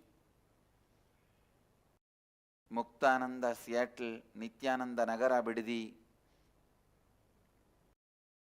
Netherlands, Atlanta, Georgia, Belgium, Dhyanapitham, Austin, Hyderabad, Guptakashi, Jorpati, Nepal, Scottsdale, Arizona, Port Washington, New York, Hebal, Bangalore, Tirunelveli, Dhyanapitham, Warrington, North Carolina, Jorpati, Nepal, Scottsdale, Hyderabad, Guptakashi, Austin, High Point, North Carolina, Philadelphia, Belgium, Dhyanapitham, Nithyananda University, Paris, Tallahassee, Florida, Winston-Salem, North Carolina, Oman, Sivagangai. I welcome all of you with my love and respects. Today's satsang, I wanted to expand on karma. 8th day of the inner awakening, all of you are going through the completion with yourself and completion with others. Completion with yourself and completion with others. Please understand, through the completion with yourself and completion with others, one of the very important aspect everyone overlooks. Forgetting the truth of the Advaita, you always think, let everyone complete with me, but I don't need to complete with others. Or, let everyone become authentic with me, I don't need to be authentic. I can manage. Please understand, your arrogance which makes you believe you can manage the natural law of life itself is called karma. Your arrogance which gives you the belief you can manage the natural law of life is karma. Authenticity is natural law of life. You can never manipulate it. You can never manage it. Only you can be managed by authenticity. You should be managed by authenticity. Why we try to manipulate dharma, law of life? Because we feel at some part of us we cannot change. We feel it is impossible for us to transform. Some habits, some patterns, you feel you can't give up. So naturally, to convince yourself it is okay, you need to manipulate dharma. For example, if you can't live the life of a sannyasi, celibate, then just manipulate the dharma saying, okay, it's okay, this is also okay. If you are unattached and live grihastha life, that is also okay. But if you are unattached, then why are you going to live there? Now, I am not saying give up the grihastha life and become a sannyasi. All I am saying is at least be very clear where you are powerful, where you are powerless. And it is not necessary you need to give up grihastha life to achieve Advaita, live Advaita. So from that context, if you say, I don't need to give up the grihastha life because that is not required for Advaita, living Advaita, then you are right. But if you say, no, without attachment, if you live there, that is also okay, then you are manipulating dharma. Please understand. If you can't get up early morning for yoga, naturally you start manipulating. No. That and all is not required for me. Just if I mentally align myself and remember God few minutes, He will immediately land on me and support what is there. Unnecessarily waking up in the early morning, bending the body this side, that side. And if I just remember, that's all, that is enough. This is manipulating dharma. Understand? Actually, waking up early morning is not necessary for Advaita. It is a support, but not a compulsion to live Advaita. From that understanding, if you think, then it is okay. Listen. You may ask, what is the difference between these two thought currents? When you understand what is necessary and what is not necessary, you never fall into powerlessness. But when you think something is necessary and not able to do, you fall into powerlessness. Only the fellows who fall into powerlessness manipulate dharma. Trying to manipulate dharma is karma. Trying to manipulate dharma is karma. Understand? If you know thoroughly, you have to get up early morning for living Advaita. If you can't get up, the right thing to do is completing with the pattern you are not able to get up and making your body and mind fresh, alive for you to wake up early morning. That is the dharma. But unfortunately, if you learn to manipulate even one step of dharma with the wrong reason, I tell you, after that dharma can never enter into your life. Because you know how to manipulate every rule. Just one simple understanding. Integrity with the time. For living Advaita, integrity with the time is necessary. That is not option. If you tell 6:30 you will be there, you have to be there, or you have to inform them ahead, at least before 6:29, that you will not be there at 6:30. So integrity with the time is a compulsory for living Advaita.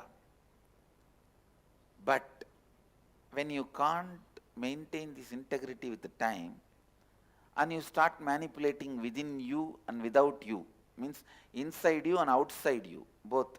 No, that and all is for initial level people, not for everyone.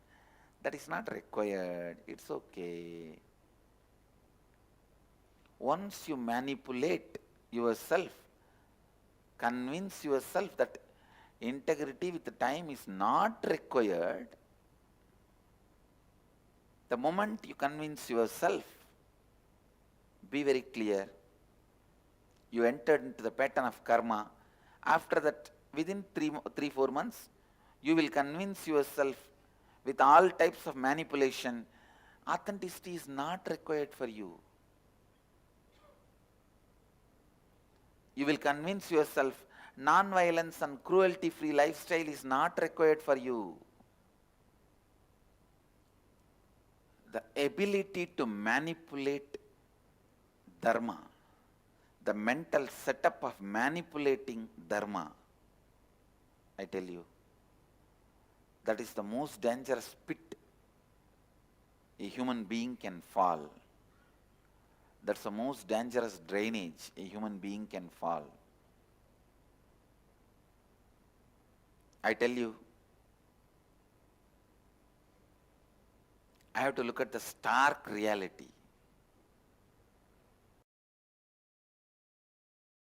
Even if a single person who does not manipulate dharma, who lives what he knows as right, is enough for me to run my Sangha. Just one person. I am searching just for those 1 or 2 persons who does not manipulate dharma. Please understand. Lives what he knows is dharma. Does not use different words, theories, theologies, concepts to manipulate it.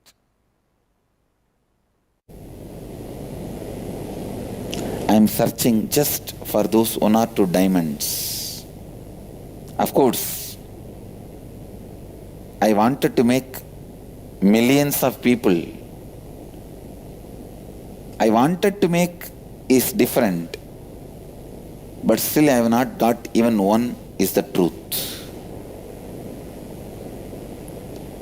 Who does not manipulate dharma in his thinking. There is no blind spot in his thinking. If he knows right, he does it. If he does not know, he knows it is not required. If he does not get up in the morning and come for yoga, he knows it is not required. If he knows it is required, he is not inefficient or there is no impossibility. That is what I call no blind spot, no manipulation of the principles. It is unfortunate. One of the very important Hindu guru telling publicly is searching for one person who does not manipulate the dharma. Understand? The scale I set also need to be looked in. Its highest standard. Anyone who lives in his life without manipulating even one step of dharma lives enlightenment.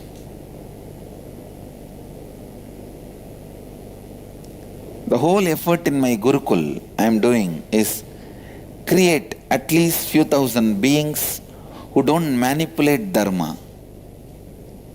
If they know this has to be done, it has to be done.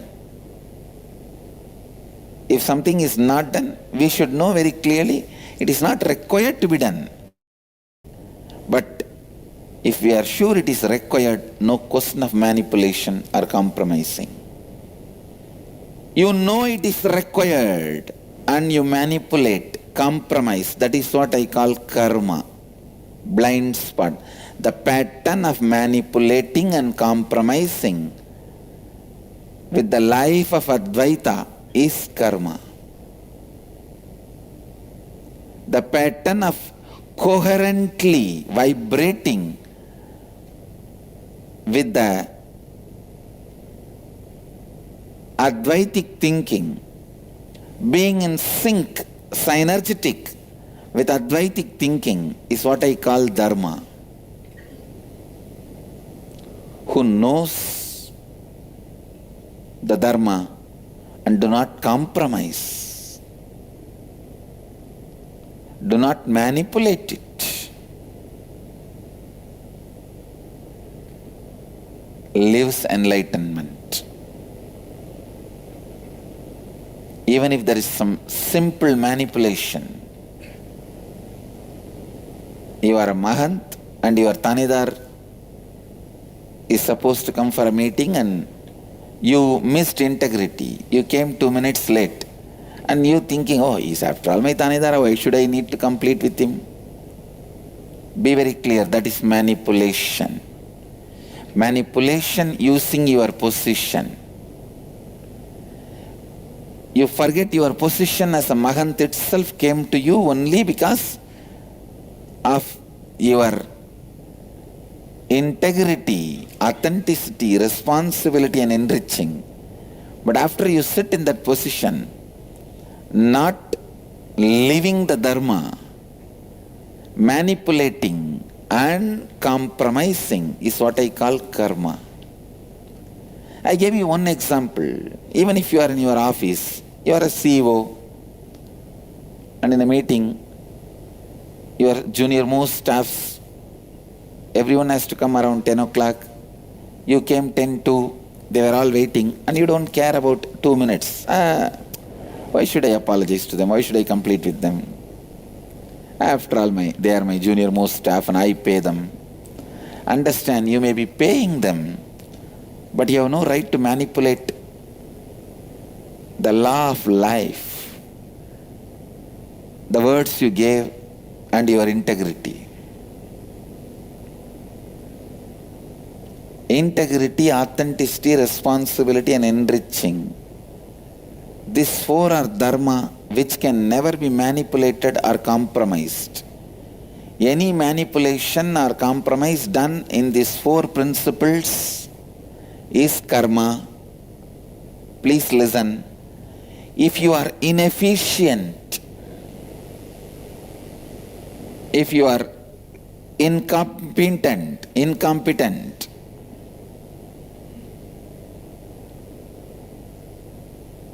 to live these four principles of integrity, authenticity, responsibility, enriching,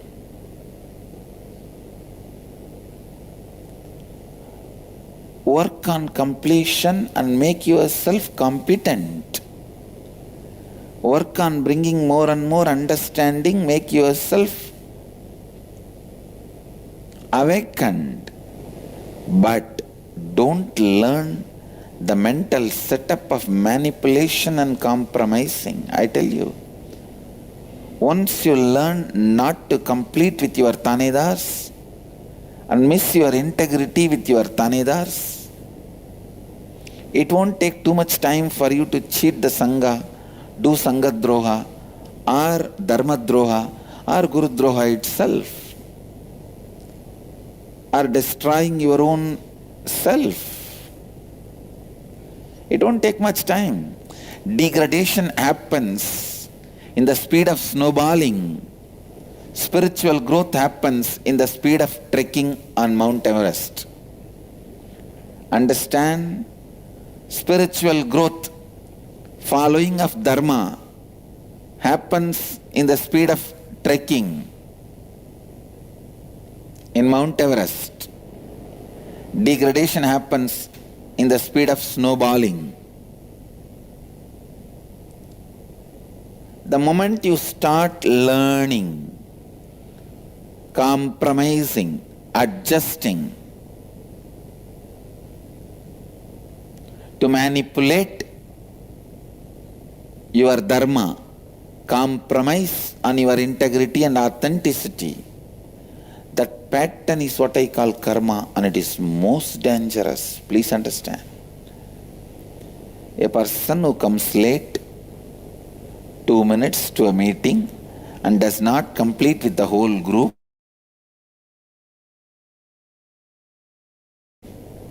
please understand the stark reality. If you know how to manipulate yourself and compromise, not bother about your integrity, with the time just coming 2 minutes late and not bothered about completing because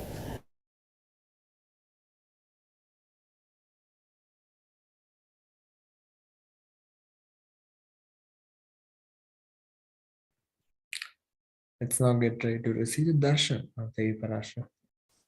I request everyone to sit straight, be in a meditative state to receive the blessings and grace of Supreme Pandava of Hinduism.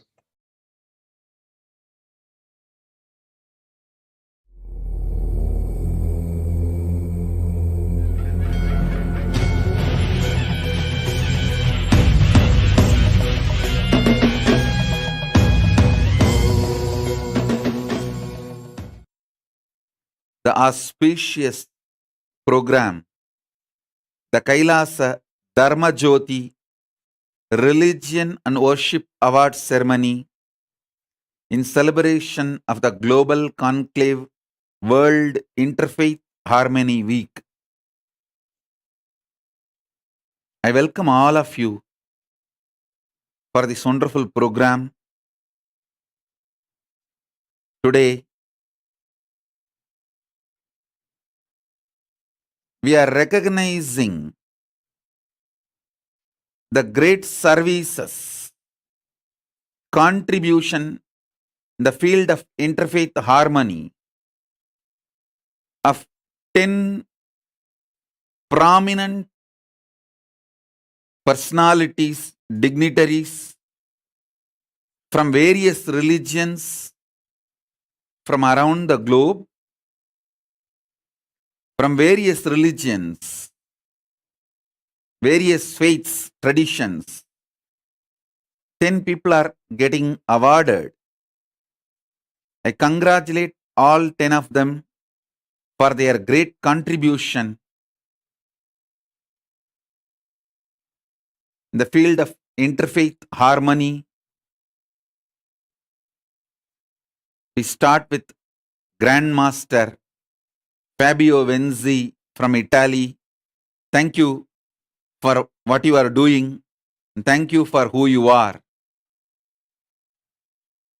Bishop Dalton J. Harding, Secretary of Calgary Interfaith Council, the Church of Jesus Christ of Latter-day Saints, Canada. Thank you.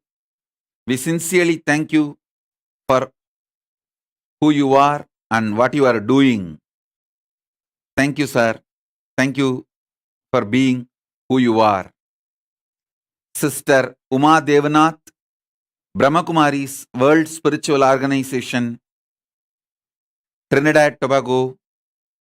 Thank you for who you are, and thank you for doing what you are doing.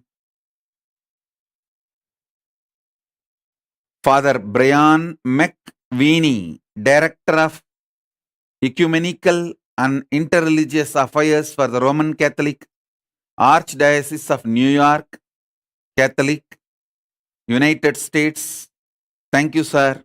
Thank you, Father Brian McWinney. Thank you for being who you are, and thank you for doing what you are doing.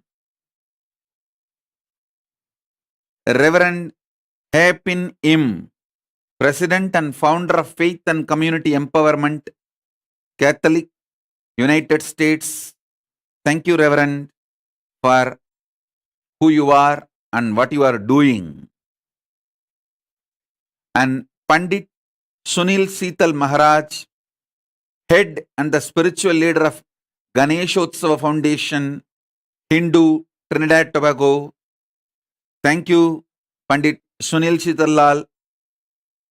Seetal Maharaj ji. Thank you for doing what you are doing, being who you are.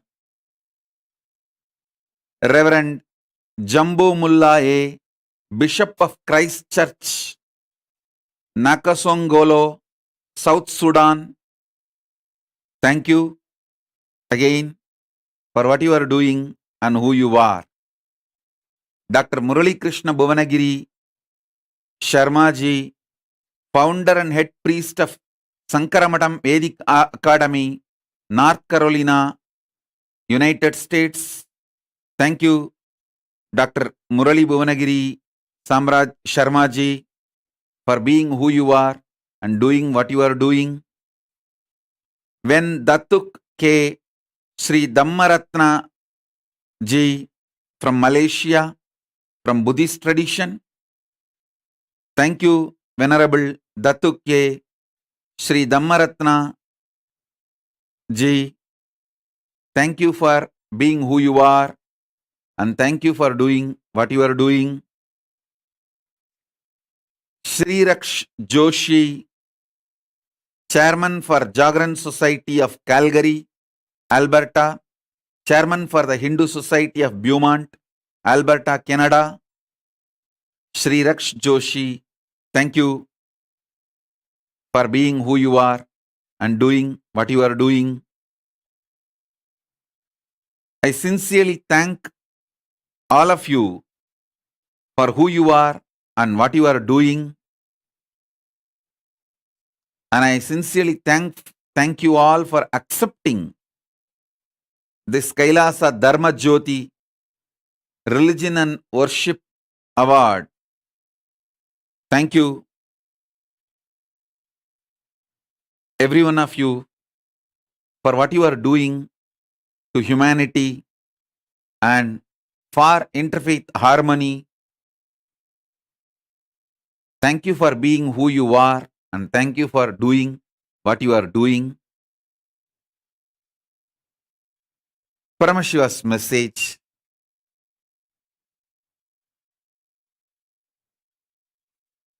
On this auspicious occasion, directly from Kailasa,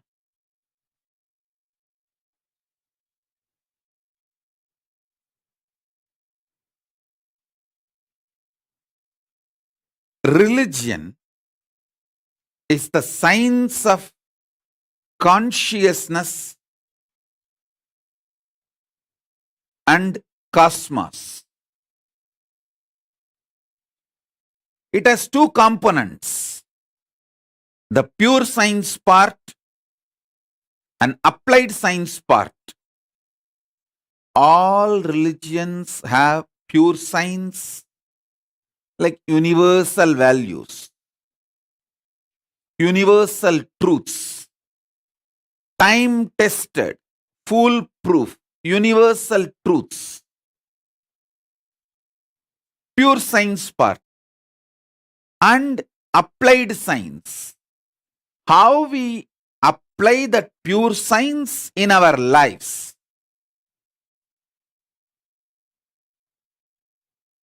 Some religions may have more percentage of the pure science, some may have less percentage, but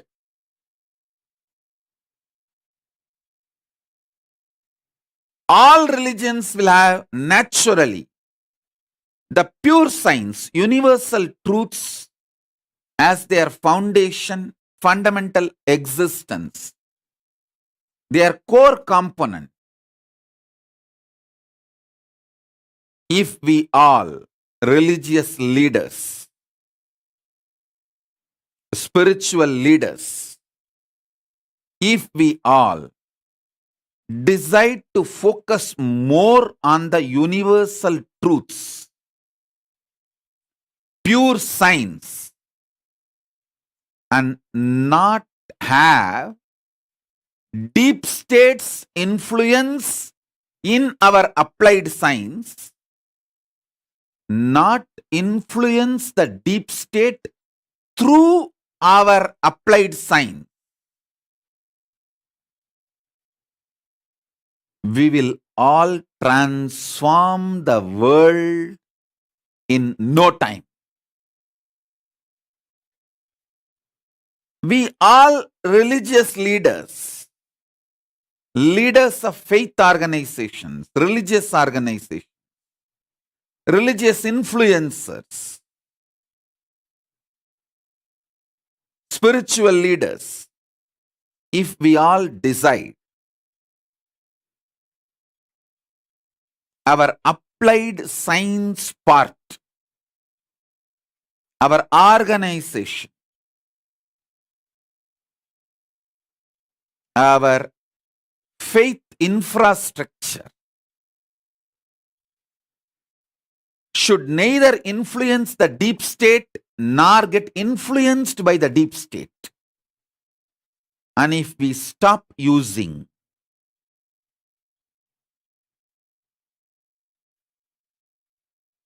fear and greed, any deep state strategies like a war, deep states desires to conquer a land, grab a country,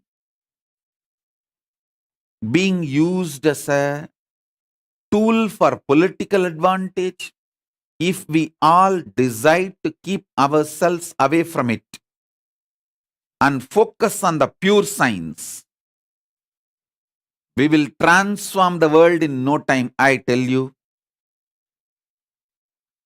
If we need to save the planet Earth for humanity, it is only religious leaders who can do, not by political leaders. Political leaders are going to care only about how long they can retain power.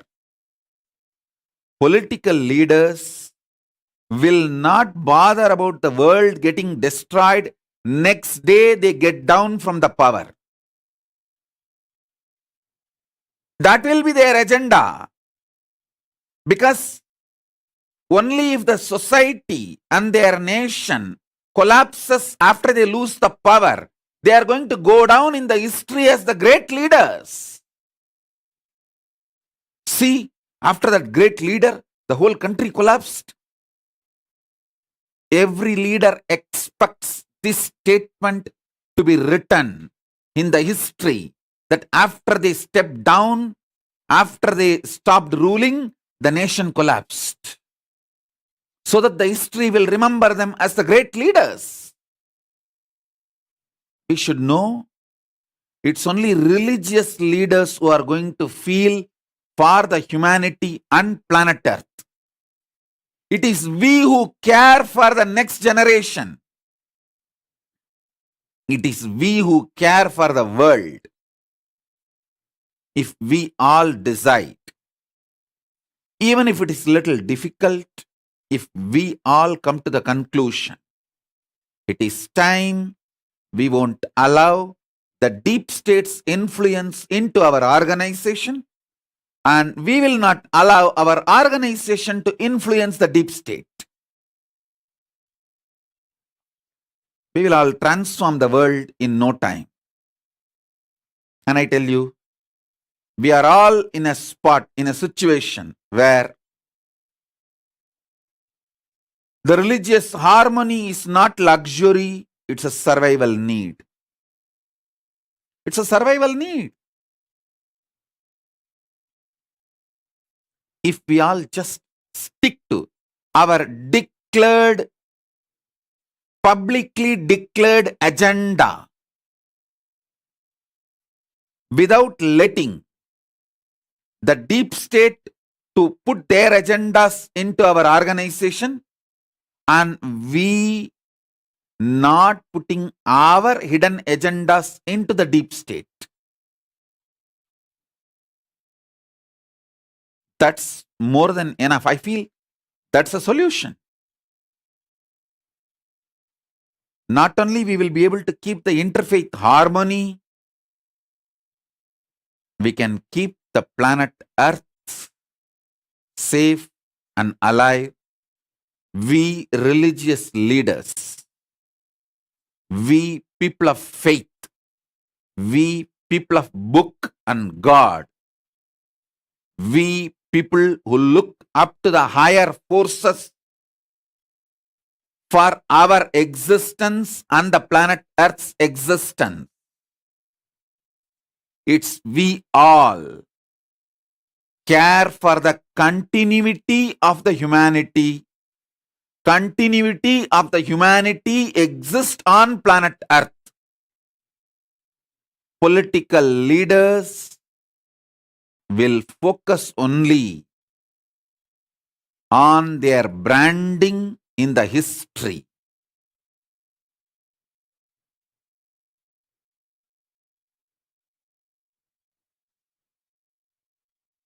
They are not going to be bothered about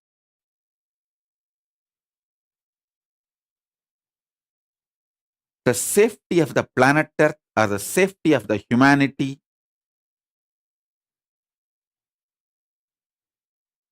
So I feel it's all of us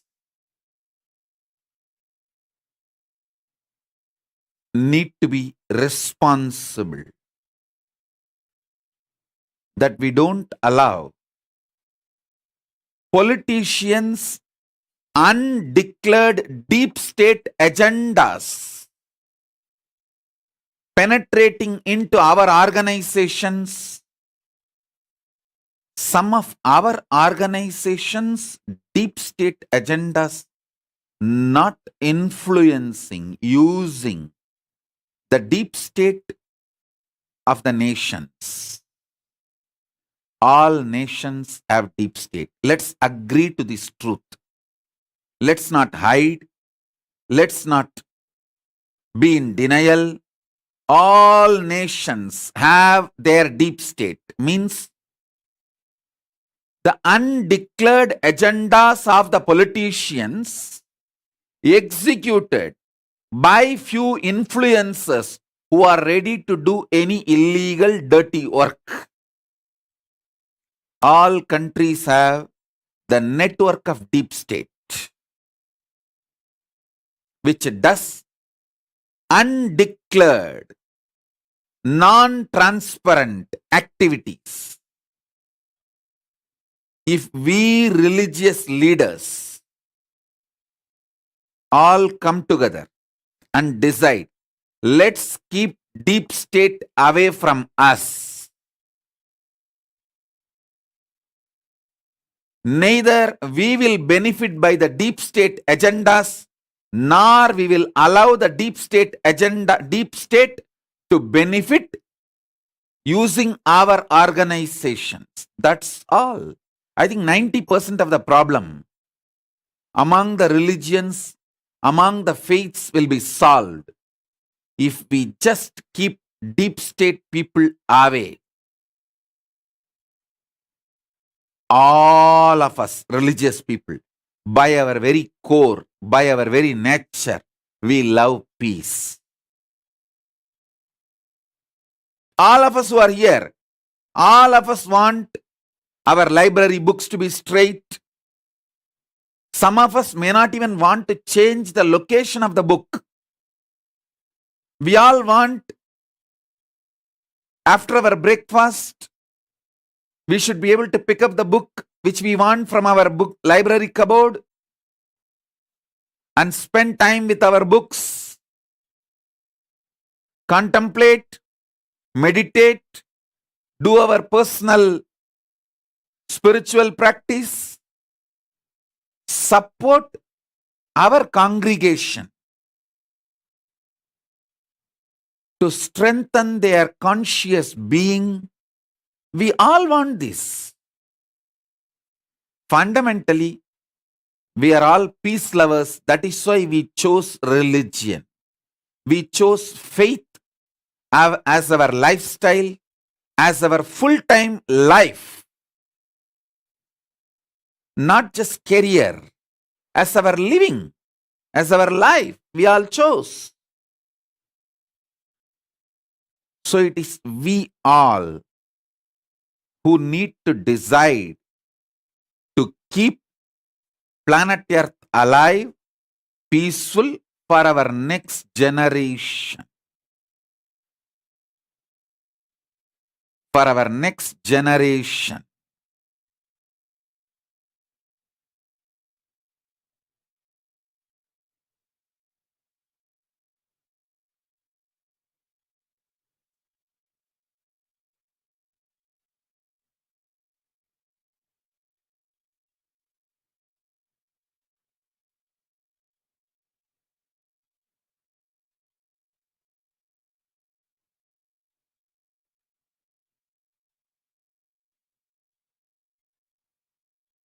My humble request to all the influencers in the field of religion and faith, heads of various religious organizations, my humble request, let's keep the deep state influencers and their agendas away from our organization. Let's make this one resolution.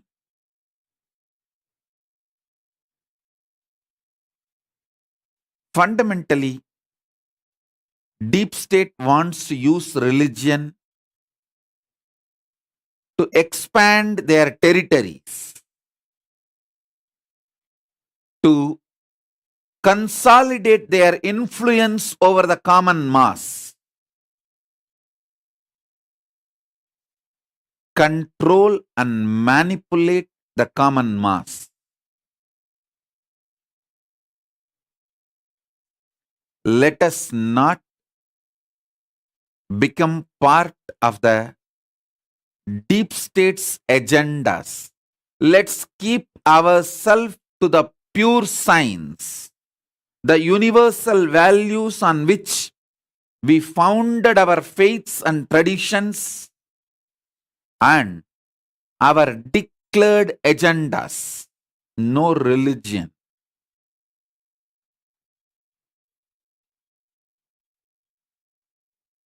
No religion declares terrorism and conversion as their agenda.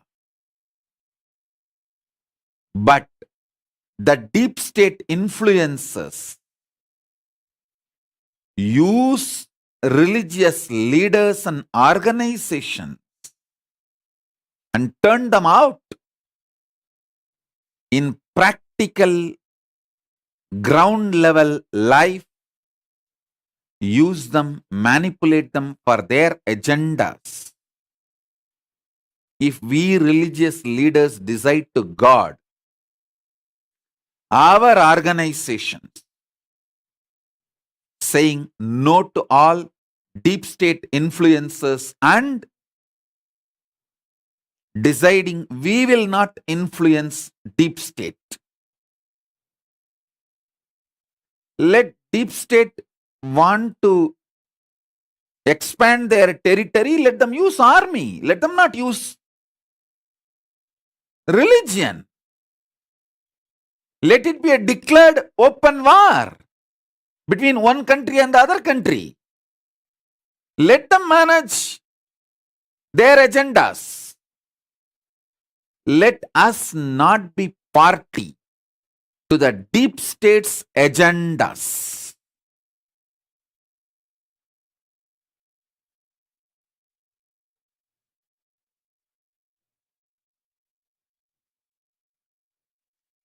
I feel even if few of us, handful of us, start setting a trend, we will not be part of the deep state agendas. We will not lose our conscious sovereignty, our allegiance to God, our allegiance to cosmos, our allegiance to the pure cosmic science. We will be more chaste towards that than the deep state's agendas, influences, and deep states interfering into our affairs.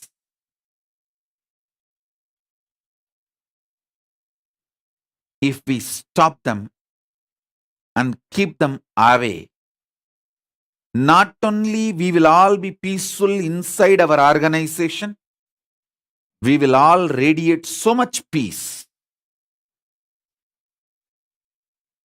Bishop Dalton G is sending a message, beautiful message of peace and our shared desire of religious leaders to build harmony and work for the common good. Thank you. Thank you, Bishop Dalton Harding Ji. Thank you for your message. And I really feel we need to have a nice network who all say no to politicians and no to deep state influencers influencing religious organizations and using us for their agendas, hidden agendas. We should neither be vote bank for them nor be source of power for them. We should be source of power only for God. God is the only source of power for us. We should be the source of power only for God. If we all decide, we won't allow deep state influences into our organization, and we will also not allow our people to influence deep state. 90% of the world problems will be solved. So Rahul Aswani is asking what deep state means. Listen, deep state means in all country, in all nation, there will be a network of individual influences across the political party, right wing, left wing, judiciary, executive, legislative, media, across all influences. There will be individuals networking for quid pro quo activities,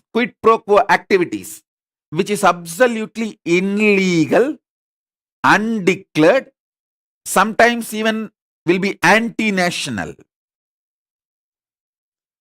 They do anything and everything for each other's individual interests, undeclared agendas, non-transparent working methodology. They use everything. They use the gray area. Sometimes they even use the black area.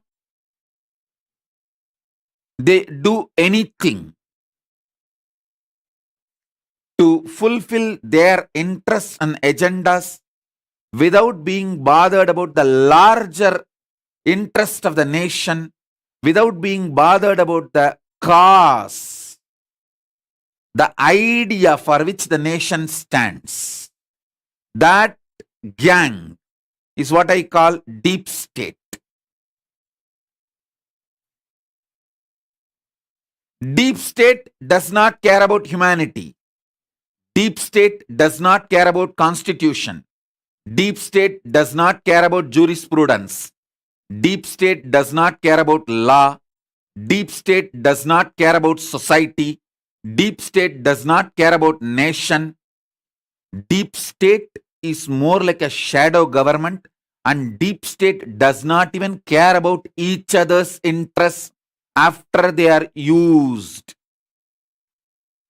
Deep state gets formed as a quid pro quo, supports each other's as long as the other person is needed. Once the other person's use is over, even the other person is discarded, flushed out. That's a danger of the deep state. Getting associated with the deep state is the worst danger in getting associated with the deep state is once your utility is over, they flush you out first because they know you know about their dirty work. Deep state exists almost in all countries. I should say almost in all countries. If we religious leaders, if we religious organizations, if we religious influencers, if we spiritual leaders, if we people of book, people of God, people of dress code, people of ropes,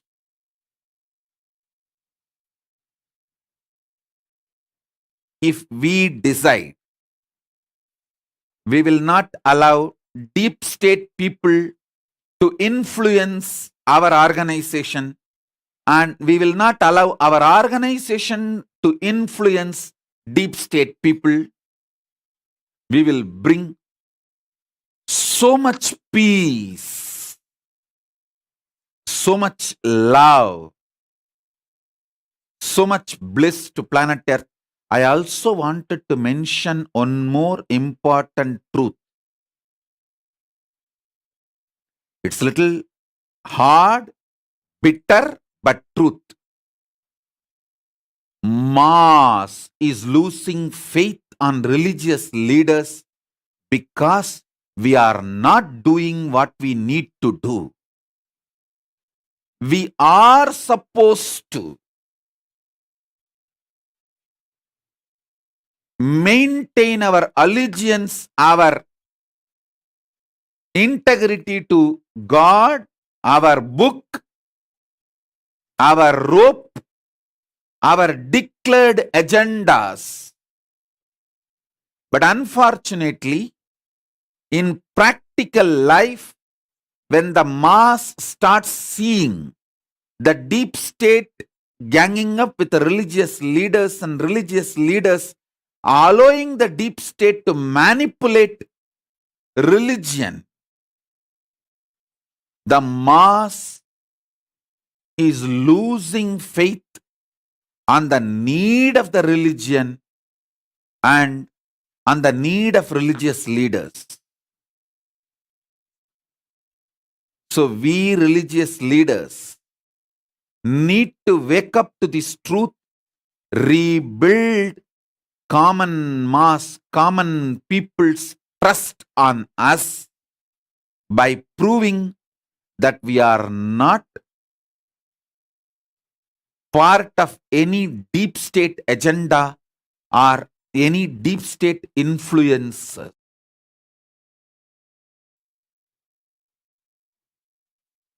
I request all 10 of us today who are here, if we all form a core group and say no to deep state, we are open to associate ourselves with any transparent declared agendas of the nation. We are not anti-national. We are not anti-social. We will collaborate with the declared agendas. Open, transparent,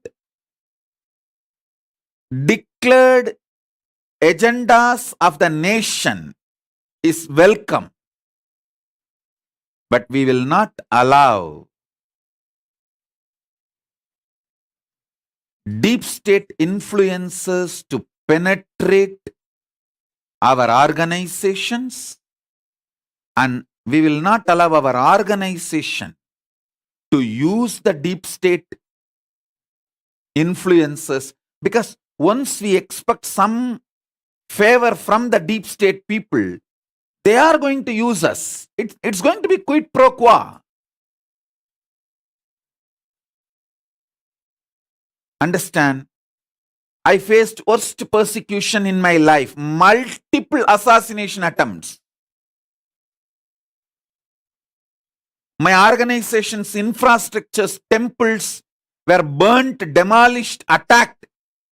I faced lawfare, false accusations, scandals. I have faced so much, but I never allowed the deep state influences to enter into my organization, or deep state influencers to sit across the table with me and negotiate. I said no. No relationship with the deep state influencers. If I decided to have a negotiation with the deep state influencers and settle, allow their agendas, I would not have lost what I lost. My whole organization would have been with me, but I would have been only the head of the organization, not the representative of the God. So I decided I'll be chaste to God than to the organization infrastructure.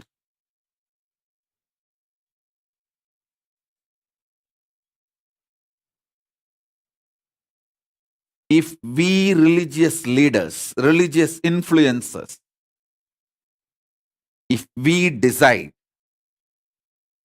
no deep state influence inside my organization, and my organization will not enter into any form of relationship with the deep state influences, with the shadow government people, I tell you,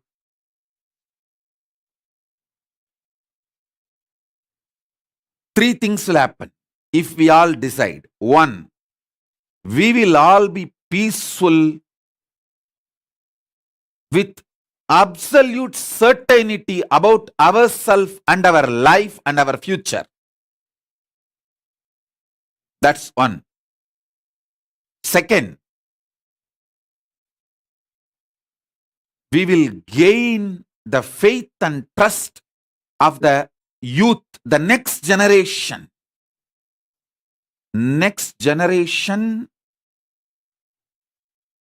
is turning into atheist, materialist, anti-religious in alarming speed.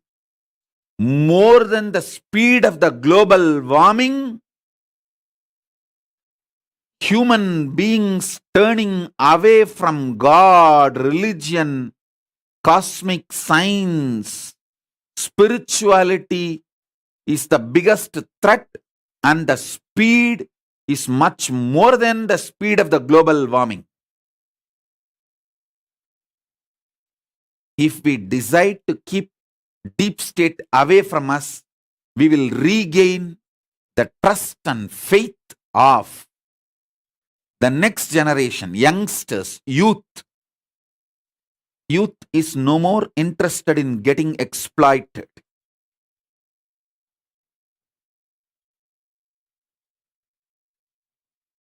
Youth is no more interested with people who are working with hidden agendas.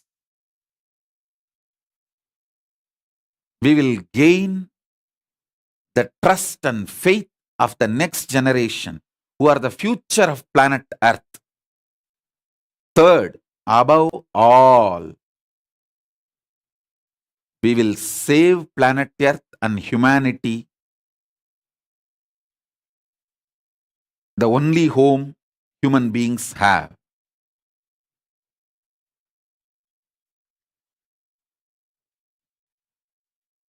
The only home human beings have.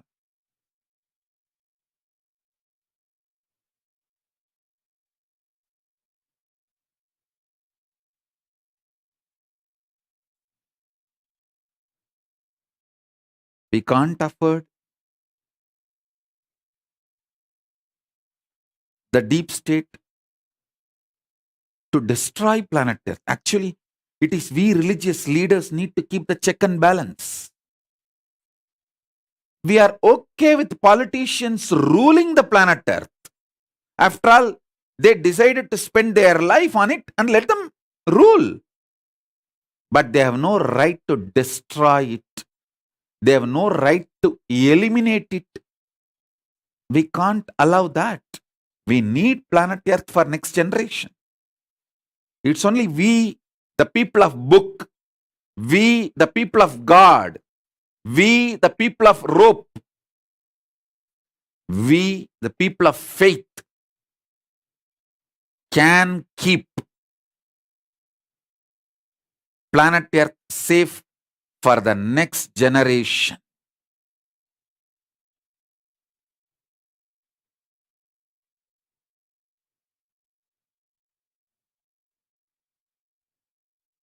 So I sincerely request all the influencers who are here today, let's form a core group with one agenda. We, the people of book, we, the people of God, we, the people of rope, will keep deep state away from us. No quid pro quo. No quid pro quo with the deep state. We will work only the transparent way with declared agendas, with people who are in real power.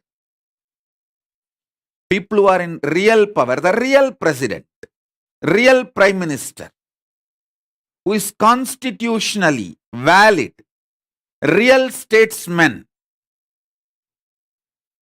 with the real agenda in an open and transparent way.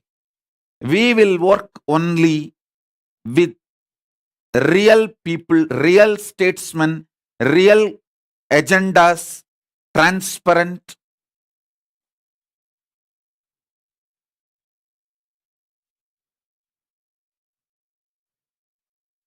If we decide only this one decision,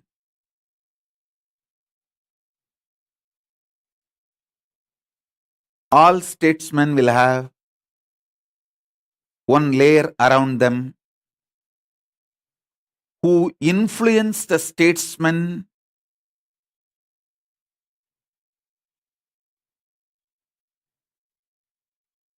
for the vested interests of others and influence others for the vested interests of the statesmen. This network does anything and everything illegal, immoral, antisocial,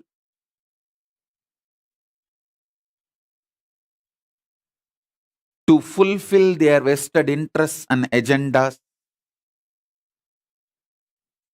This is what I define as a deep state.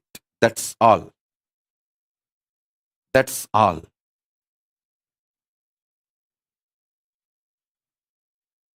I know I was too open. Actually, I took the risk of opening up and verbalizing this openly in a public platform. But I want to tell you, I have faced everything already. I have faced multiple assassination attempts. I have faced lawfare, everything possible. With grace of Paramashiva, not only I survived, Paramashiva protects me, and Paramashiva continues to make me successful and fulfill his agendas through me. Because of that, today I openly verbalized it.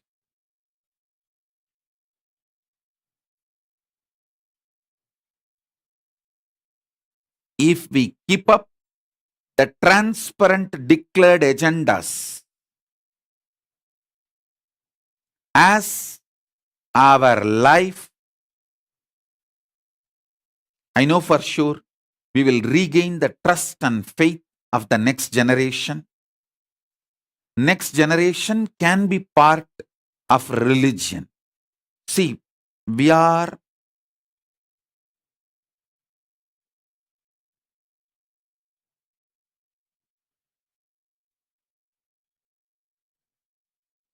literally in crossroads.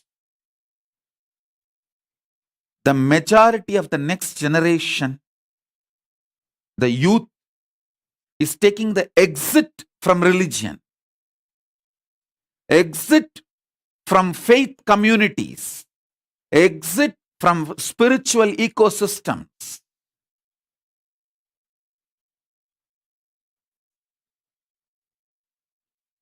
Because they are seeing our declared agendas and the decisions made in decision rooms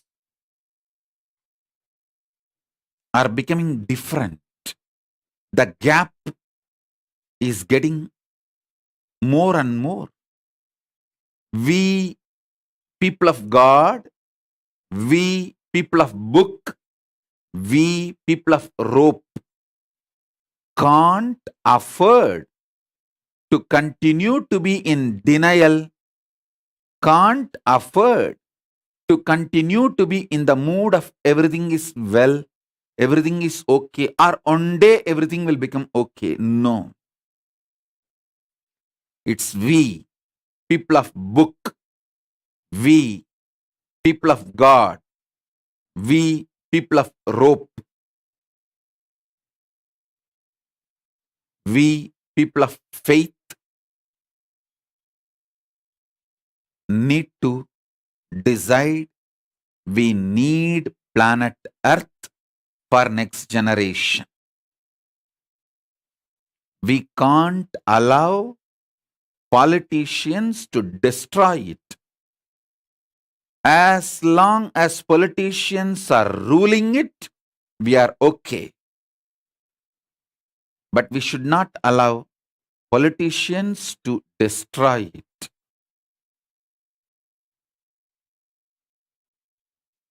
So we religious leaders, spiritual leaders, should create an ecosystem where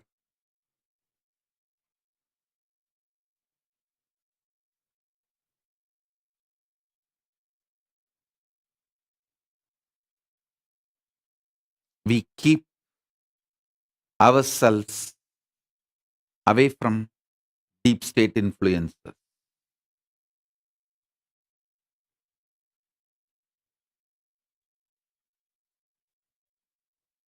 I lost everything because I did not allow deep state influences to manipulate and use my organization. But I have God with me. I am so peaceful and I feel I lived my purpose. I feel I have fulfilled my purpose. I have no regrets. I can face my God with the tremendous peace, love, honesty and integrity. I fulfilled his agendas. I worked only for God's agendas. Never influenced or allowed deep state to influence my organization.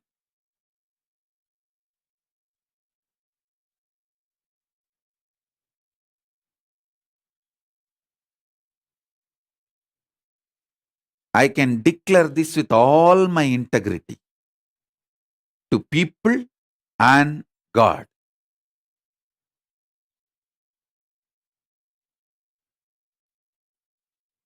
If we all show to the next generation, surely we will gain the trust and faith of the next generation.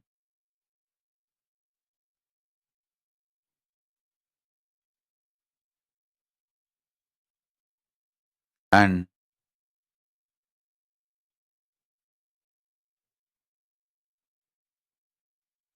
we, the people of God, we, the people of book, we, the people of robe,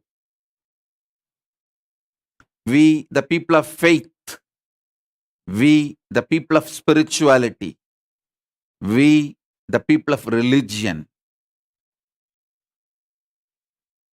we, the people who are believed, trusted by the common mass there for their liberation and deliverance. We, the people to whom common mass opens their vulnerable space called faith and trust. We need to work only for transparent declared agendas of religion and transparent declared agendas of nations.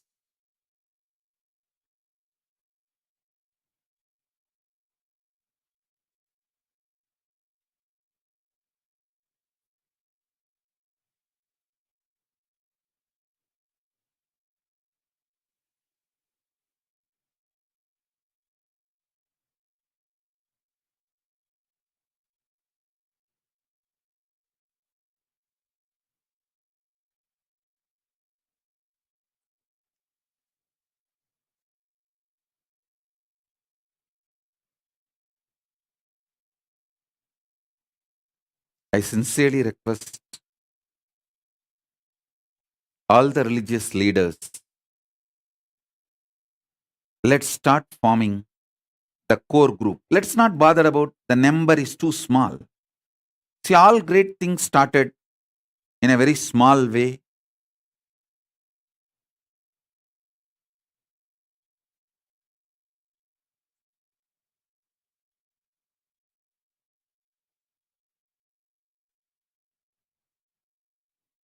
The strength of our vision is our real asset. The power of our integrity to our vision, the faith we carry towards our agendas, our vision, that is our real asset. With that, surely we can save the planet Earth together for next generation.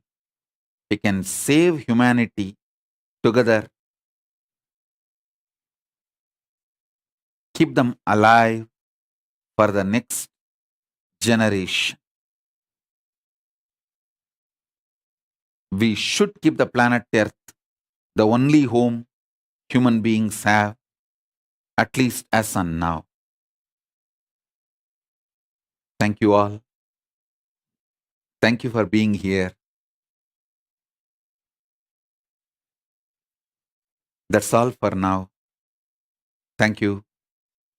Let's all radiate with integrity, authenticity, responsibility, enriching, causing living Shuddhadvaita Saivam Paramadvaitam, the state, space, powers, being, superconsciousness, and Kailasa, Maha Kailasa, Paramashiva, Paramashivoham, Om Nithyananda Paramashivoham, the eternal bliss, Nithyananda. Thank you. Be blissful.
Nithyanandam Jnanapatati Manual under the guidance of Supreme Pontiff of Hinduism Jagadguru Mahasannidhanam, His Divine Holiness Bhagwan Nithyananda Paramashivam. Let's start with the Sadguru Vandanam. Nithyanandam Paramasukadam Kevalam Jnanamurtim Dvandvatitam Gaganasadusham Tattvamasyaadilakshya Ekam Nityam Vimalamachalam Sarvadi Sakshi Bhutam Bhavatitam Trigunarahitam Sadgurum Tam Namami. Let's go through the disclaimers. Security measures. No photography, video, audio recording. Important cautions.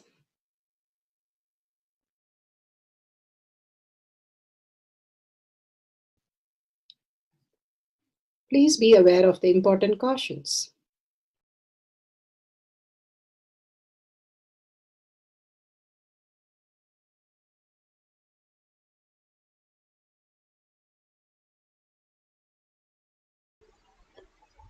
Science of our manifestation is authentic, time-tested, scientific, and foolproof. The Shastra Pramana, the authentic scriptures, Shrutis, Vedagama stand as a foundation for Hinduism. Apta Pramana, authentic, time-tested, foolproof compilation of the experience of the sages, rishis, and enlightened masters, which is in terms with the Shastra Pramana. Atma Pramana, with Apta Pramana, a guru is able to experience and live the truth claimed by the Shastras. Shakshi Pramana, manifestation and experience of the Guru's initiation in the disciple of a particular lineage which is demonstrable to the world. And Pratiksha Pramana, having the truth validated by the scientific study. Bhagavan gives us all the Pramanas to understand the deeper truth, how we can shift from what we understand to the superconscious mutation as a deeper cognition in each one of us to becoming as reality. For the power of clairvoyance, the Shastra Pramana is taken from Shiva Samhita 5.8384 Panchama Patala by Ishvara.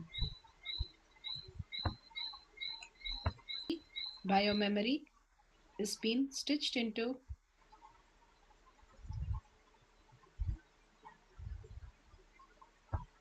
Now let's go to the Shastra Pramana.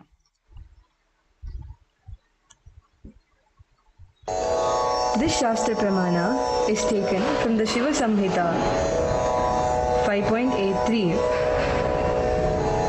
Jnananya cha pratimam tasya trikala vishayam bhavet dura shrishti dura drishti swechaya kagatam vrajet Jnananya cha pratimam tasya trikala विषयं भवेत् दूरसृष्टि दूरदृष्टि स्वेच्छया कागतां व्रजेत्. Bhagavan Paramashiva beautifully says, he gets immeasurable experience of the knowledge of the knows, the past, present, future, the Dura Shrishti and Dura Drishti, the power of seeing something at a very far off distance, or power of hearing something at a very far off distance, or Kagadam, flying like a bird, or ability to speak on any subject, omniscience. Bhagavan Paramashiva has beautifully given us the powerful space of how we can be in the samadhi, and if the global leaders have the space of samadhi, unclutched space, we'll be more productive and more in the space of manifesting more beautiful reality.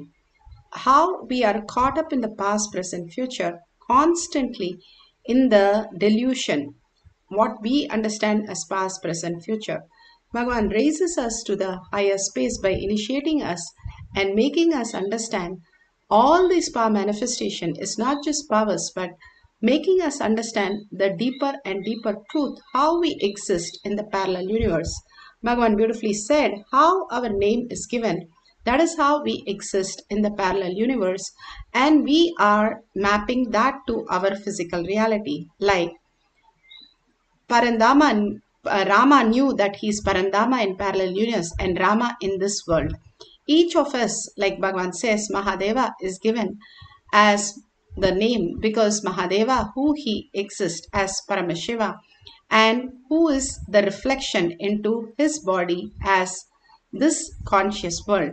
Again and again, he makes us understand we are nothing but gods and goddesses reflecting into this body, experiencing the oneness to manifest the greater dimension, forgetting that we are again and again struggling with what we understand and getting into more and more incompletion, not knowing what to do.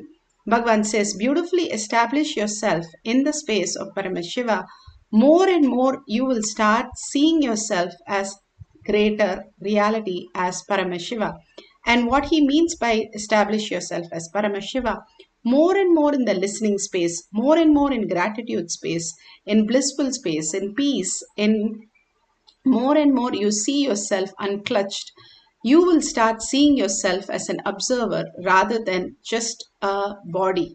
The physical body, anytime we remember, is only matter, and it can create only more confusion, chaos, because matter attracts more matter. But if you go beyond the fear and the greed, you will start celebrating Paramashiva as your reality. And it is clearly said, even in Devi Puranam, how Devi is asking to give the all the cosmic geometry of each of the mantra that is mapped into a cosmic geometry. Same way, Bhagavan says how each of the deities are mapped into our brain like a circuit. The more and more we receive the mantra, we are in oneness with the deity, who we are in the parallel universe. You will start reflecting that in your brain and then in your reality with all the auspiciousness of the deity.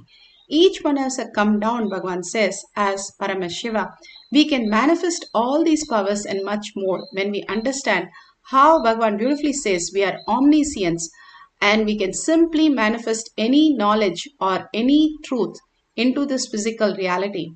That is what Krishna did when he was small, and when his mother opened his mouth, she saw the whole universe is manifested in his mouth. And she was in such a blissful space, but the minute he closed his mouth and started crying and crawling, she again became a mother of deluded one. And this is in Srimad Bhagavatam, Canto 10, Chapter 8, clearly defines how Paramashiva, Parandama, manifested with all his reality to show what is the possibility of a human being in the human body. It is not only Krishna, each one of us can experience that reality. That is what he's showing in the human body, the possibility of each one of us experiencing the oneness with Paramashiva. Bhagavan here beautifully speaks on the powerful cognition. And looking at his grace, actually, he's an elderly person. You can never understand the kind of a grace his body radiates. Just with one lion cloth and one small towel, he will be sitting and staring at that Arunachala hill.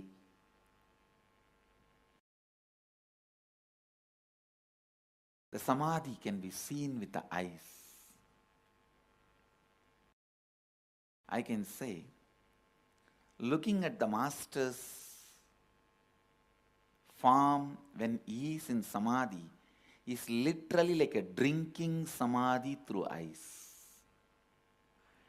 Drinking samadhi through eyes. That is a word I will use. Drinking samadhi through eyes. So I was just drinking samadhi through my eyes in front of him. The elderly lady brought little butter that day and he took little and put it in the mouth. And very unexpectedly, he took little and put it in my mouth also. I just took it and he directly fed with his own hand, putting it in my mouth. I just took it and then could not understand. I was staring at him. Why he did this? Because he was not the kind of a person who does this kind of a physically expressing love. He is not that kind of person. Arunagiri Yogeshwara was that kind of person. Hugging or physically feeding, the touching through body showing the love and feeling connection. Arunagiri Yogeshwara was that kind of person. But Annamalai Swami is not that kind of person. He is a kind of a dry Vedanti. No physical gestures to demonstrate love. No physical way of demonstrating love. So I was wondering, what is going on? He himself started telling, in Tamil he said, Ribugida kadanji kondu vara amrutamada idu, means that lady who makes butter, while she is churning, she chants Ribugita constantly and makes that butter. Because of that, it has become nectar.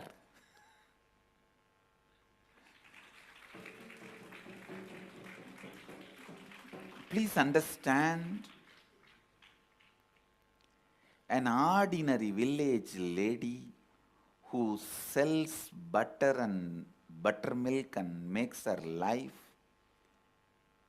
when she is able to establish herself in the state of completion, why not we? Annamalai Swami says, while she is churning the milk, in Indian villages they will keep a big pot and put a spindle called mattu and put a rope and churn. Around 2-3 hours you have to churn, and then the butter will be churned out, and the butter they will collect and put it in a cloth and squeeze to take the water part out, and then it will become a solid butter. They will bring it and sell. He says, she is so sincerely singing the Ribu Gita constantly and churning.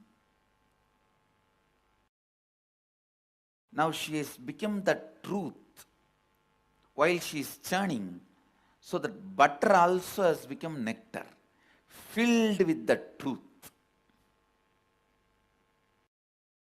And I really want to tell you, at least next 2.5 days, after that butter gone into my mouth, my body, I was in that samadhi, the same state in which Annamalai Swami was. Shakshi Pranana are the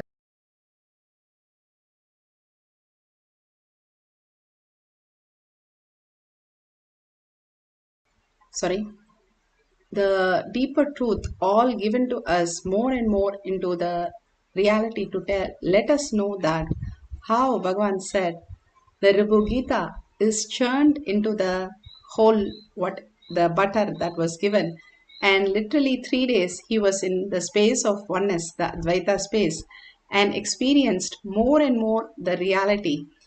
And all we need to do is we can keep some few tastes for yourself or your partner, like haritaki, sugar, salt, or just plain water, and you can write down what you want it to change into.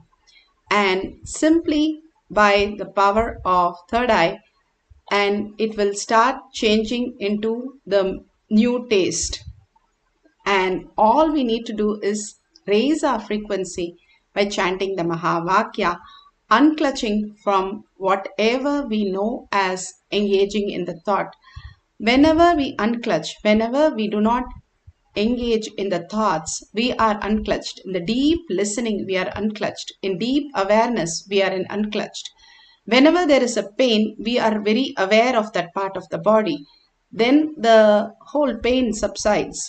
The more and more we are aware is when the pain comes in our life. But without the pain also, just in deep love, in the bhava, that you can experience that very space. All we need to do is, once you set up everything, apply the Jnananjan on your third eye, on your temple, and on the Paramashiva Shila, and write down whatever you want it to change and keep it under that. And now all that we need to do is put away everything, put away your Facebook, put away your gadgets, sit straight with the head, neck and spine in a straight line, bring Paramashiva to your third eye, and absolute unclutching, complete completion to experience the state and space of Paramashiva. Simply you will start experiencing when you chant the Mahavakya, unclutching from every thought that is happening. If the thought is happening, let it happen. Do not give attention to the thoughts. That's what we do all the time. For a few minutes, just decide you're going to give that attention to the higher intelligence, who you are as Paramashiva, and focus on only your inner space, continuously chanting the Mahavakya with a deep listening. When we do that, simply we are raised to the higher frequency, not just manifestation of the different tastes, but also in the outer world. How you reflect the outer world transforms into a new way of existence, and more you see yourself as manifestation of abundance, auspiciousness and bliss. Let's start chanting the Mahavakya to change the taste of an object at a distance by the power of clairvoyance. Let's start.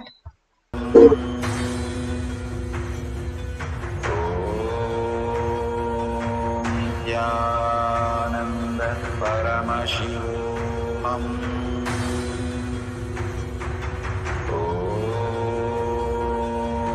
Nithyananda Paramashivoham. Om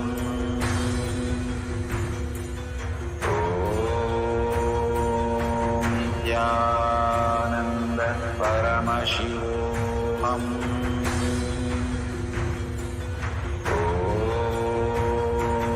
Nithyananda Paramashivoham. Om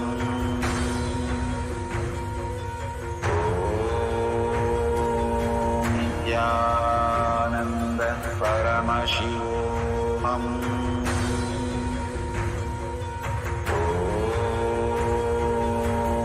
Nithyananda Paramashivoham.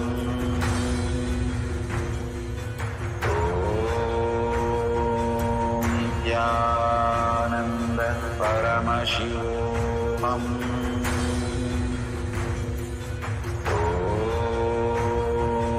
Nithyananda Paramashivoham.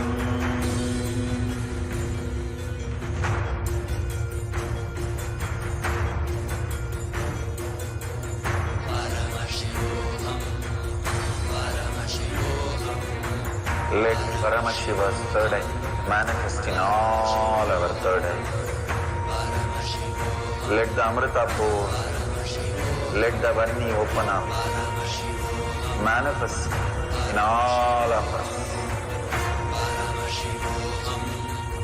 Paramashivoham, Paramashivoham, Paramashivoham. Paramashiva overflow, manifest the powers in all our third eye. Nithyananda Paramashivam.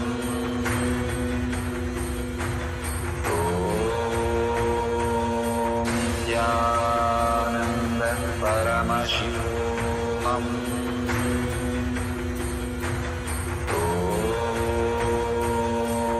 Nithyananda Paramashivam.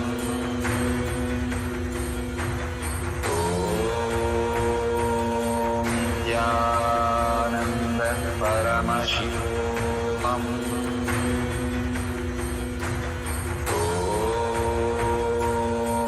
Nithyananda Paramashivam.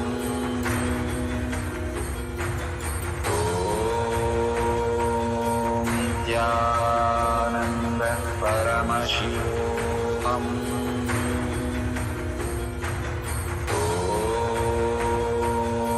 Nithyananda Paramashivam.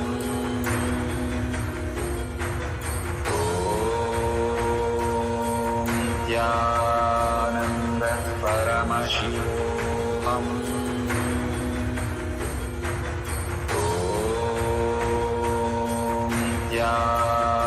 Nithyananda Paramashivam.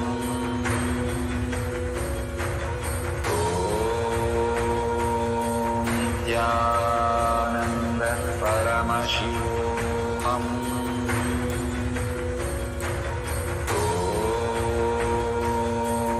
Nithyananda Paramashivam.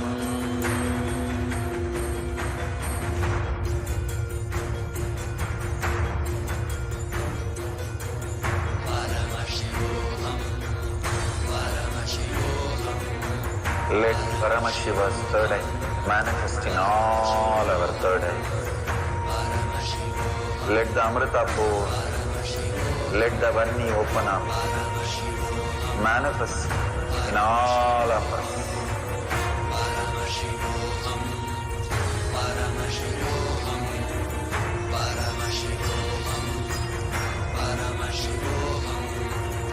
Let Paramashiva overflow, manifest the powers in all our third eye. Nithyananda Paramashivam.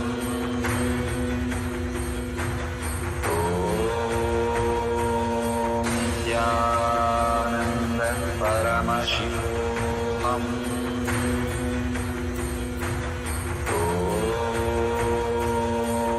Nithyananda Paramashivam.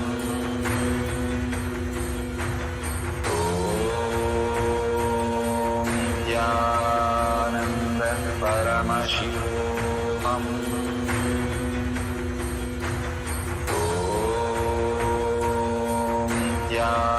Nithyananda Paramashivam. Nithyananda Paramashivam.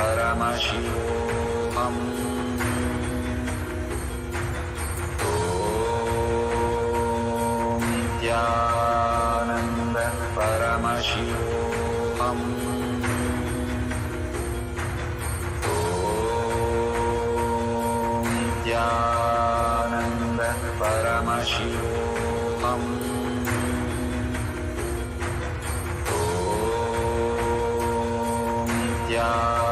Nithyananda Paramashivam.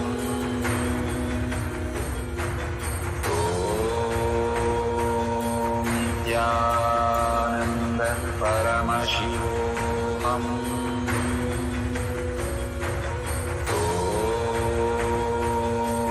Nithyananda Paramashivam.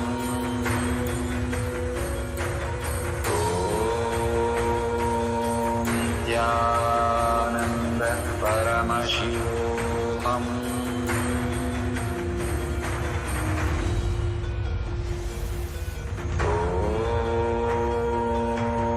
Nithyananda Paramashivoham.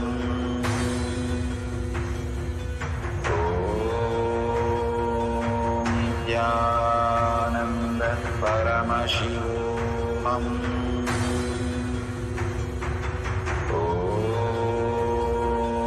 Nithyananda Paramashivoham. Om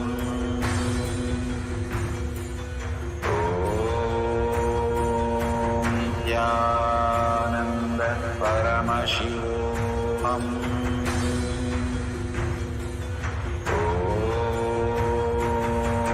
Nithyananda Paramashivoham. Om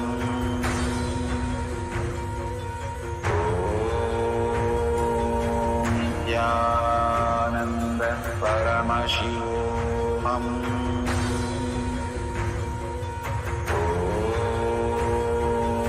Nithyananda Paramashivoham.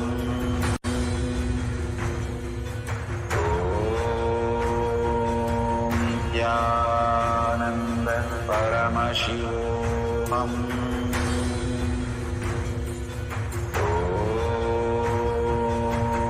Nithyananda Paramashivoham.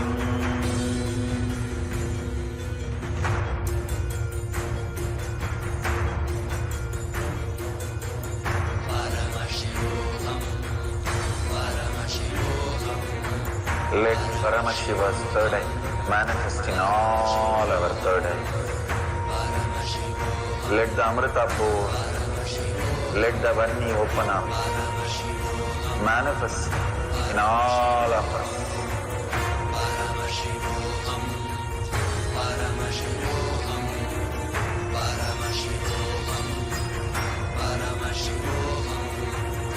Let Paramashiva overflow, manifest the powers in all our third eye. Om Nithyananda Paramashivoham. Om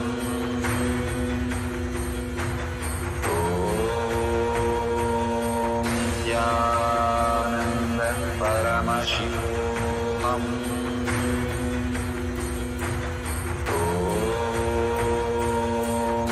Nithyananda Paramashivoham. Om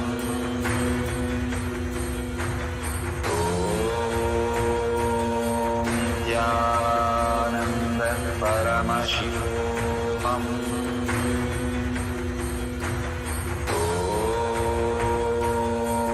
Nithyananda Paramashivoham.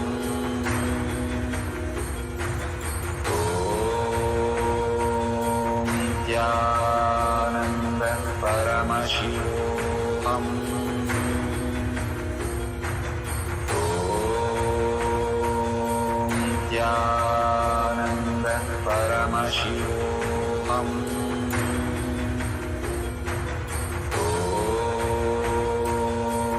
Nithyananda Paramashivoham. Om Nithyananda Paramashivoham.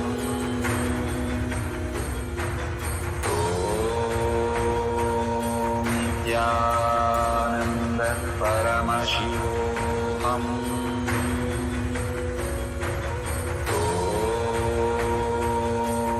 Nithyananda Paramashivoham. Om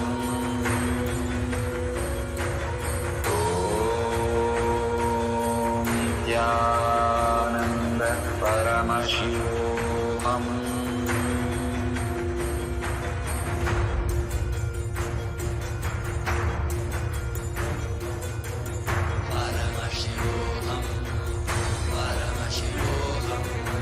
Let Paramashiva's third eye manifest in all our third eye. Let the Amrita pour, let the Varni open up, manifest in all of us.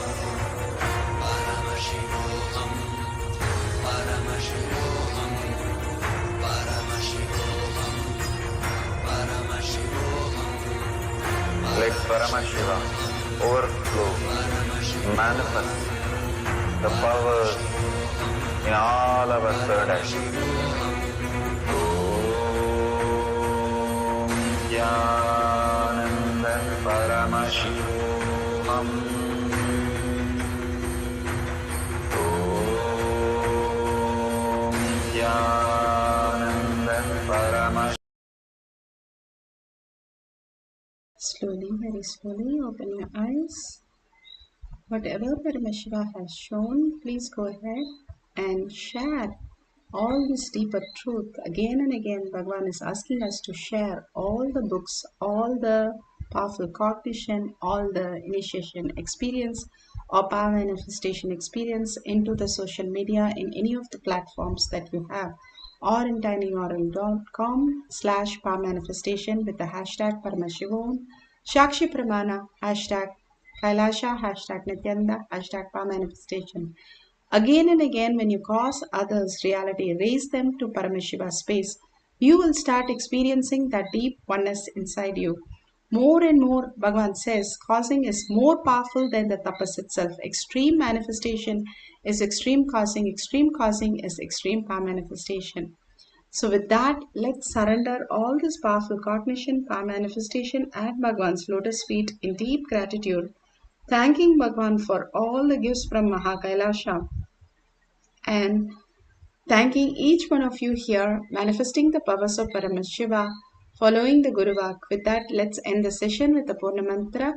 Let's sit straight with the head, neck and spine in a straight line. Bring Paramashiva to your third eye. Hold the powerful space. Paramashiva is real in my thought, word and actions, seeing everything, everyone as Paramashiva, as my reality. And with that, let's end with the Purna Mantra. Om Purnamada Purnamidam Purna Purnamudashyate Purnasya Purnamadaya Purnameva Vashishyate. Om Shanti Shanti Shanti Hari Om Tat Sat Sarvam Bhagavate Sri Nithyananda Paramashivam Padukarpanamastu. Om Nithyanandam. Thank you so much. The next session will be at 6 p.m. IST in the Zoom. You can log in through eCitizen. Thank you, Nithyanandam.